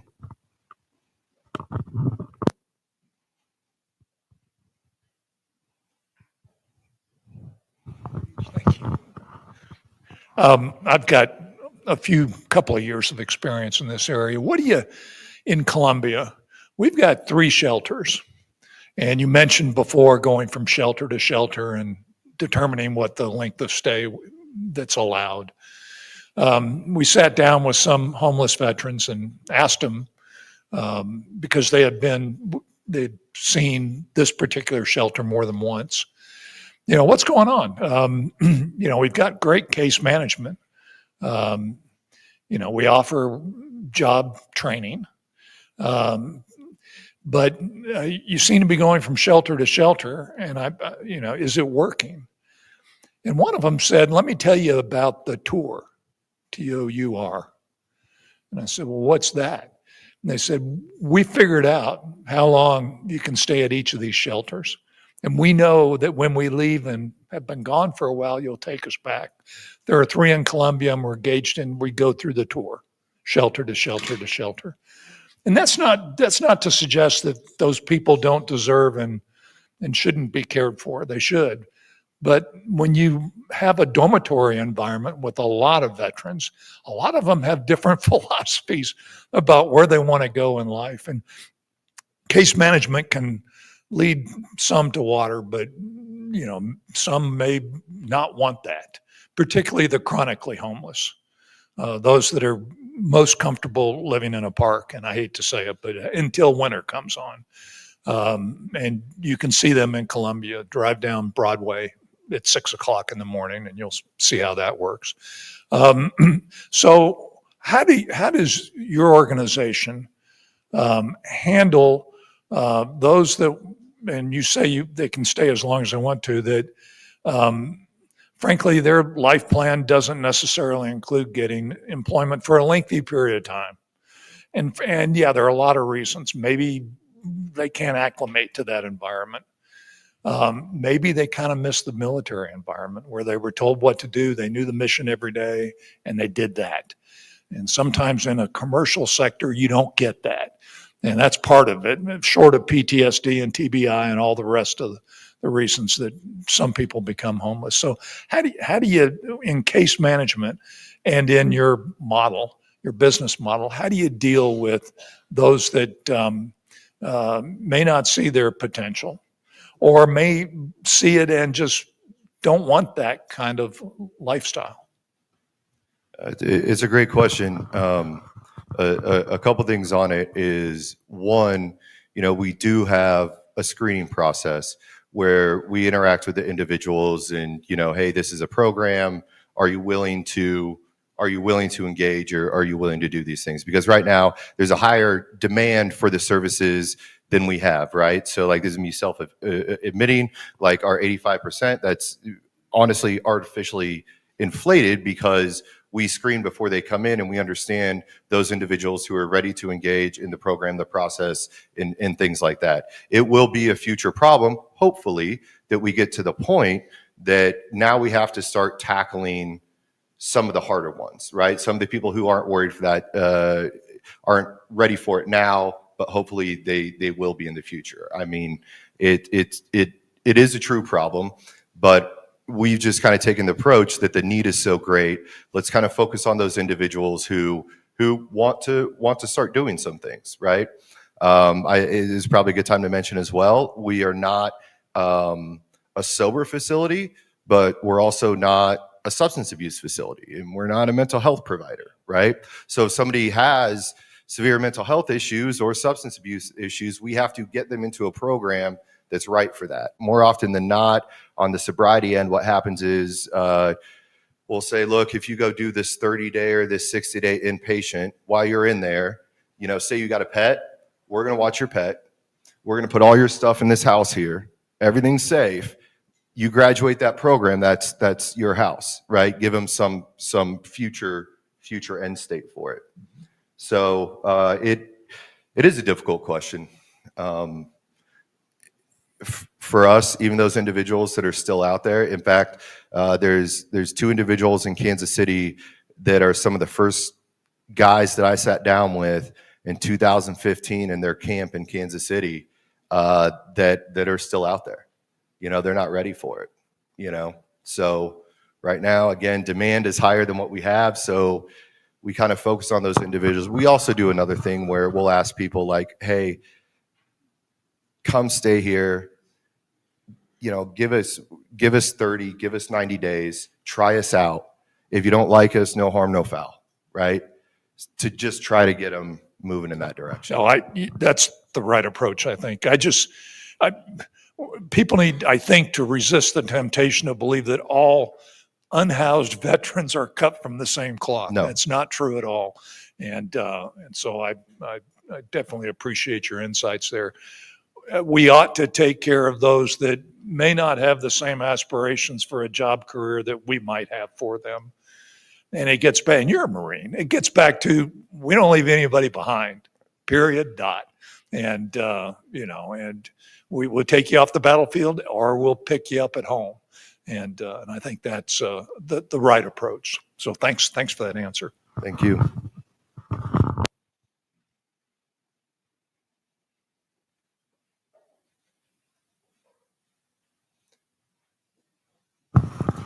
I'm a little intimidated. The actual really smart attorneys are going to ask me something, and I'm just the fake recovering attorney. I'm going to use the Socratic method on you. It's going to be great. No, I'm trying to win the award for like most questions asked.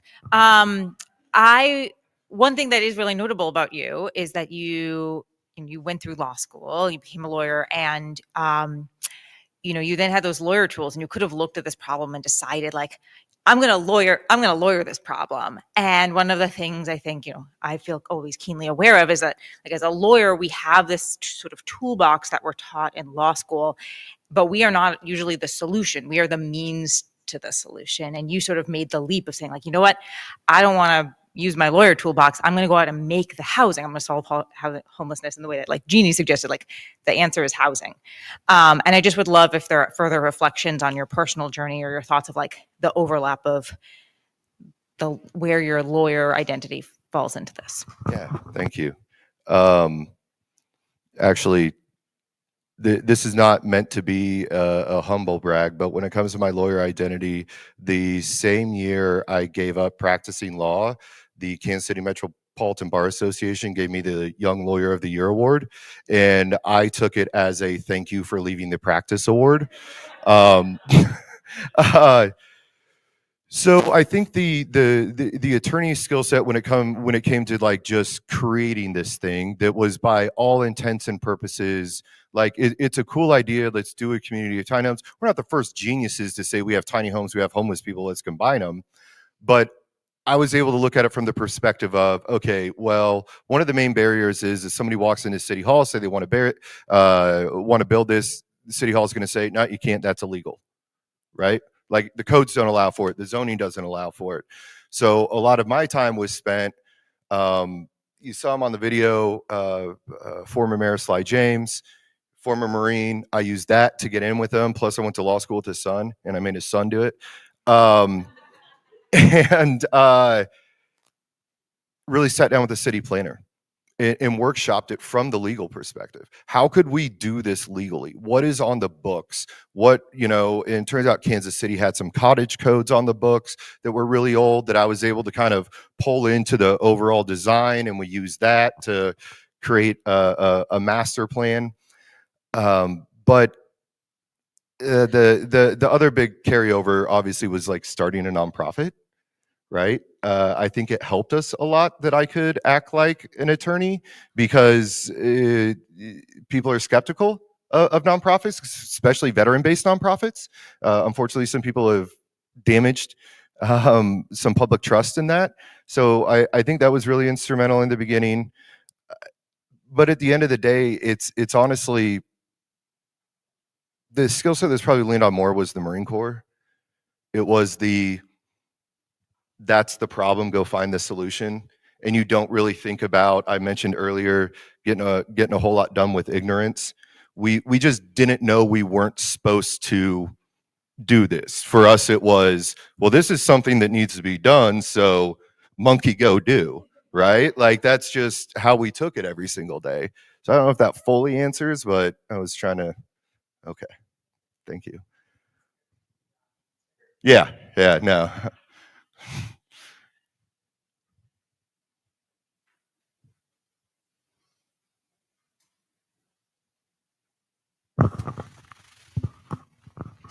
This is a question from one of our online guests. They're asking what assistance is being provided to veterans who also may be victims of domestic violence and are trying to escape that. So from our standpoint, that's actually, I could tell you exactly how many veterans we've housed that self-identify as that. One of the unique things about us, I'm gonna leap back to And I'm looking straight at you. I know you didn't answer the question, so I'm sorry. Camera.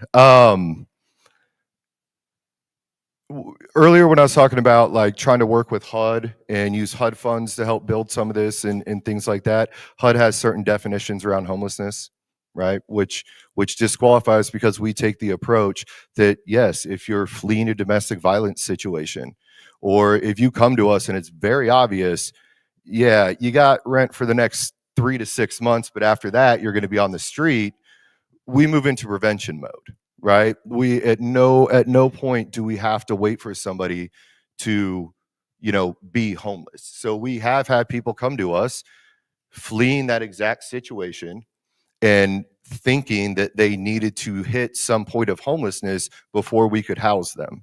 And that's just simply not the case. My case managers and services staff have complete discretion to make those calls.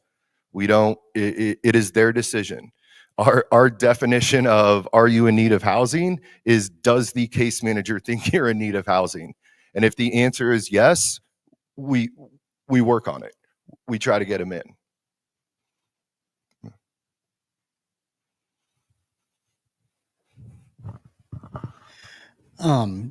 As you said, and others said, that a lot of veterans, we all come from different walks of life. We all have different views and philosophies.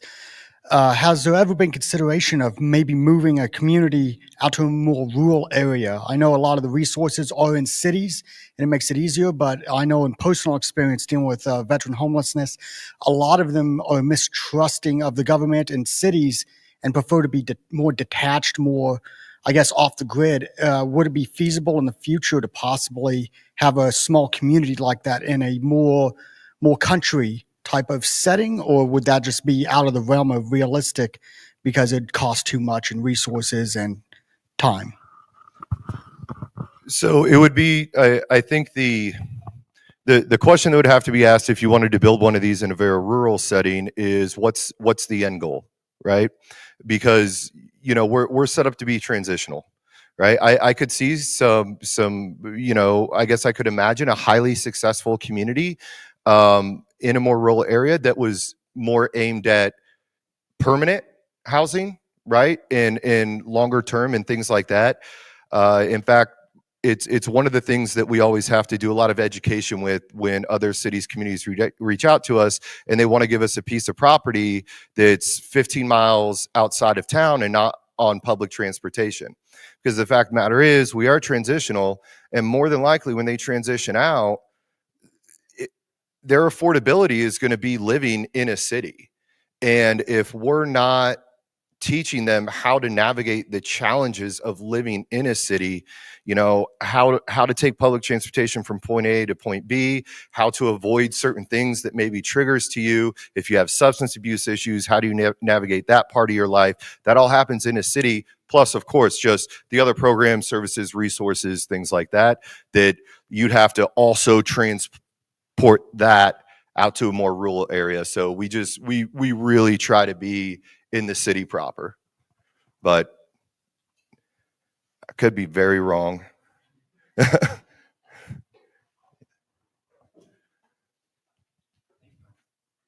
Oh, okay. Thanks, guys. Thanks for listening.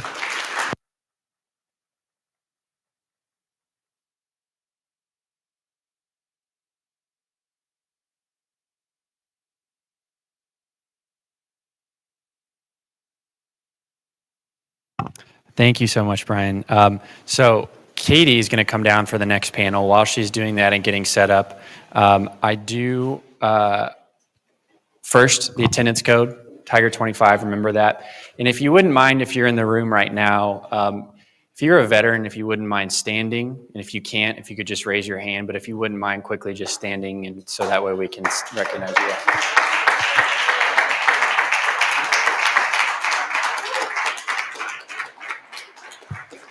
Thank you, everyone. So it's great that oftentimes we have veteran advocates who are a part of the veteran advocacy group afterwards. So thanks, Brian.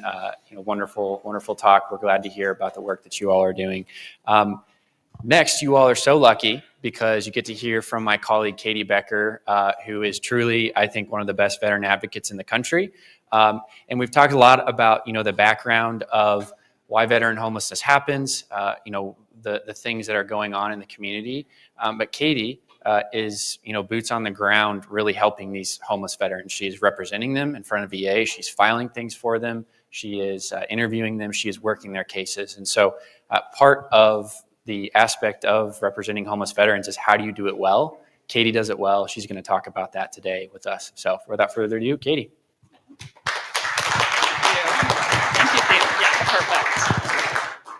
Thank you, Carter.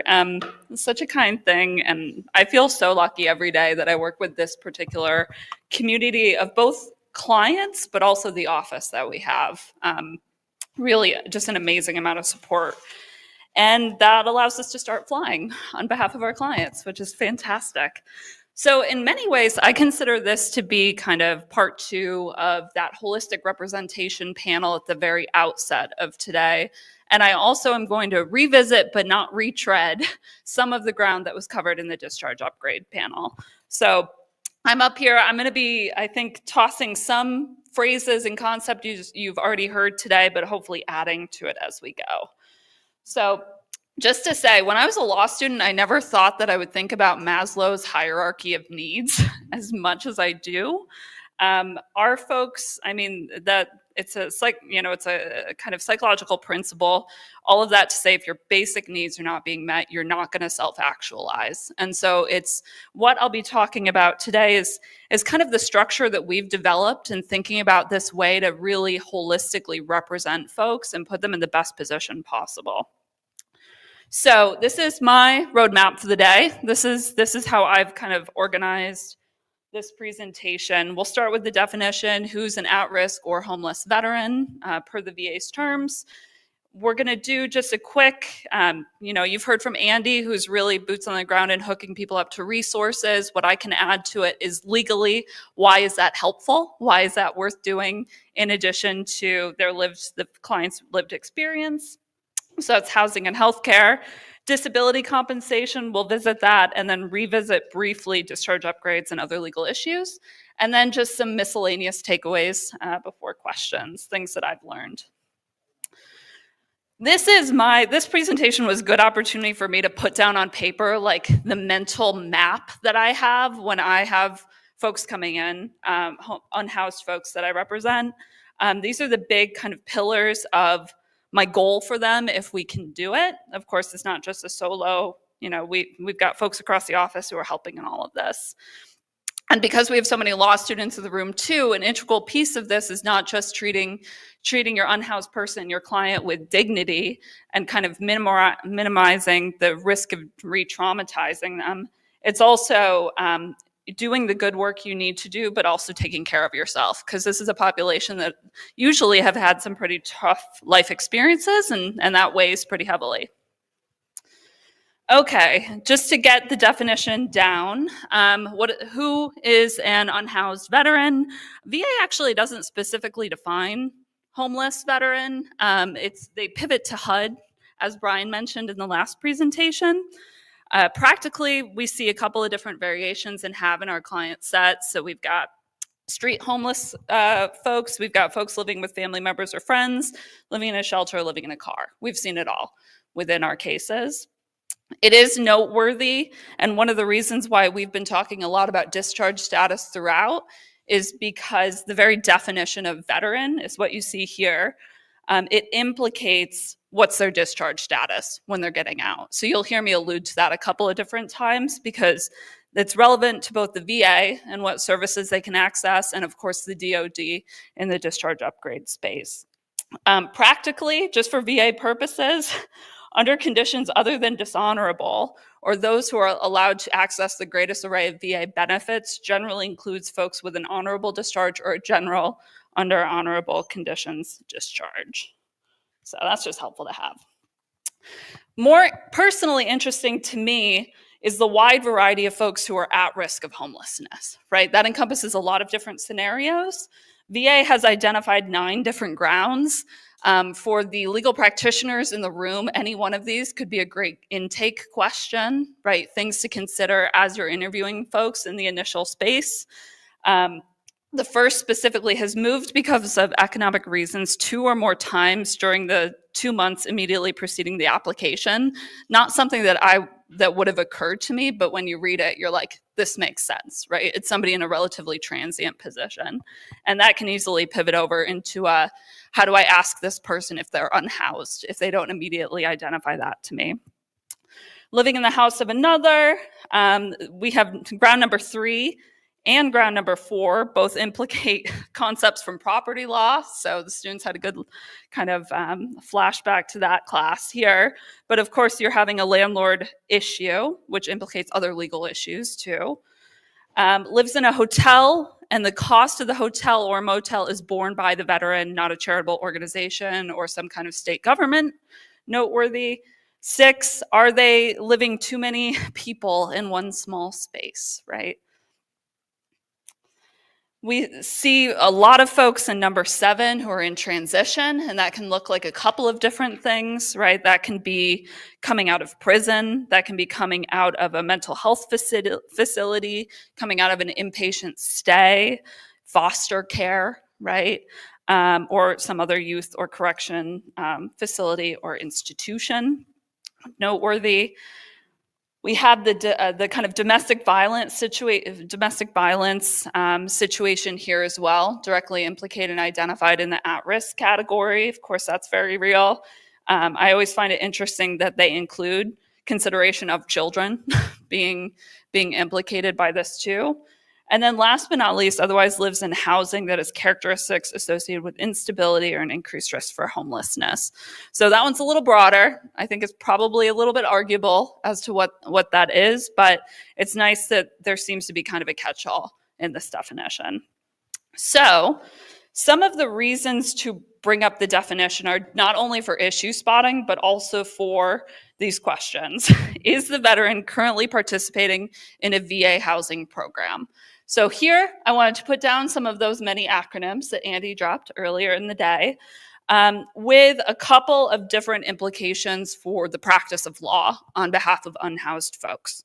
So I think it's worth noting these 4 programs are all purposed to help unhoused veterans access kind of housing resources. And generally, there's going to be kind of a case management, mental health component, and a housing component. Now, for us as attorneys, you kind of want to have a sense of which program are they going through, because it can implicate where do you go to get records to find helpful evidence on behalf of your person. So for the first 2, the healthcare for homeless veterans and the HUD-VASH program, you're going to have direct case management. So VA is going to be providing some of that mental health treatment. So you're going to want to make sure that you request those records from that VA facility. I went through and I pulled up a couple of records for one of my current clients, and I can confirm in the progress notes of their VA treatment records, it will say like MH, mental health / HCHV, or VASH for HUD-VASH, right? So that's kind of okay, we got those records, perfect. Now, for the other program, the grant per diem and then the SSVF, this care is being provided through community partners, right? So you're going to have to go to those community partners and you're going to have to request those records individually. Now, it's not going to shock anyone that so many of our folks are, particularly some of our kind of chronically unhoused folks, are very transient. I've got a client who's lived in more states than I have, and I'm pushing like number 4 now. It's worth noting VA facilities, you need to request records facility by facility. So if they have been unhoused in multiple states, you got to request all of that. So kind of tracking where your person has been is going to be essential. And then figuring out who's doing that care is just generally really helpful. One other kind of last point here, knowing their case manager sometimes can be helpful, particularly their VA case manager. And I'll have more to say about that. Bless those people.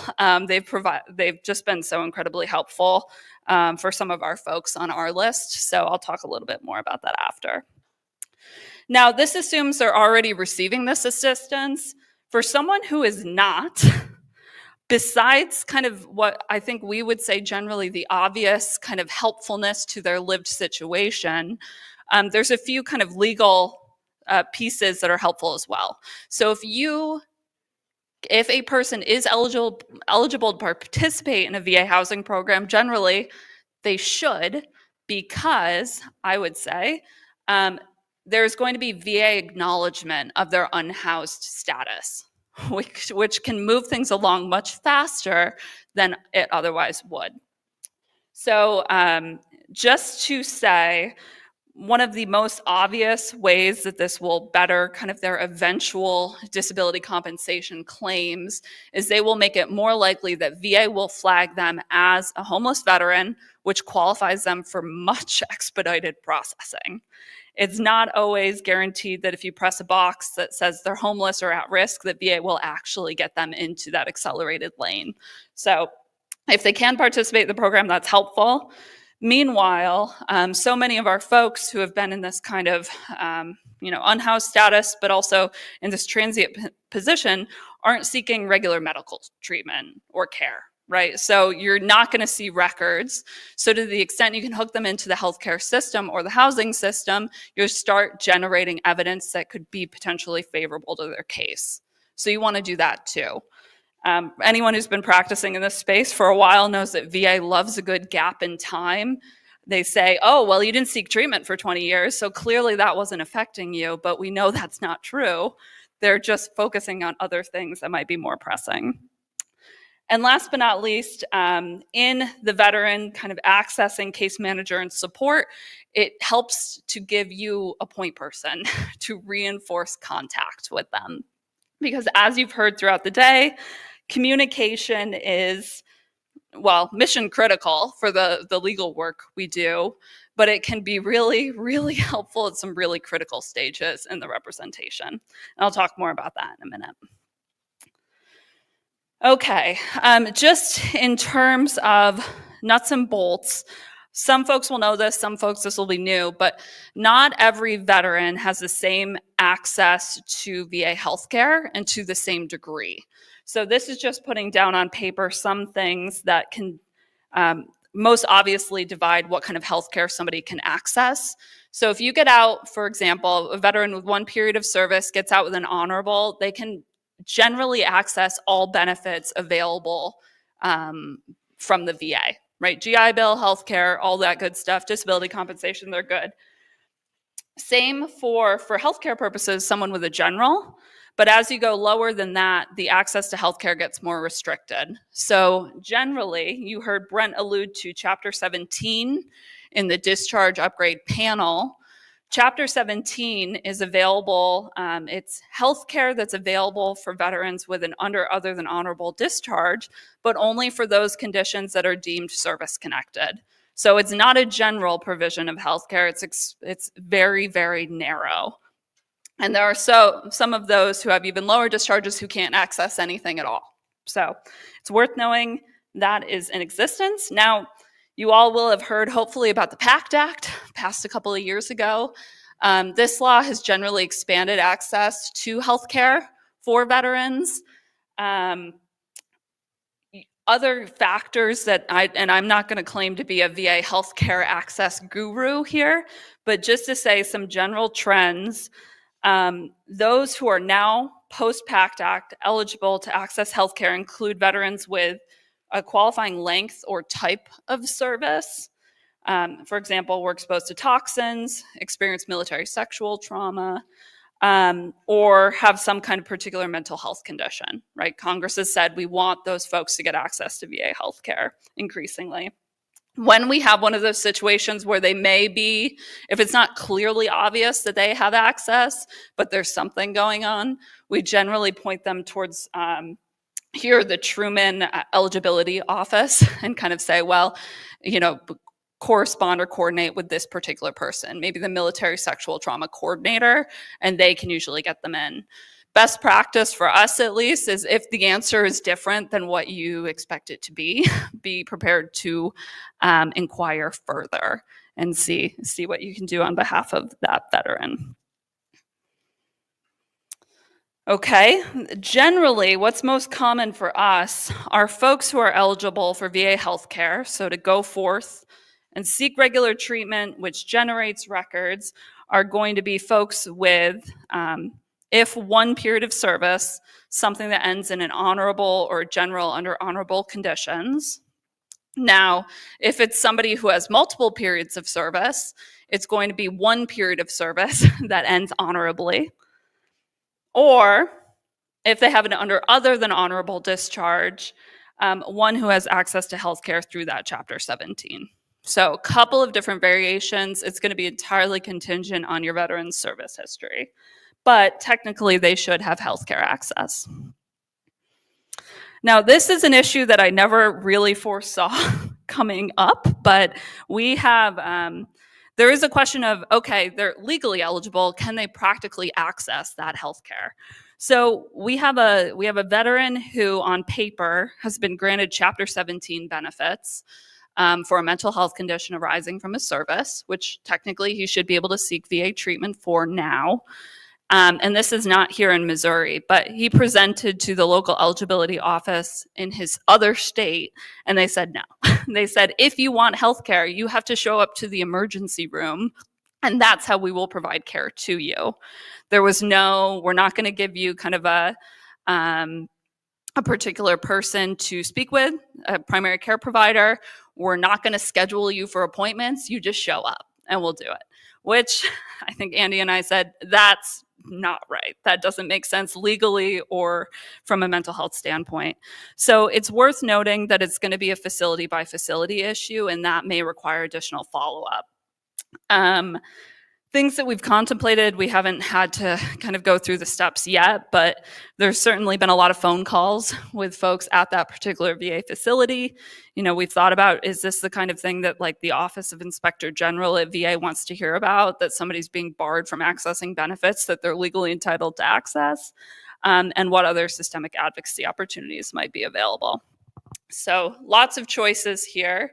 But again, as kind of the discharge upgrade panel said, and as the kind of Supreme Court panel said, there's a line because you want to zealously advocate, but we also don't want to like paint the entire mental health department at that facility against this particular veteran. So there's a little bit of a line as we go.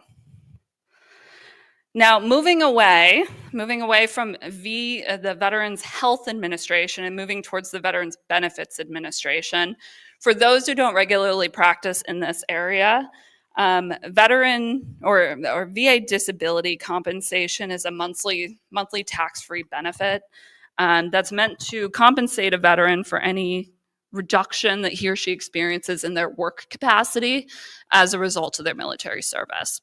Right. So generally, the veteran will ask, the VA for recognition that they have this thing that's the result of their service. And then the VA will go ahead and say yes or no, and they will assign them a disability rating based on the severity of that particular condition. That means generally for someone who's receiving benefits, it's going to be anywhere from $175 a month to potentially $3,974, right? Depending. Now, and just for all the kind of veterans disability compensation nerds out there, that's not the max amount. It can go higher, but it's going to be a limited circumstance based on particular conditions or veterans who have numerous dependents, that kind of thing. So all of that to say, if you're going from someone who's unhoused and you're looking to make rent, right, this is an obvious vehicle to get that person where they have a little more access to resources. This too is limited to folks who have appropriate or kind of, no, I'll strike that from the record, but who have qualifying discharge statuses, right? So generally someone with an honorable discharge or a general discharge can get disability compensation. They're eligible. Those who have lower cannot, right? So you can see how it's restrictive in a couple of different areas. If we do have a person, and I'll move to what happens if they're not eligible in just a moment, but if we have someone who has one of those discharge statuses, then the first thing that I start to do is saying, okay, what can we get them service connected for? So generally going through the records and seeing what's there. That's because, and again, for any experienced advocate, you're going to know this off the top of your head, but just to say, VA is going to be looking for 3 different things to determine whether a veteran's current disability is somewhat related to their service. They look for some kind of current disability or recurrent symptoms. They look for some kind of in-service event, injury, disease, cumulative exposure, that kind of thing. And last but not least, they look for a medical relationship between those 2 things. And that culminates in the decision of, is your disability related to your military service? Now, once the veteran has at least one service-connected condition, so maybe that's a mental health condition, it's a knee condition, it's a rare and obscure form of cancer, right? You can imagine a lot of different options. The VA will also recognize things that result from that condition. So maybe it's a knee that causes a lot of pain, for which the veteran took Motrin for years, which caused ulcers, right? Those ulcers can potentially be linked to service as well through something called secondary service connection. Generally, you just need to show that the service-connected knee caused or aggravated the bleeding ulcers in their stomach. All that good, that kind of, and it can be increasingly, and I think this is one of the areas that we have the most, that we kind of enjoy working the most. There's a lot of creativity here. So maybe it's the veteran's knee gave out and they fell and they hurt their shoulder, right? There's at least an argument that that could also be related to service, for which the veteran could receive additional monthly compensation. There's plenty of, we've delivered quite a few CLEs, and I think we'll continue delivering CLEs on some of these nuts and bolts. What is service connection? How do you get it? How do you increase a rating? How do you get an earlier effective date? But just to say, on a nuts and bolts situation, if you are in the process of helping an unhoused veteran and they've never filed for VA disability compensation before, or never been eligible to file before, you're going to want to file a 21526EZ, which is an initial claim. For anything else, it's something called a supplemental claim, and you're going to need new and relevant evidence to do that. Definitely a big forms practice if you haven't interacted with the VA before. Now, I think this is really important to stress here. On both of those forms that you would file, you can check a box. You are asked, is this veteran homeless or at risk of homelessness, right? So you're like, okay, great, there's a box. It's expeditious processing is gonna happen. Not really. So we've done it a couple of times now where we've checked the box, and I don't know if it was oversight. I don't know exactly what happened with it, but they're not getting expedited as they should. So I've got one example here. We have a veteran who we are helping to try to service connect his very severe mental health condition. He, after an extensive number of interviews, he confided in me that he started hearing voices during service, right? We went, okay, let's go. We had the beginning of the onset of the mental health condition during service. We checked the box because he's currently living on a property. He basically lives in a cabin on his parents' property. So we thought, yes, checking the box, good. That's helpful, right? That's expeditious. No. So his claim is still, his claim hasn't been expedited in the slightest. Usually how this works is VA calls it that they will flash a veteran as unhoused, which triggers this expedited processing. Checking the box won't always guarantee that that's happening. So that's something you have to be prepared for. In an interesting kind of contrast situation, we've had scenarios where I had a housed veteran who said, Katie, I'm 3 months behind on my mortgage. I incorporated that fact into an affidavit and submitted it. And somebody saw that fact, even though I didn't I didn't select homeless or at risk, and they've nevertheless expedited, which creates a weird scenario, because if the thing that folks are connecting with is like, I'm behind on rent or I'm behind on my mortgage, of course, unhoused folks aren't going to meet those preconditions. So it's something to really, really keep in mind.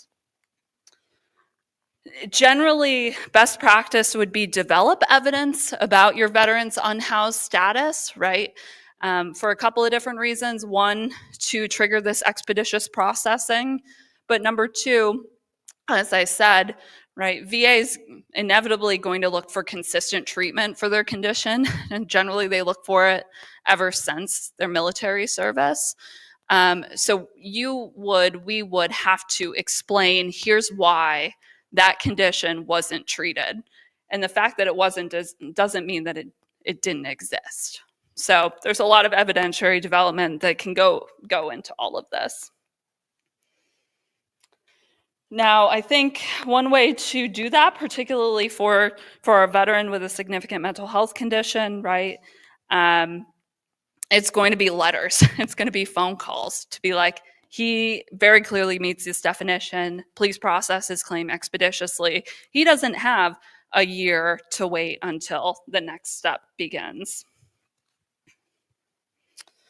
Now, generally, we'll just assume that we filed this claim. What should happen and what will happen faster if they are recognized as being an unhoused veteran with the VA is VA will schedule what's called a compensation and pension exam. So it's a VA provided contract exam that will ask the veteran or provide the opportunity for the veteran to describe the history of their condition, including what it looks like today. So this is, in my view, this is, for me, as a veterans advocate and a little bit of a control freak, this is the scariest part of the process, right? So up until then, we've had regular, consistent contact with the veteran. I can do what I can do based on reviewing all of their records, writing a strategic affidavit, but I'm not there to make sure the veteran attends this exam. And I'm not even told that it's being scheduled, right? So I don't know it happens until after it happens. So this is like the biggest area of risk in the whole process. And for that reason, you have to prepare your veteran to attend this exam without stressing them out about it too. So it's a little bit of a counseling issue. I'll tell, I think, 2 stories probably about this. We represent a female veteran right now who has 2 special needs, like severe special needs children, and is having a kind of tempestuous relationship within her home life with her significant other. And she is not great about consistent contact, which makes sense because she has a lot going on. So I worked with her, reviewed all of her records in a week because I saw that she had a deadline coming up. Worked with her to draft an affidavit, which was great. Hard to get in touch with her, but we did. We got it done. We got it filed. And I'm on VA's online portal, and it's exam canceled because veteran no-showed. Now, I didn't know that was going to happen. Like, I didn't know that exam was happening. I don't get any kind of record of the VA reaching out to the veteran to get it scheduled, so I can't really do anything about it. I will tell you from practice, VA, you can ask the VA to reschedule the exam. And so anyone in that situation, do that. Write them a letter, explain they had good cause to meet it or to miss it because blah, blah, blah. But they only get 2. They only get 2 shots. So if you have somebody who's having a little bit of a difficulty with follow through, or they're not a very structured they don't have structured schedules, this is going to be definitely the scariest part because it poses the risk that they might miss it entirely, and then everything that's been done on their behalf kind of disappears. So that was story number 1. Happily, in this particular veteran's case, the person who's been absolutely critical is our VA social worker. So we have the contact. She has given us permission to reinforce every contact with her by also including her VA social worker on every email and all the phone calls. So this VA social worker is going just amazingly above and beyond, to the point where she is driving the veteran to the exam to attend. So I checked earlier today, and she has attended the exam. Thank God, it's a beautiful thing. And we were able to even kind of have a phone call before that second exam got scheduled to reiterate, you need to go, here's best practices. Please don't be stoic. This is not the time. Talk about all of it. And here's what you expect the VA to look at and to do. So amazing that I received confirmation that she went to that. So everybody cross all limbs and send good vibes up to the universe on that one.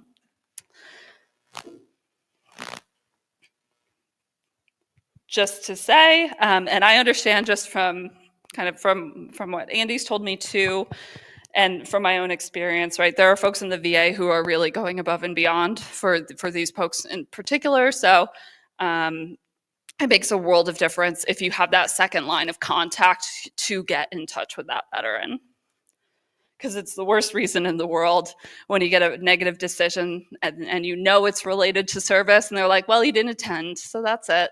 And that does happen, unfortunately. Okay, so stepping back for a minute, what I've been telling you, filing the claim, going to the VA exam, that is more directly applicable in the case of a veteran with an honorable or general discharge. If it's lower, as was discussed in the discharge upgrade panel, there's a separate process that the veteran can go through, and that's called a character of discharge determination.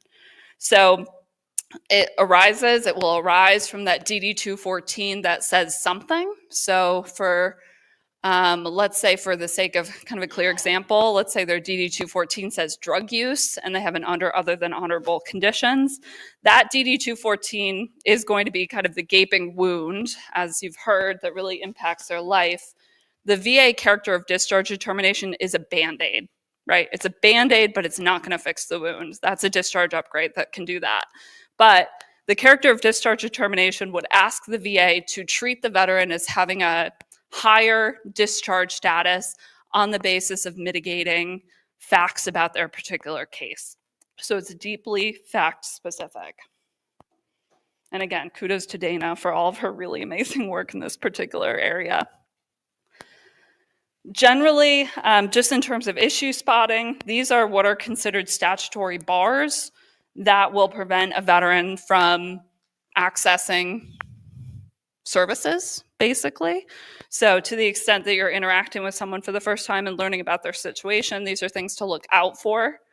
That being said, there are exceptions. So this is just one statutory exception. I'm going to go one level down to the regulations in just a minute, but there's an explicit reference to, you know, if the veteran was insane or something was really happening at the time that the misconduct occurred, then it's worth noting that that is a way to lift a statutory bar. There are also regulatory bars born out of some of these new, well, they've always been in existence, but they look a little bit different with the change in the regs relatively recently.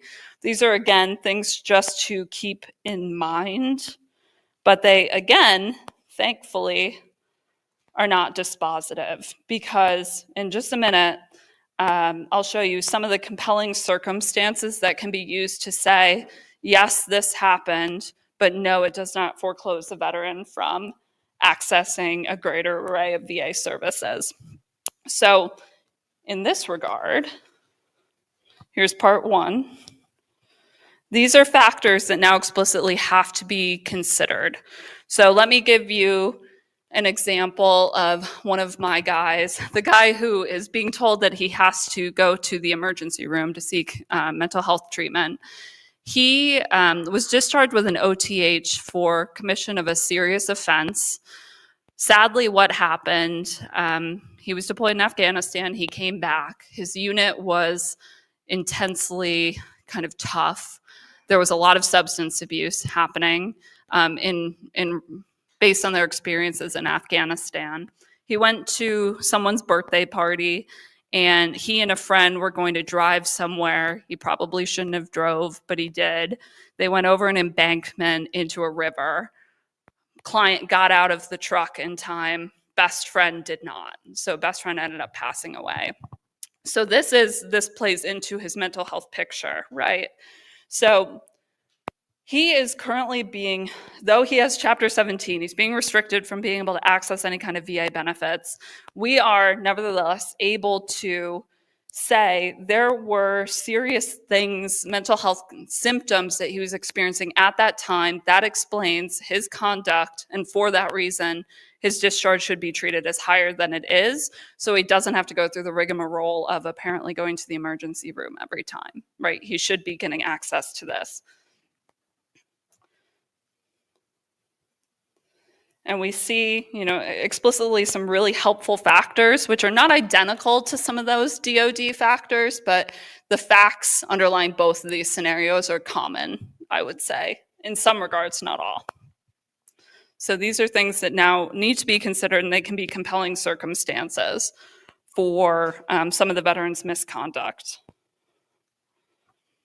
Now, really, really briefly, you've already heard about discharge upgrades, so I'm not going to belabor the point, but the staging of this, housing first, healthcare after, disability compensation, maybe a character of discharge determination if needed, discharge upgrade, is a very strategic staging of things, right? All of this is purposed so that the veteran is giving you information, but doesn't need to give you more information or the same information multiple times, right? So it's kind of, if they get housing, great. Then they get healthcare. During healthcare, generally, if it's a mental health condition, they're going to start generating treatment history notes that you can then rely on as evidence and make the argument for disability compensation or a character of discharge determination.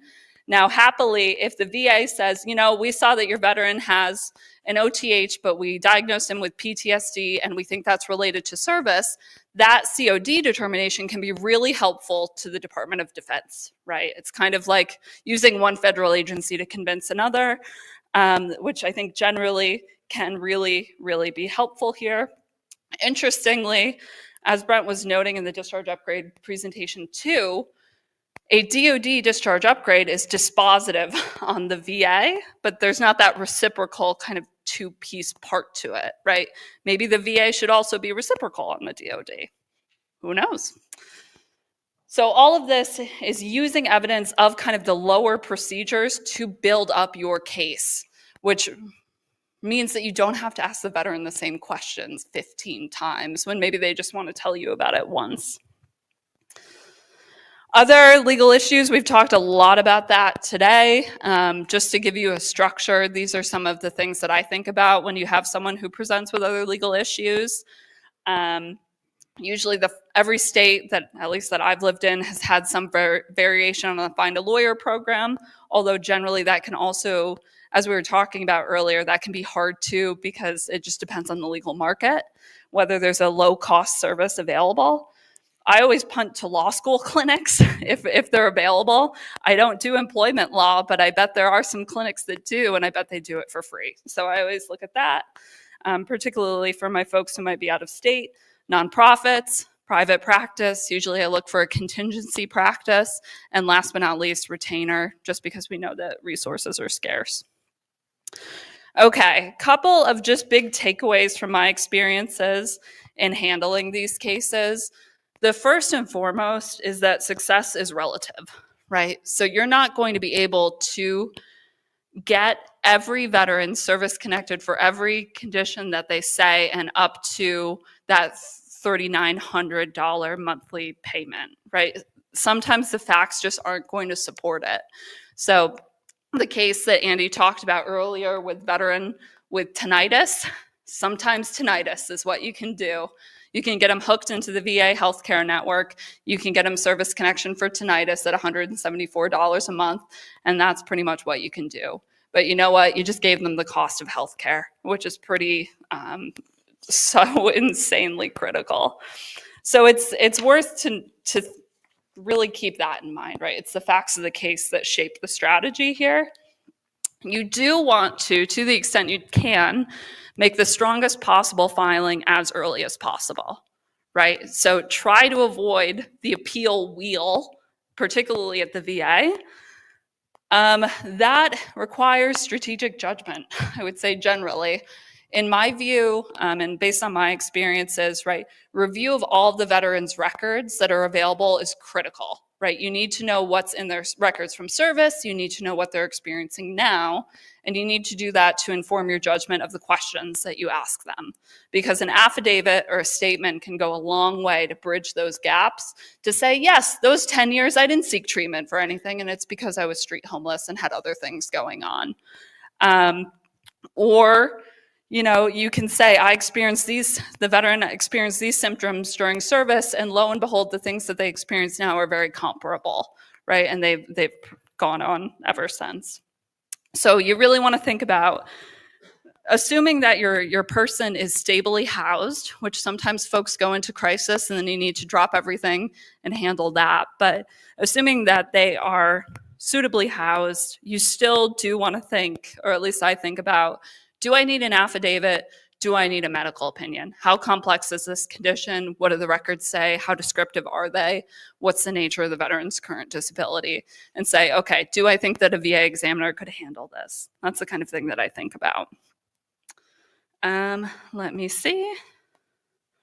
Strategically staged filings, I've already talked about that. These are just kind of the big strategy questions that I often think about. Now, on the individual representation level, it's noteworthy that working with some folks can really be the definition of hurry up and wait, right? You may have to wait 3 weeks. You may have to wait 3 months. You may have to wait 18 months for someone to answer your email or do the thing that you had asked them to do. And I think generally, right, we want to give folks grace. Like if they've got a lot happening in their lives, obviously sometimes their legal case is not the thing that takes precedence. And to some extent, we want to do what we have to do, but you also have to respect that we may not be the center of their world. What we have to do is make the most of every single client contact that you have, because those opportunities might not come all that often. So maybe it's the client who you could call 5 days in a row, and then you could wait 3 weeks, and then they will call you, and they will call you 5 times in a row. And if they call you, you drop everything, you get to the phone, and you do what you have to do. I would say generally expect communication lapses. That's something that happens all the time. So again, maybe you have your list of questions that when they call you back, you ask all of them. You get as much as you possibly can. This is something we've experienced in the office relatively recently. You do want to prepare your submission materials sooner rather than later. There's always a chance you might get ghosted. So for students, it's not just social media or like text communications. Your clients will do that too. And it's worth anticipating that and just being ready to go when you can.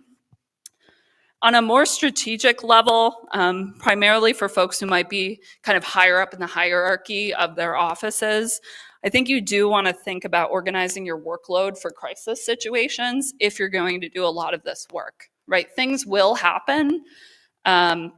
Somebody who is housed will suddenly be unhoused. And the question is, okay, how can we do what we need to do for them as fast as we can? So it's just preparing for some of that. Aside from that, it's communication within and outside of your office. So I'm just again going to sing the praises of VA social workers who will work with us to reinforce contact with their particular veteran, particularly if you are far away, right? I can't drive to Kansas City and force somebody to get on the phone to talk to me about the thing that we need to talk about. But some of those VA social workers, they will have structure, they will have meetings, and so they can be really kind of nudging back and forth, which is great. Point person for loss of contact might be their VA social worker, it might be somebody else. So worth keeping that in mind. We've heard that elsewhere today. And then generally the impact on us as attorneys, having amazing coworkers really helps, right? Being able to talk through, I just heard the most heartbreaking story. I need to talk it out for a minute so it doesn't live in my brain and influence the rest of my life, right? For this day. So I can enjoy my home life when I go home. That's always, I'm always going to advocate for that, talking to other folks. And then last but not least, I think, particularly for some of the law students in the room too, it's really, this can be a hard population to work with, right? You can hear a lot of misfortune in a short amount of time, particularly if you're doing outreach events where you talk to a lot of folks. I mean, we had one in, I think it was it Kansas City? No, it was St. Louis, where I think we did like 4 hours of interviews. And by the end of the day, it was like, oh my God. On the one side, like, I can't believe people experience so much in their lives, but also I can't believe this person is still standing in front of me. Like, how resilient. So all that to say, it's really important to take care of yourselves and kind of expect a little bit of chaos, and it's going to be difficult, but I can say just generally, these are the cases where the wins mean the most, right, of this work. This is the biggest amount of change that we can directly make in somebody's life. So it's amazing. It's great. With that, I am 5 minutes early for questions, but does anybody have any questions?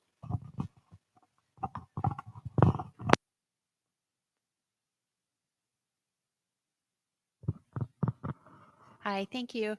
I have a question regarding how you fill those evidentiary gaps, because if you have someone who maybe kind of withdrew from society and they've been unhoused for a period of time, it can be really hard for them to remember at what point something occurred that might be crucial for what you're trying to do for them. Just how do you deal with that? Yeah, it's a great question. The worst case scenario would be VA, for example, would draw a negative credibility judgment about their lack of precision memory on that particular fact. I will normally include a line, usually word for word from what they've said, which is to say, I have a hard time remembering the specifics of when this happened. Or, I was going through a lot at that time. There was a lot of anxiety. And for that reason, dates are not something that I do great with. Usually, just to say, when it comes to evidentiary development, I try to keep it as word for word from the veteran as possible. I want the veteran to show up on paper as they do in the VA exam that I send them to. And oftentimes, I will kind of word for word quote whatever it is that they use to describe that lapse. So maybe it's my memory is not great, or maybe it's, I was living on the streets at that time and every, the calendar lost all meaning for me during that point, something like that.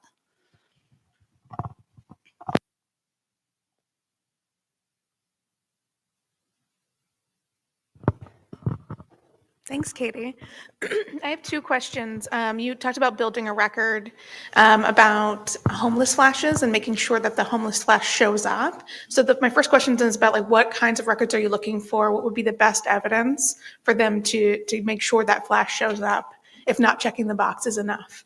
The other thing is about ghosting and clients ghosting us. How do you balance the ghosting and then our professional responsibility requirements and making sure that we're doing our job and keeping in contact with the client because we're required to, and making that decision on at what point do I close this case and send out information the way I know how to contact them, which is sometimes old mailing addresses. Well, I would say as to the first on the VA flash, as I stand before you right now, I'm convinced that having somebody participate in the housing program, the Veterans Health Administration administered housing programs, is probably the path of least resistance. Like, I trust VA to trust VA, even if VA doesn't trust me and what box I select on behalf of my person. That being said, it never hurts to double up too. So usually, and again, it's not my choice on behalf of the veteran that they participate in the housing program. They have to want to do that too. So I would do probably best practice VA acknowledgement somewhere, whether it's health or maybe it's healthcare records that show that they're going through kind of the homeless, mental health for homeless veterans kind of procedures. But I'm going to point to anything from the VA. And aside from that, the second tier is going to be the evidence that I can develop on their behalf of them saying, I was homeless from X to Y. During that time, I lived in all of these locations, et cetera, et cetera. So I think that's my two-tier system. And so the box is kind of the least of it, but one would hope that would be more dispositive than it is. And it could have been a fluke, I don't know, but I don't necessarily trust the box. Second question on ghosting, that's something that we have that we experience a lot with, and we have ethical responsibilities, right? Everyone who's an attorney in the room knows that there are serious repercussions that come from missing a deadline on behalf of a client. So I think we have to do the best we can do to the extent that we can to reach out. I think of all of the Supreme Court notice cases that I learned about in civil procedure back in the day. Like, what is the notice most reasonably situated to get to the veteran? I think sometimes it's old mailing addresses and making sure that it's noted in the file. If you have an unsigned affidavit, if you have an unsigned form, having reasons for all of that and making it clear that you attempted to reach this person and you were under the assumption that they wanted this benefit and were doing things until they dropped off the map on you. So I think just covering your bases, documenting everything, we all know that, document it all, and feel free to communicate some of that to the VA. I would say.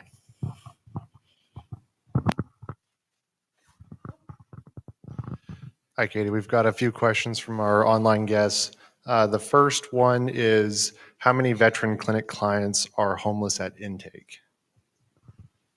What was that last part? Roughly how many of the clients are homeless at intake with the clinic? Well, and here's one of the, I think Andy would probably be even better situated to answer that question than I am. But I think we have anywhere between 15 and 20 clients of the formerly homeless clients at the clinic.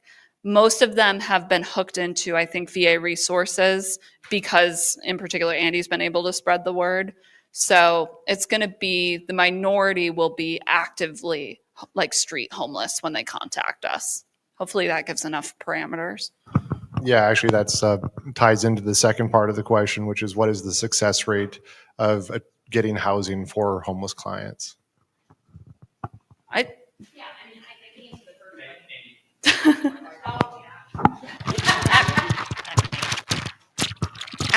So the first question right now, currently in the Show Me Home program, we are representing 27 veterans. So that's what we have. We have screened and assisted in some way 89 since the beginning of the grant. So it's a kind of a solid, robust load. Yes. Tell me the second question again. Sorry, just went right out of my head. Oh, success rate. So this is, I should probably have had those numbers coming in. The VA does it in a weird, the Show Me Home grant, the LSVH grant, does it kind of in a strange way. They don't assess for housing until exit, right? So that's in some of your other LSVH grants, that's great. Your housing, your employer, your consumer law, those cases that come in and close pretty quickly.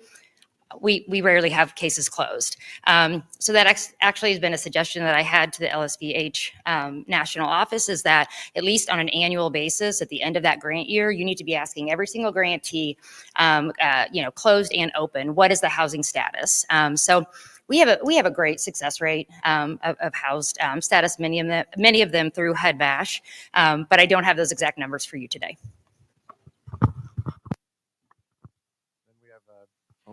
We have another question, and that is, does the VA provide any sort of formalized transportation arrangements for homeless veterans to get to the exams, since you'd mentioned that one case that you had?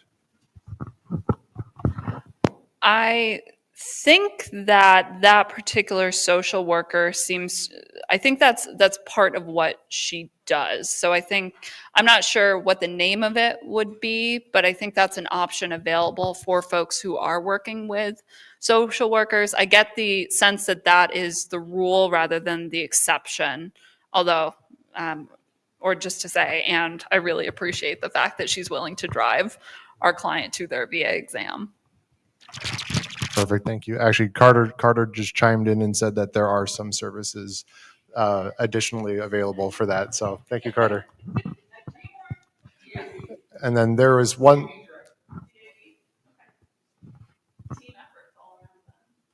And the last question that came in was, if an attorney wanted to help a veteran, does the clinic offer any advice on how to do so or how to become accredited to do so?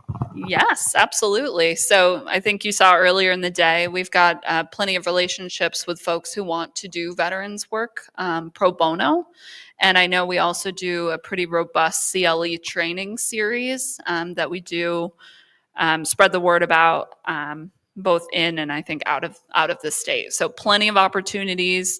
Always feel free to reach out to us, and you can always email me directly if you want to, person, and we can definitely, if the desire is there, then we can train you, or we know people who can.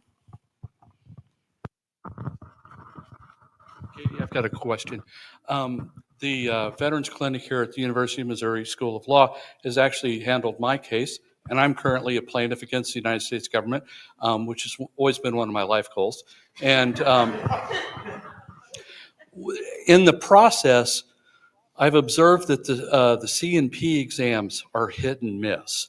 How do you deal with just a bad C&P? I've had great doctors who were there who were just trying to get the most information possible, and I've had others that were obviously phoning it in. How do you deal with that? I love this question. I strongly believe in early development of the facts of a veteran's case. So if the veteran is going to be going to a CMP, I want an affidavit that they and I have worked on that lays out their story. That's primarily because, at least in my opinion, like early stages, the person you're trying to convince is not the VA adjudicator, it's the VA examiner. Because if the VA examiner says yes, the adjudicator will generally just go along with it unless it's like absolutely left field.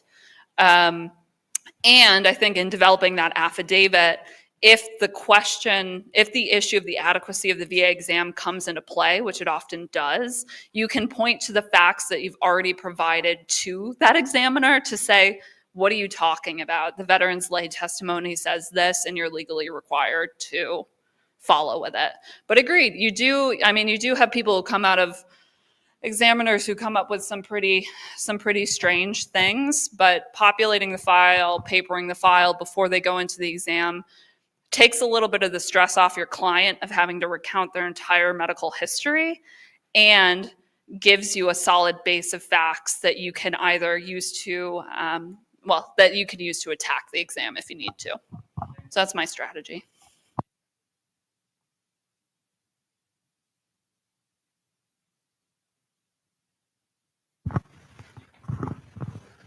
So I just want to personally attest to the value of the affidavit. I, within the last 2 weeks, had a CMP exam, and I had submitted a 5-page statement going through all of this, and the examiner said he was very grateful when he got statements or affidavits like that because it showed the veteran was invested in their claim. So I think it's important that people realize that those buddy statements, good veteran statements and affidavits impress at least one of the CMP exams I've had. Just to piggyback on that too, I love this. This day's amazing because of all these reoccurring themes that kind of pop off across like panels, and I think one of them is the borderline therapeutic approach of getting people's stories down on paper and helping them tell their stories. And I think I believe that people connect with people, and I believe that you want to tell the veteran's story in a way that minimizes you, like as the advocate, and pushes the person forward. For that reason, if my veteran shows up and likes to swear a lot, some of that language finds its way into the affidavits because it's going to be consistent with how they present in the exam, which I think only increases the credibility of all of it. So I'm all about helping people tell their stories. Yeah. Okay. All right, everybody. That's enough from me. We're going to go into a 10-minute break. So, and then we'll come on back. Thank you.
us up until now. If you're just now joining us, thank you for joining us.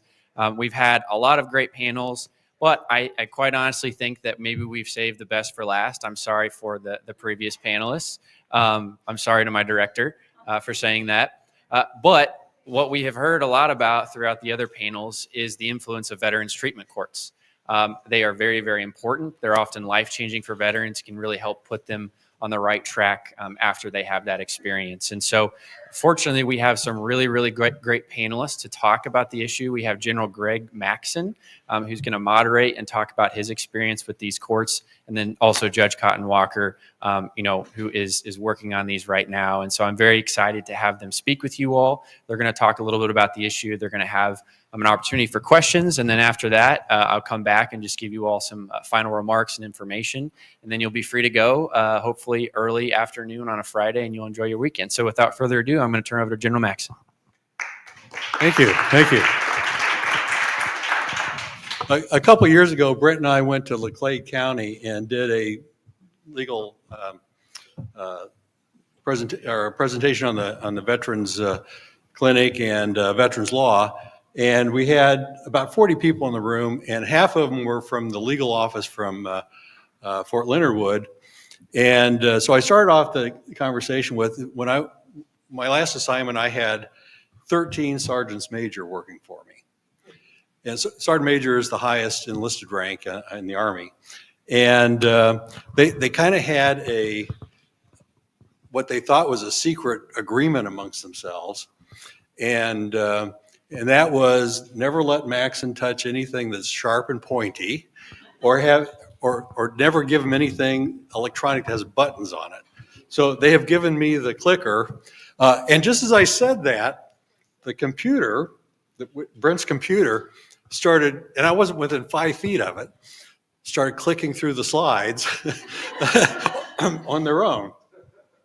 So it just kind of proved the point that, just bear with us. If something goes wrong, we'll fix it. But, well, General Maxson, I have to say something then, since you brought that up. I have spoken before lots of audiences, and it's kind of funny. As a trial lawyer, I was used to being up in front and moving around, and as a judge, I just sit and do a lot more listening. But I do speak at conferences at Judicial College, National Treatment Court Conference, which I'm not speaking this year, although it's at Orlando, so I'm still going. But of all those times, I've never spoken with a general. And so I was nervous already. And then you started talking about pointy objects and sharp and pointy. And I was going to defer to you first anyway, General, but thank you. So anyway, let's get started. There it goes. Okay. I always start off my presentations with a slide quote from a famous person. In this case, it's Lisa Simpson. And she once said, "You can't create a monster and then whine when it stomps on a few buildings." Now, I don't want anyone to think I'm equating our veterans with monsters, but if you stop and think about it, we recruit these men and women when they're 18, 19, 20. We train them to be warriors. We send them off to do what we trained them to do, and then we are just surprised as heck when they are released from the military and they come back and they don't just slide right back into the community that they left. And some of them end up in the criminal justice system. But you start seeing more and more, about 20 years ago, we started seeing a lot more problem-solving courts. And I think it was more the mental health courts and the drug courts that got started. And then they start talking about veterans treatment courts. And a lot of courts just tried to kind of shoehorn it in with the drug courts or with the mental health courts. And veterans, first of all, they're not all drug users, they're not all mental health cases, but they just didn't feel like that was their venue. But once Judge Robert Russell began the Veterans Court movement in Buffalo, New York, back in about 2007, I think it was, these veterans courts really started becoming more and more popular. I have no idea how many there are today. There's hundreds across the country. But if you've seen one veterans court, you've seen one veterans court. They all operate differently based on the philosophies of the court, of the prosecutors, of the resources available in the community and all that. So just bear with us as we run through this slide. Okay, Missouri veterans, there's about 378,000 living in Missouri right now. In 2045, they're projecting 257,000. You can see a pretty sharp drop off. Quite honestly, because after Vietnam, we're not creating veterans at the rate we did. And during Vietnam, the Army was almost 2 million people. The Army today is about 450,000. And so the military has gotten a lot smaller. It's a complete volunteer military, and we just don't have as many veterans entering the world of being a veteran as we had in the past. Largest age group is over 65. That's my group. There's 190,000 of them. And you can see the numbers. The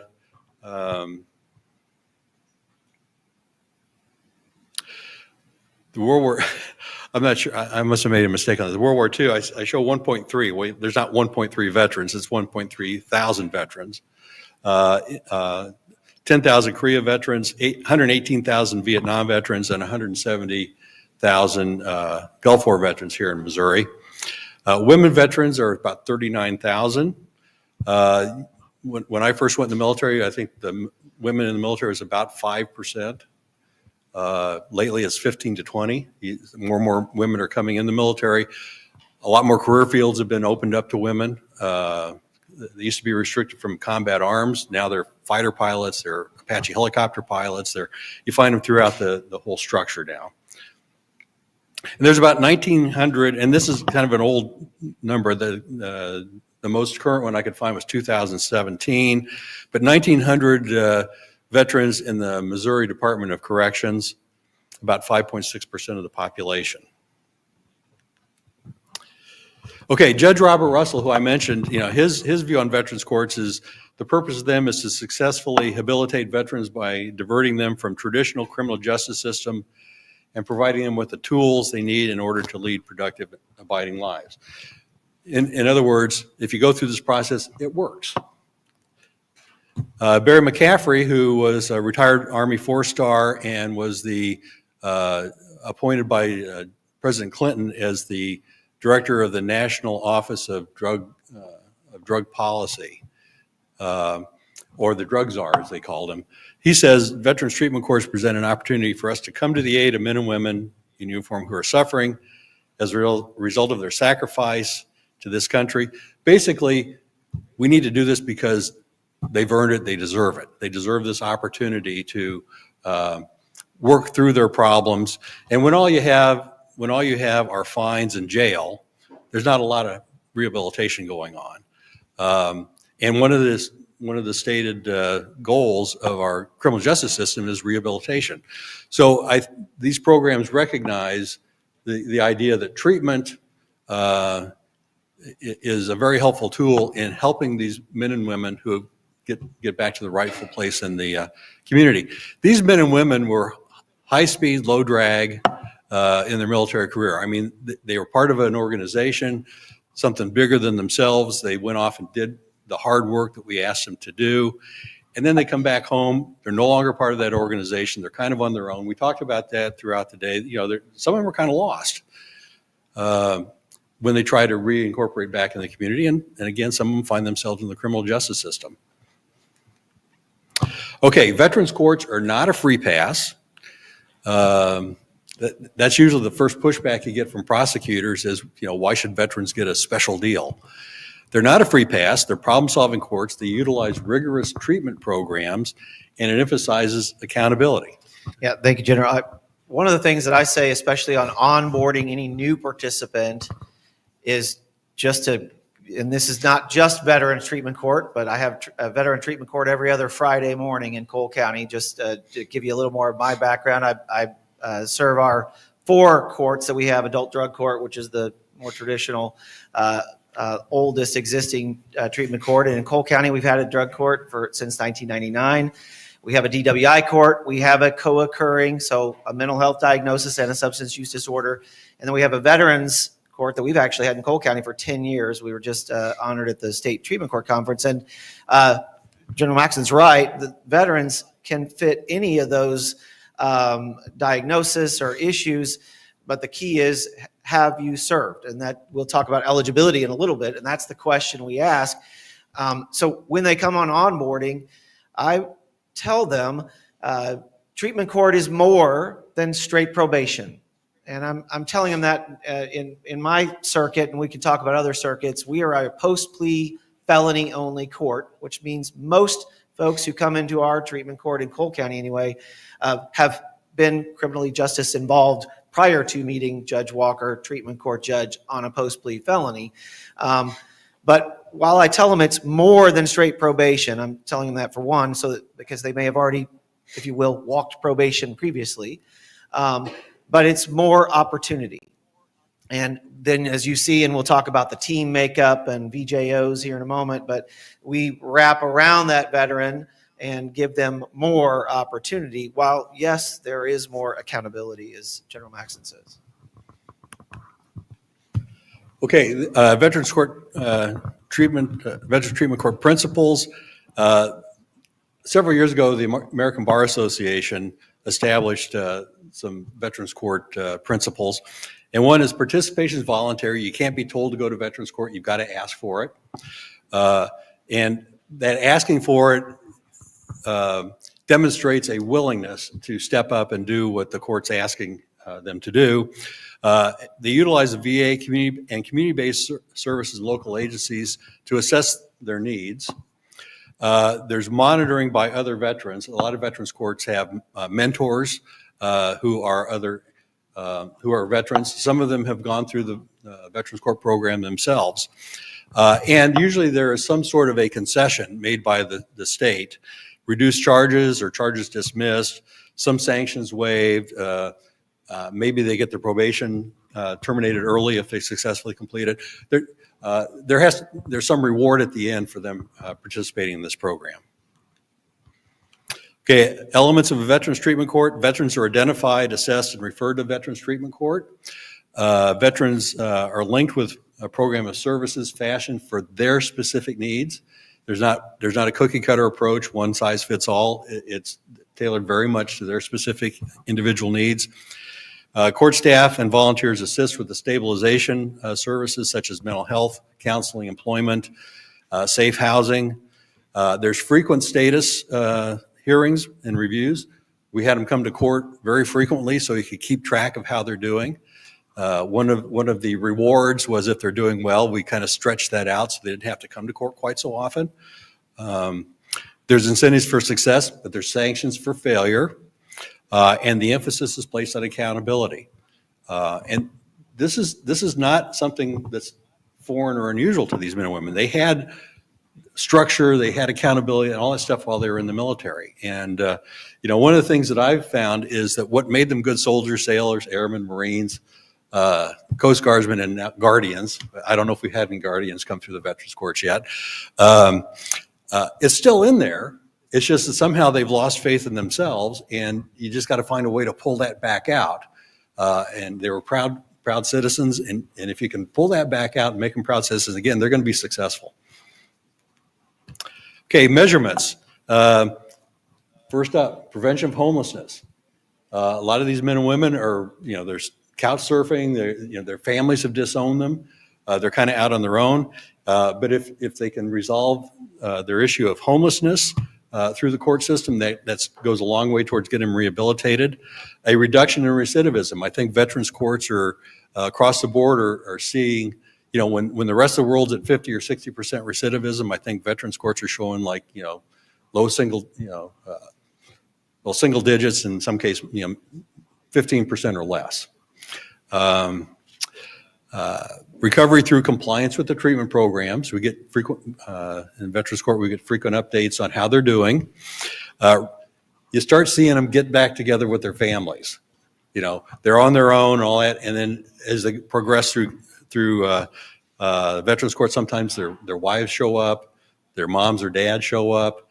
So you can see things are getting better for them. Elimination of legal barriers to self-sufficiency. What do you think not having a driver's license does for these men and women? Can't get a job because I can't get to work. So if you start addressing some of those issues, getting their driver's license back, things like that, they start becoming more self-sufficient. They re-enter the workforce, they get a job, and they are connected with services through the VA. impact graduates, change their demeanor and attitude. They leave the program with a renewed sense of pride, accomplishment, motivation, and they leave the program sober and stable, and have many of their charges reduced, dismissed, or receive a sentence that does not include incarceration, maybe reduces their probation period. So, so that's the formal presentation, and we're just going to kind of have a bit of a discussion about veterans courts. One of the things I'd like to share with you is what I served as a veterans court judge in Arizona in 5 different cities. I was a part-time judge, and I just presided over their veterans court programs. And I operate at the misdemeanor level, and it was all pre-plea. And so you're going to see quite a bit of a variation in how these courts operate versus a felony court post-plea. But one of the things that you quickly realize as you're dealing with these veterans, and just doing it in veterans law, but particularly in veterans court, is veterans are like a law school exam question, and a difficult one, because you got to spot the issues. What brought them there is they got a crime, but what caused it? Do they have mental health issues? Do they have substance abuse issues? Are they homeless? Are they unemployed? Do they lack a driver's license? Do they have child custody issues going on? I mean, what's going on in the life of that veteran? So from the court's perspective, the most important thing is let's get them into substance abuse treatment and mental health treatment or whatever. For them, maybe the biggest issue they're dealing with is they're trying to take his child custody rights away. And so trying to bring those together, until he sees those issues that the court sees as the most important ones, it's always going to be something that's interfering with so you got to figure out what are the issues and what are those things we can do to get those things under control so the treatment system can be effective. Yeah, that's right. And most courts, following best practices, through, ABA has standards, and then All Rise, which is formerly called the National Association of Drug Court Professionals. I was watching heads nodding to make sure I got it right. But best practices, most of us follow a phase structure, and we're going to talk about how someone progresses through the program. But the general's right. When we assess their eligibility first, and each program has different eligibility. The program here in Boone County in Callaway, the 13th Circuit, has different tracks that are not just post-plea felony. They are able to assess folks who are maybe not high risk, high need, which is all we do in Cole County, and it's post-plea felony.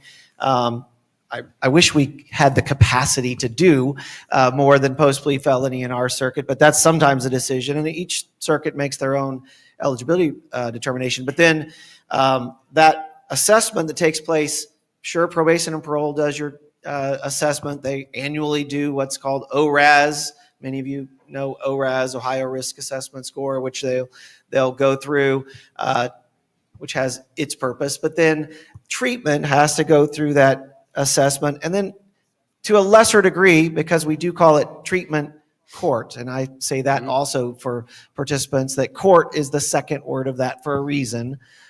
We're there because of a criminal justice involved situation, but treatment is the most important part. But as the court and the team, we have to do that assessment that you're talking about. What's really going on with that individual? What are the needs we can address early on in phase 1, which in the 5-phase best practices we typically call acute stabilization. So that may be certainly the housing, the homelessness, because for obvious reasons that you guys have been discussing all day, addressing that imminent need can, help a veteran clear a hurdle to lead to long-term recovery. Then we get into more serious issues, their treatment. Maybe they're opening up. Maybe we're getting to know what their needs are. Maybe we're making sure they get connected to the VA clinic so they have legal representation. I mean, those are the types of things that we'll address in other phases. One of the things that struck me as I was helping develop the veterans treatment courts in Arizona and actually sat on the bench is that, first of all, veterans tend to be a little bit restrained in how much they want to tell strangers, and if they don't want to talk, and particularly the ones with combat service. And to get up and tell your life story to the judge in front of 30 strangers is really difficult. They find it very hard to open up. But when you put them on a docket with other veterans, they walk in the room and they say, "Oh, it's not just me," you know. And we talked about in the small housing units, the camaraderie.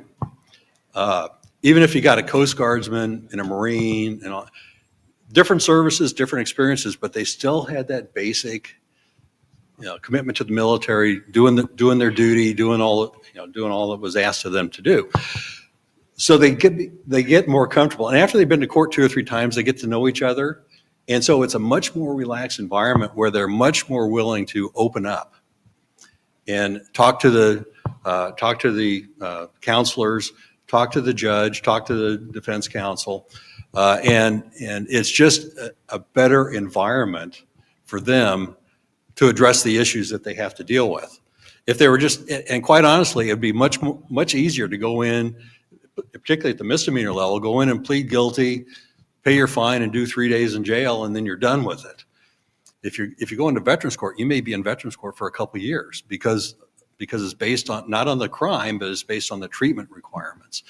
And so you got to put them in an environment where they feel safe, and they're not afraid to open up.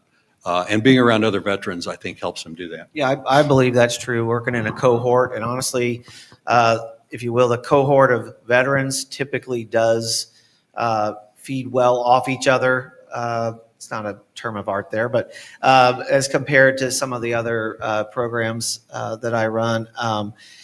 And at the same time, we have to be careful, and this is the treatment part of that individual veteran's individualized treatment plan has to be identified and followed.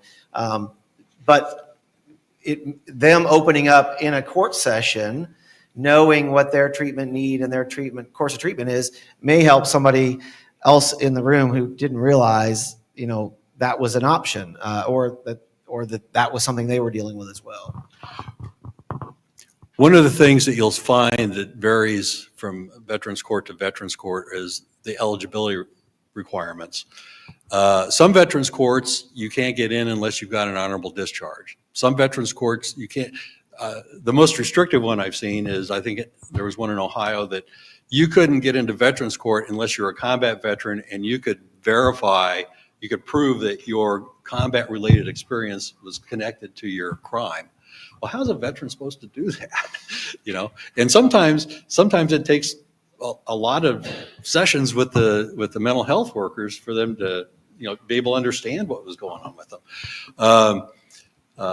The courts I've worked with, and Judge Walker said his court was, if you ever serve in the military, you're welcome to come into Veterans Court. In my case, we even took some ROTC cadets who needed to get their issues cleared up before they could get commissioned.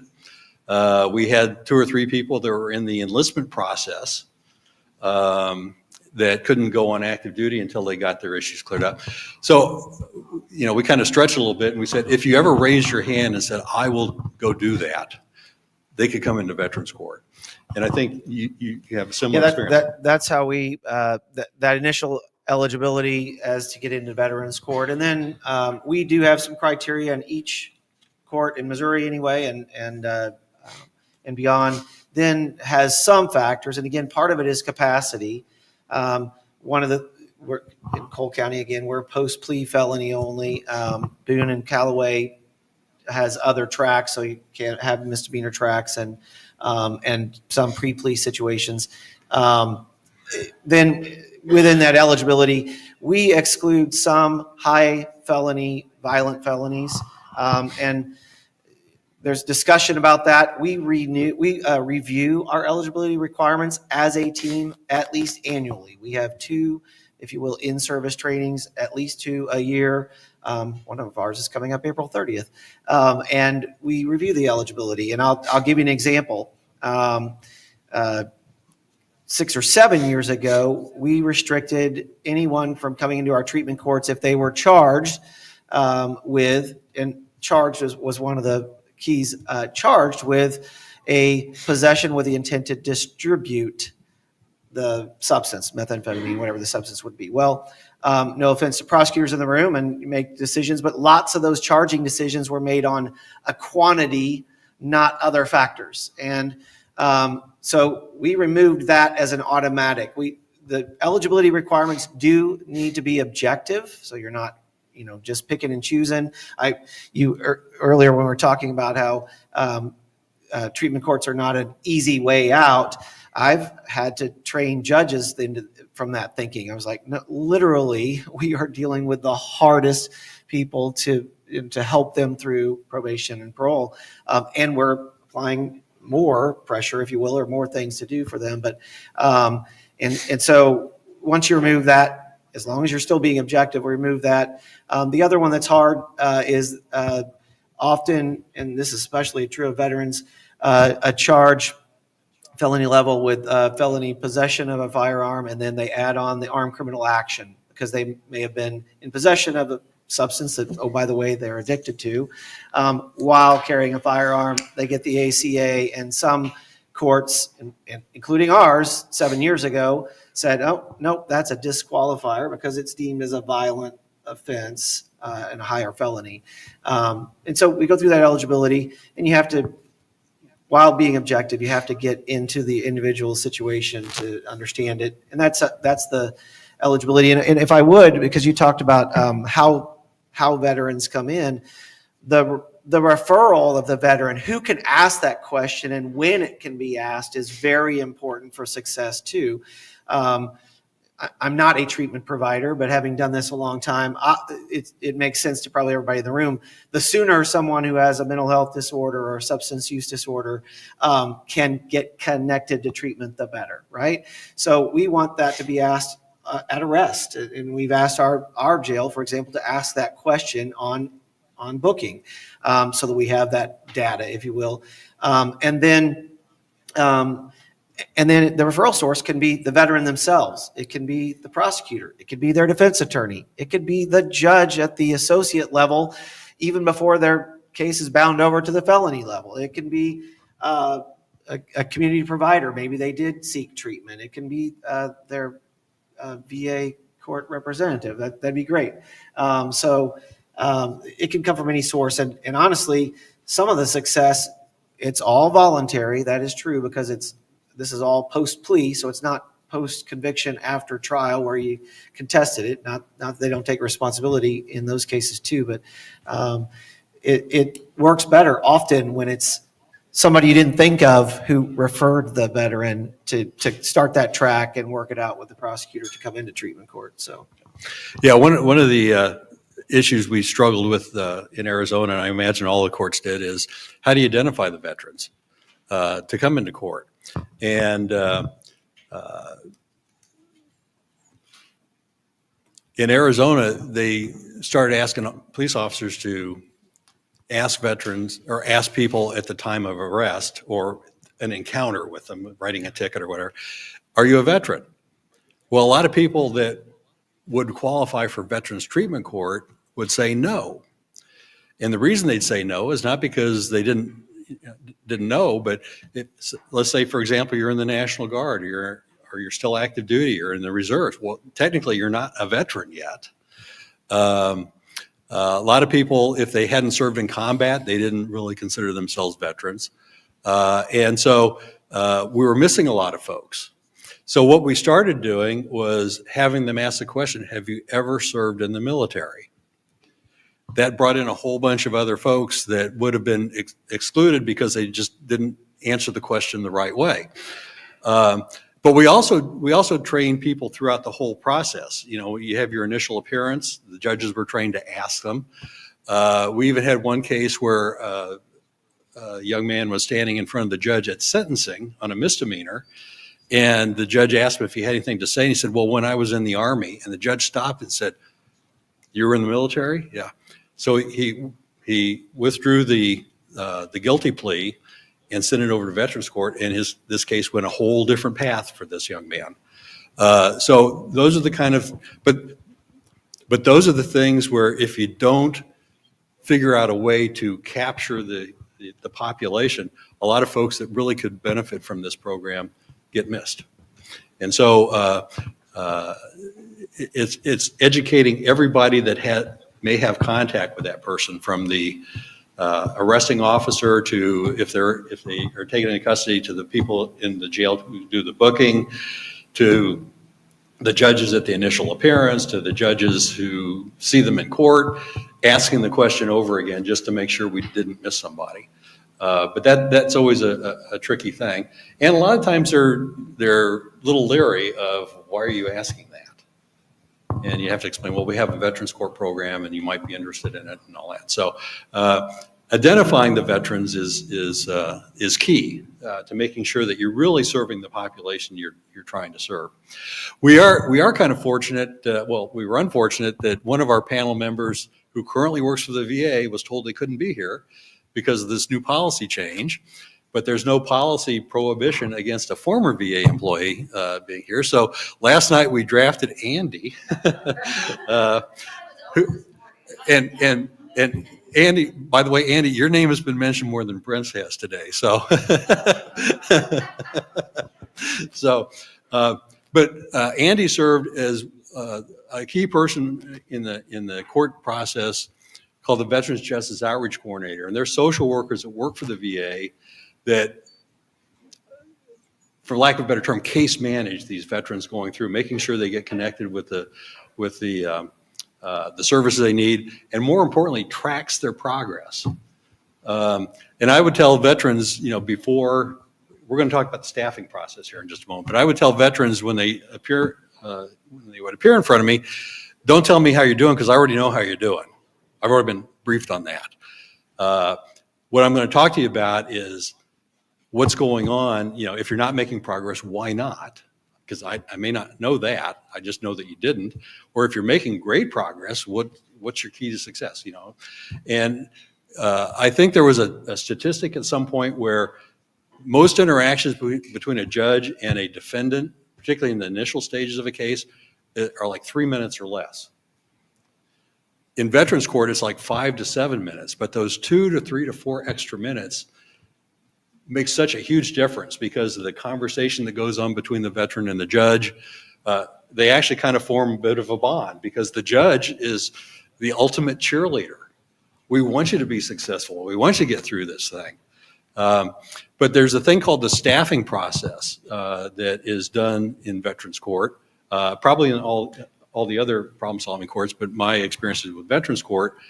And that's where the team, the judge, the prosecutor, defense counsel, the Veterans Justice Outreach Coordinator, other community-based service providers, they come together before the process, or before the court session, and they go through case by case. What's going on with this guy? What's going on with that guy? And you go down and they brief the judge on how that person's doing. But Andy, would you take a minute and talk from the VJO perspective about the staffing process? Oh, look, she had a mic. She's armed. I love the staffing process. I thought it was always great. So as the Veterans Justice Program Specialist, you really are touching every part of this veteran's life from beginning until end. You're doing that full biopsychosocial with that veteran. You're going to know every part of the problem, every moving piece, and then you're going to plug them in to what that is. That might be with the PTSD team and the BERT team for depression. That may be substance abuse. Oftentimes it's substance abuse. That may be connecting to a peer support specialist, but you're going to know every single piece of this veteran's world. And so what you do, really, it's a every single week, my job was going through that chart. It was educating those providers. If John misses an appointment, I want to know that. I probably would have caught it anyway because I'm constantly looking in that record. But my job was to monitor that treatment, monitor that care, and then I go back and I tell the team, right? Okay, so he missed this appointment with this specialist. I called him. I found out why his car broke down, right? But I'm going to know the why. The expectation of the judge is that I'm going to be able to tell you why. If I walk in and say he was a no-show, and I don't have an explanation, I've not done my job. And so yeah, I mean, you really, and the nice part I think too about staffing is, then I get to know what's going on in probation. Probation is going to hear a very, very different thing than treatment is going to hear, right? The judges, you're going to hear a very, very different thing when they're in front of you that I may tell you, they're probably not going to tell you, right? Until they're, I mean, it's just, I serve in a very different role, and so yeah, I mean, I love staff things. If that was the And so the treatment courts have a model with an interdisciplinary team, and General Max discussed the different team members, and that, again, being treatment court, the treatment part of the team is always the most important to the judge. A well-trained or experienced judge in that 5 to 7 minutes, I mean, we're doing some motivational interviewing. We are being their cheerleader. Sometimes we are being their accountability,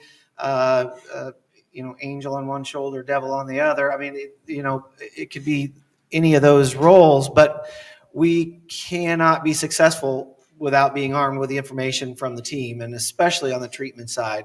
And part of it is just that accountability. In our program, and Andy, I wore it last night. I didn't wear it today. I don't know if you have your wristband, but our team members and all of our participants get a wristband that says, show up, try, and be honest.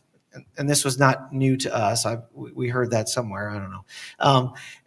But we know that change, especially someone with a mental health diagnosis or substance use disorder, you can't just snap your finger. Judges are pretty cool, but we can't do that. And so if you can just do those things, show up, try, and be honest, then the other things will start to fall in place. So that accountability part that General Max is talking about, armed with the information from treatment and probation and parole or other team members during staffing. Law enforcement's another team member that we have. We have a community resource officer who sits there, who actually is a veteran herself. Our sheriff is a veteran himself. He sometimes staffs our Veterans Treatment Court. With that information, then my motivational interview can reinforce that accountability for the individual. For one, on a base level, and maybe this is a phase 1 participant, they know they aren't going to get away with just BSing their way through it like they may have on straight probation. I do almost every graduation, which we do quarterly in our circuit, and we have it, just to give it perspective, we have about 100 participants in Cole County. Boone and Callaway County, being a bigger program, has about 3 times that or 4 times that. Veterans is one of the smaller dockets. We have less than 20 at all times. But as we're getting to graduations, almost every time I have somebody who in the program has been what I call a check. And that means when I get the report from staffing, probation and parole tells me, hey, they've done this, this, this, and this. And then treatment says they showed up here, they told this, they followed through with this appointment. Well, that's a check. And it's kind of a reward that I give to veteran participants sometimes when they walk in, they sit down in the chair after I call their name, and I go, you're a check this week. And that's almost like a badge of honor for them. But again, I couldn't do that without that staffing and that team input. Yeah, and one of the challenges in Veterans Court is, what do you do with that veteran that's not eligible for VA benefits? Because you rely so much, the VA's got such a broad array of services and treatment programs and things. The VA, at least in Phoenix where I was, they had up to 60-day inpatient treatment for substance abuse. That would cost $40,000 if you had to pay for it in the community. Well, they went in there. But if the veteran's not eligible for it, that doesn't mean much to them. And so how do you handle the Yeah, well, so presiding over multiple courts helps a little bit because we have other community partners, we have other treatment providers, and we can help the veteran identify whether they're eligible for services. Mm-hmm. Some may not know whether they're even VA eligible, or maybe they just need a connection to Medicaid, or maybe just to housing voucher, whether it's through the VA or otherwise, because they would qualify. And that's the role, again, of a VJO or treatment provider. In Missouri, we have a fantastic member of our community and helps those in recovery, created by statute about 10 years ago. They are community behavioral health liaisons. I have mine on speed dial. I talked to him yesterday, not about a veteran, but somebody who is actually in DMH, having been restored to capacity, but not yet returned to the community. And that's what we were talking about, is what's next for that. And so CBHLs are in all circuits in the state now. They've just increased in the budget to add more in Missouri.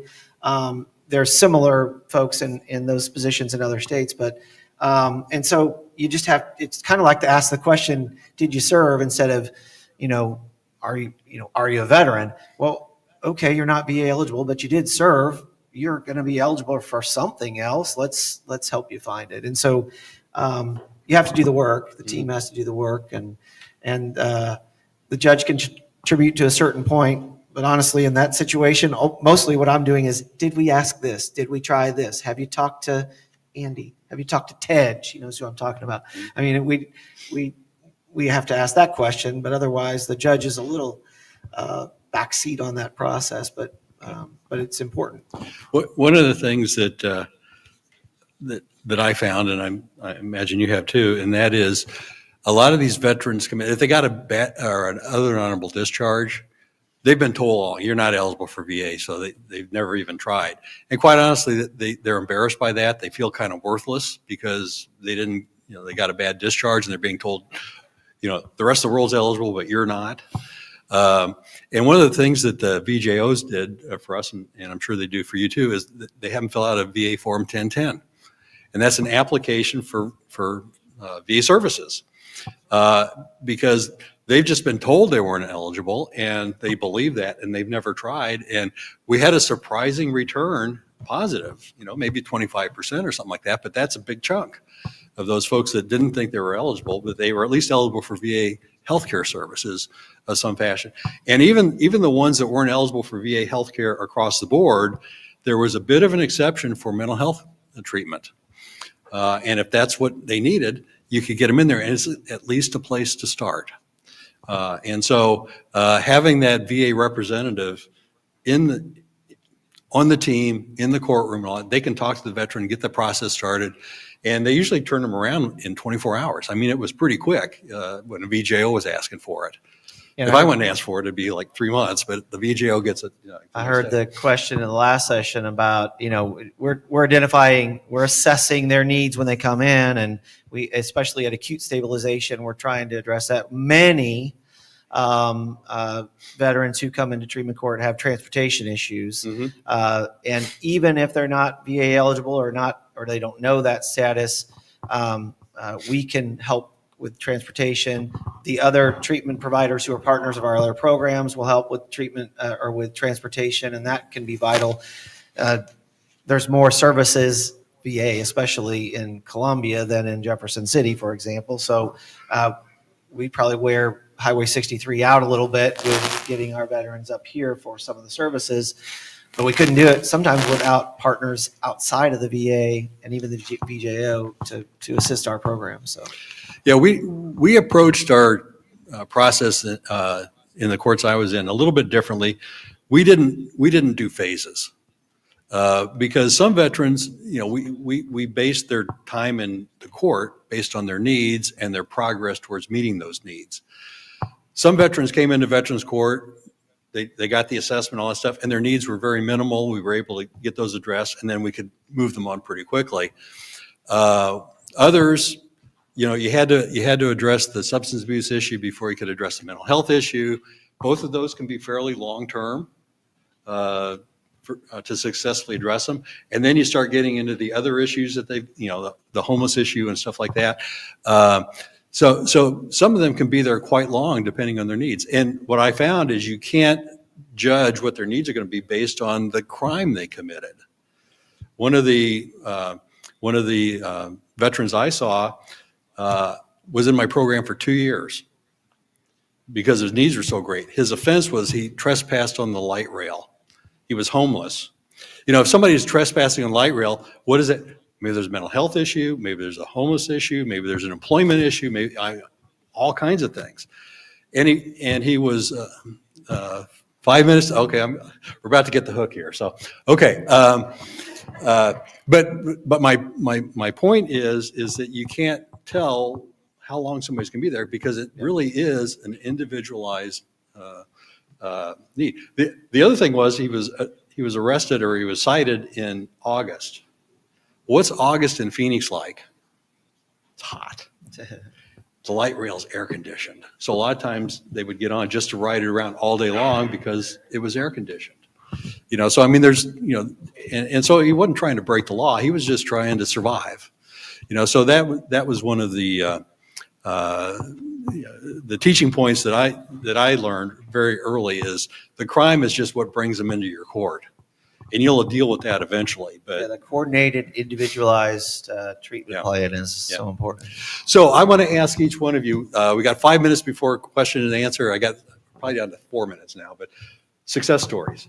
Yeah, well, and so I actually asked Melissa, who is our VJO now, to kind of go through some notes because I saw the success, and I'm not saying I only saw this is how he came in and this is how he is now, but week to week or every court appearance, I didn't know all the background work, but we had one particular veteran who is about to graduate, so he's still in our program. And when he first came in, he was a combat veteran who had reached the rank of sergeant, serving 7 years in the Army and receiving an honorable discharge, but had never been connected to VA services. His awards, this is her words, his awards list had to stretch onto a second page of his DD 214. But he had been a long time post-service, long time methamphetamine user, and it never had a period of sobriety over many years after his service. And so the things that the VJO helped him with is obviously number one is just get him to identify what his needs are, and get him connected to the right treatment team to identify his diagnosis and then what they were going to do about that and how that could be a substitute for the substance of his choice. She listed a number of things, but it took about, you were talking about somebody on your program for 2 years. It took him about 2 years. He had some periods of sobriety and not using for long times, and he kept showing up, which eventually led to us getting the right connection. He then changed his number. He moved to a different address. And this is kind of an important thing, and I don't know how we can address it in the last 4 minutes today, but he was living with family who wanted him to be well, but they weren't necessarily supporting him in the way his needs were at that time. They weren't trying to trip him up, but nonetheless, he needed to change some of those things. And he's going to graduate in June. He's had now 6 consecutive months of sobriety. It's his words recently where that's the longest time he has not used when he was not in a actual inpatient treatment setting in his entire service or life since service. So, the black robe, when we wear the black robe presiding over the dockets, we're interested in public safety. The reason that's important to us, sure, one story is great, but all the veterans, for that matter, all of the people who come into my court, whether they go into treatment court or not, they're going to return to our community at some point, even those that I sentenced to prison. I've been a full-time circuit judge now going on 7 years only. I was a municipal judge a long time before that, but I've issued 2 life sentences, and one of those has a possibility of parole, which means they're all coming back. And if we don't address what brought them into the criminal justice system to begin with, then we're going to have to deal with them again. And that's the other underlying thing. And so success stories like that are, again, with graduations quarterly, that's why I do the job. So one of the veterans I had in my court was a combat medic, and he served 2 tours. He was an Army combat medic, which means each tour was a year long, so 24 months combat. Medics in the Army anyway are assigned to the platoon, so they're a part of the unit. they become very good friends with the other unit members. They're non-combatants, so they can't fight back. And so when they're in combat, all they're doing is trying to save their buddies. And this guy had several of them die on him, and he took that personally, like, I didn't save him. And he came home very severe PTSD. He had just kind of given up on life. When you talk to him, you talk about dead eyes. I mean, he had no spark in him, and he was a heavy drinker, and he got stopped for a DUI, and it was like a 2.8 something. It should have been a felony, but the prosecutor was willing to keep it if he made progress. And he showed up in court one day, and this is 10 o'clock in the morning, and he's kind of weaving and all that stuff. And so the defense counsel said, I think he's drunk. And that's what the unique thing about Veterans Court is. Defense counsel and prosecutor, they work together as a team. They're not fighting each other. It's a non-adversarial process. And he said, he's drunk. And so we shared a building, the court shared a building with the police department. So I had a police officer come out and breathalyze him right in court. And he was at 0.18 something. This is at 10 o'clock in the morning. So he'd either gotten up, started drinking, or he really tied one on the night before, and he'd only come down to 0.18. So I took him into custody for contempt of court. Now, the impact that made on the other veterans, like, oh, geez, this is serious. They do a lot of hand-holding, but this is still a criminal court. But for this veteran, what I did is I took him into custody, and then I had an afternoon docket. So I brought him back at 4 o'clock. And I said, look, I'm going to release you, but I want you to know you need to step up and start making progress. And he had been resisting treatment. Well, the next day he went down and got enrolled in that 60-day program at the VA, and he successfully completed. He ultimately finished the program and came back and volunteered in the court to work with other veterans, kind of as a mentor, because he understood his actions, but he also understood the impact he could have on some of these other guys by telling his story. So, okay, we went a little bit over, so I guess we got about 7 minutes for questions. Anybody got questions?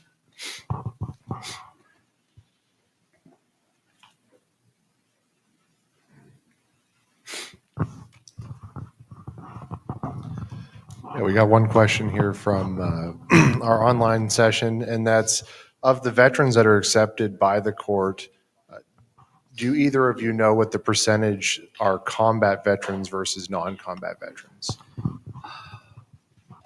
Well, it depended on when. If they were early on, like in 2007, 2008, 2009, a lot of them were combat veterans. But at that point, we were pretty much still dealing with Vietnam veterans. They've been dealing with their issues for 40 years before there was a veterans court they could go to. But as the war unfolded, you started seeing more of these people coming back, and it seemed like about 2 years after they got home is when everything fell apart on them, about that time frame. And I'd say it was probably about 30 or 40% combat veterans. Now, it's probably tapering off at this point because we haven't been deploying as many people into combat situations in the last few years. So, yeah, anecdotally, I'd say that's probably about right. In other words, lots of them come in and have not served in combat, but and that's part of their reluctance to call themselves a veteran too.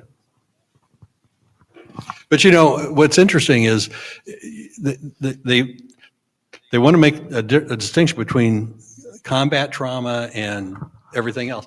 Well, a crash on an aircraft carrier deck during training mission is probably just as traumatic as one during combat operations. So, the military is a dangerous place. There's a lot of stuff going on that, that can hurt you. On your question, the number that I heard, sir, was actually once we withdrew most forces from Iraq, with the way combat was set up in Afghanistan, they actually dropped to about 17% were exposed to combat after that. But I was wondering, along the lines of what we're seeing in terms of the injuries and stuff like that of soldiers, this was the first war with IEDs, and they're not going anywhere. The cartels are using them now. They're cheap, they're effective, and luckily, we had really good equipment. But that also creates a whole lot of people that, body armor doesn't stop blast over pressure. Your body gets squeezed like a sponge, and all kinds of bad stuff happens. So, do you think we're going to see more? We maybe have less veterans now, but they're going to have greater need, or needs that appear years and years after the incident. Traumatic brain injury is really a big issue, and if you got PTSD, traumatic brain injury, you got other physical, you're kind of a wreck, and struggling through that on a day-to-day basis can be very hard. And they don't refer to ibuprofen as Ranger candy for nothing, because that's how you got through the day. Is you took something. But you're right. We're kind of a victim of our own success. Our combat medical capabilities got so good that people that wouldn't have survived their injuries in previous wars did, but the catastrophic injuries they had, will follow through the rest of their lives and impact them in very dramatic ways.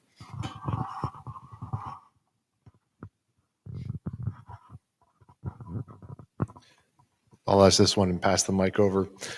If communities don't have a veterans treatment court, how can a community member deal with that, or can they petition to have one made? What's that process like? Yeah, so in Missouri, partly because of a representative who is a veteran himself in my circuit, all circuits we have access to a veterans treatment court. Now, if the county that you're in doesn't have one, then you can attend one in a neighboring county. So in Missouri, if there's a veteran has a case anywhere in Missouri, we will get them in a veterans treatment court. And Missouri, treatment court wide and veterans court, Missouri is a leader as far as how long we've had it and how we have success and best practices. So, question over here. Was there a?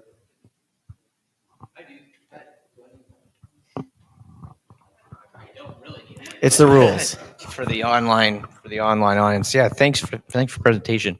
My students and I work in a court in Baltimore City that is Veteran Treatment Court and is mostly a post-plea court. And I know each of you have worked in a pre-plea and post-plea.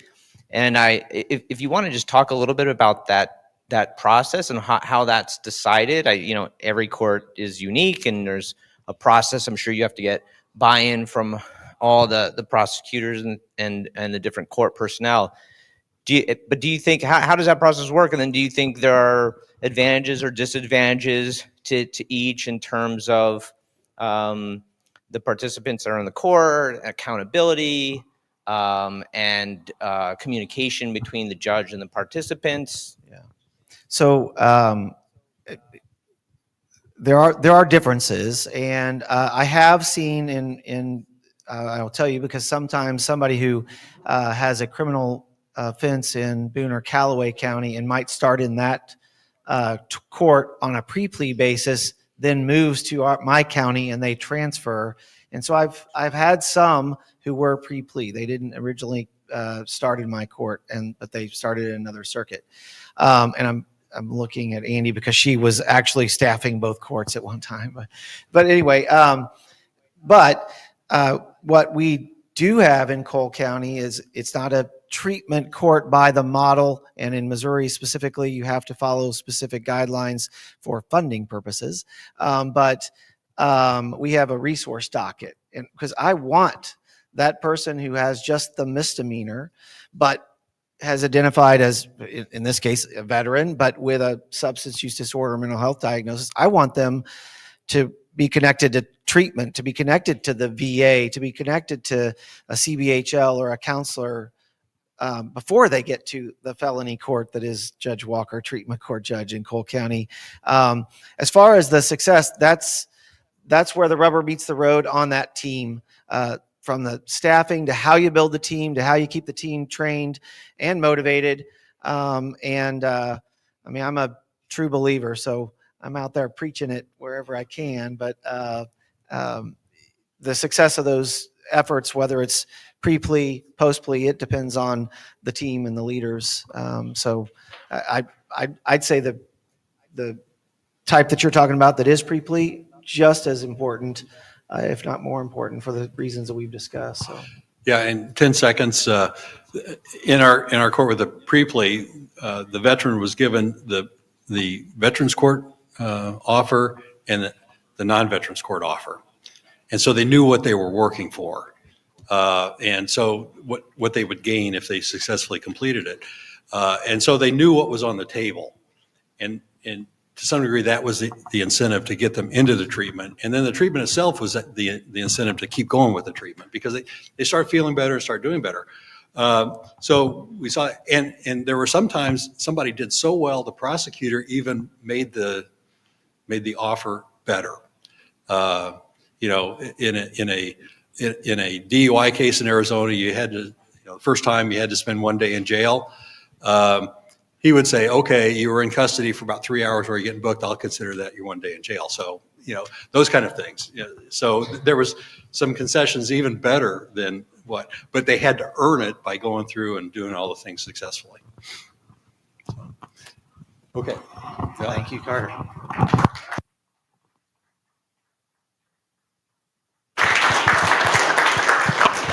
Thank you both. Okay, so we are almost done. I appreciate you all still being here. So first thing I want to make sure that you all have, again, is the attendance code. If you're at home, please write this down. Please submit it now because it closes tonight.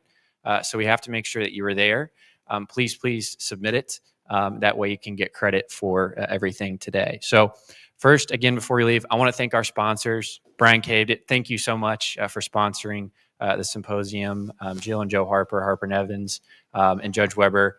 This symposium was free because of them. So everyone that attended online, it was free. The food was free. All of that was because of them. And so we are just so appreciative of their sponsorship there. The CLE information is all on the website, so please go there. Check that out. If there's a question that's not answered there, feel free to email us. It is me and Mary Firking looking at the email, so just be patient whenever we are working through to answer those questions. But all the CLE information should be up there. Thank you to our sponsors again for sponsoring this symposium.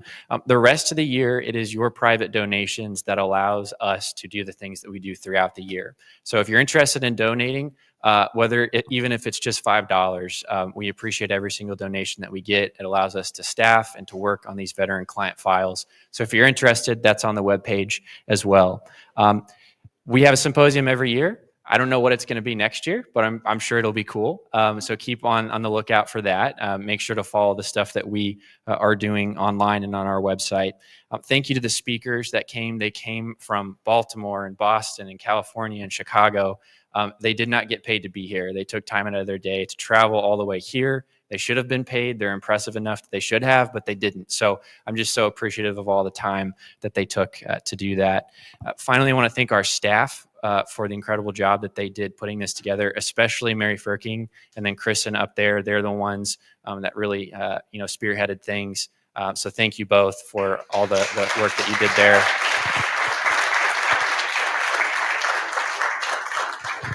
And finally, Eric, I'm sure is somewhere. He's the law school's event planner. And so thank you, Eric, for your assistance there.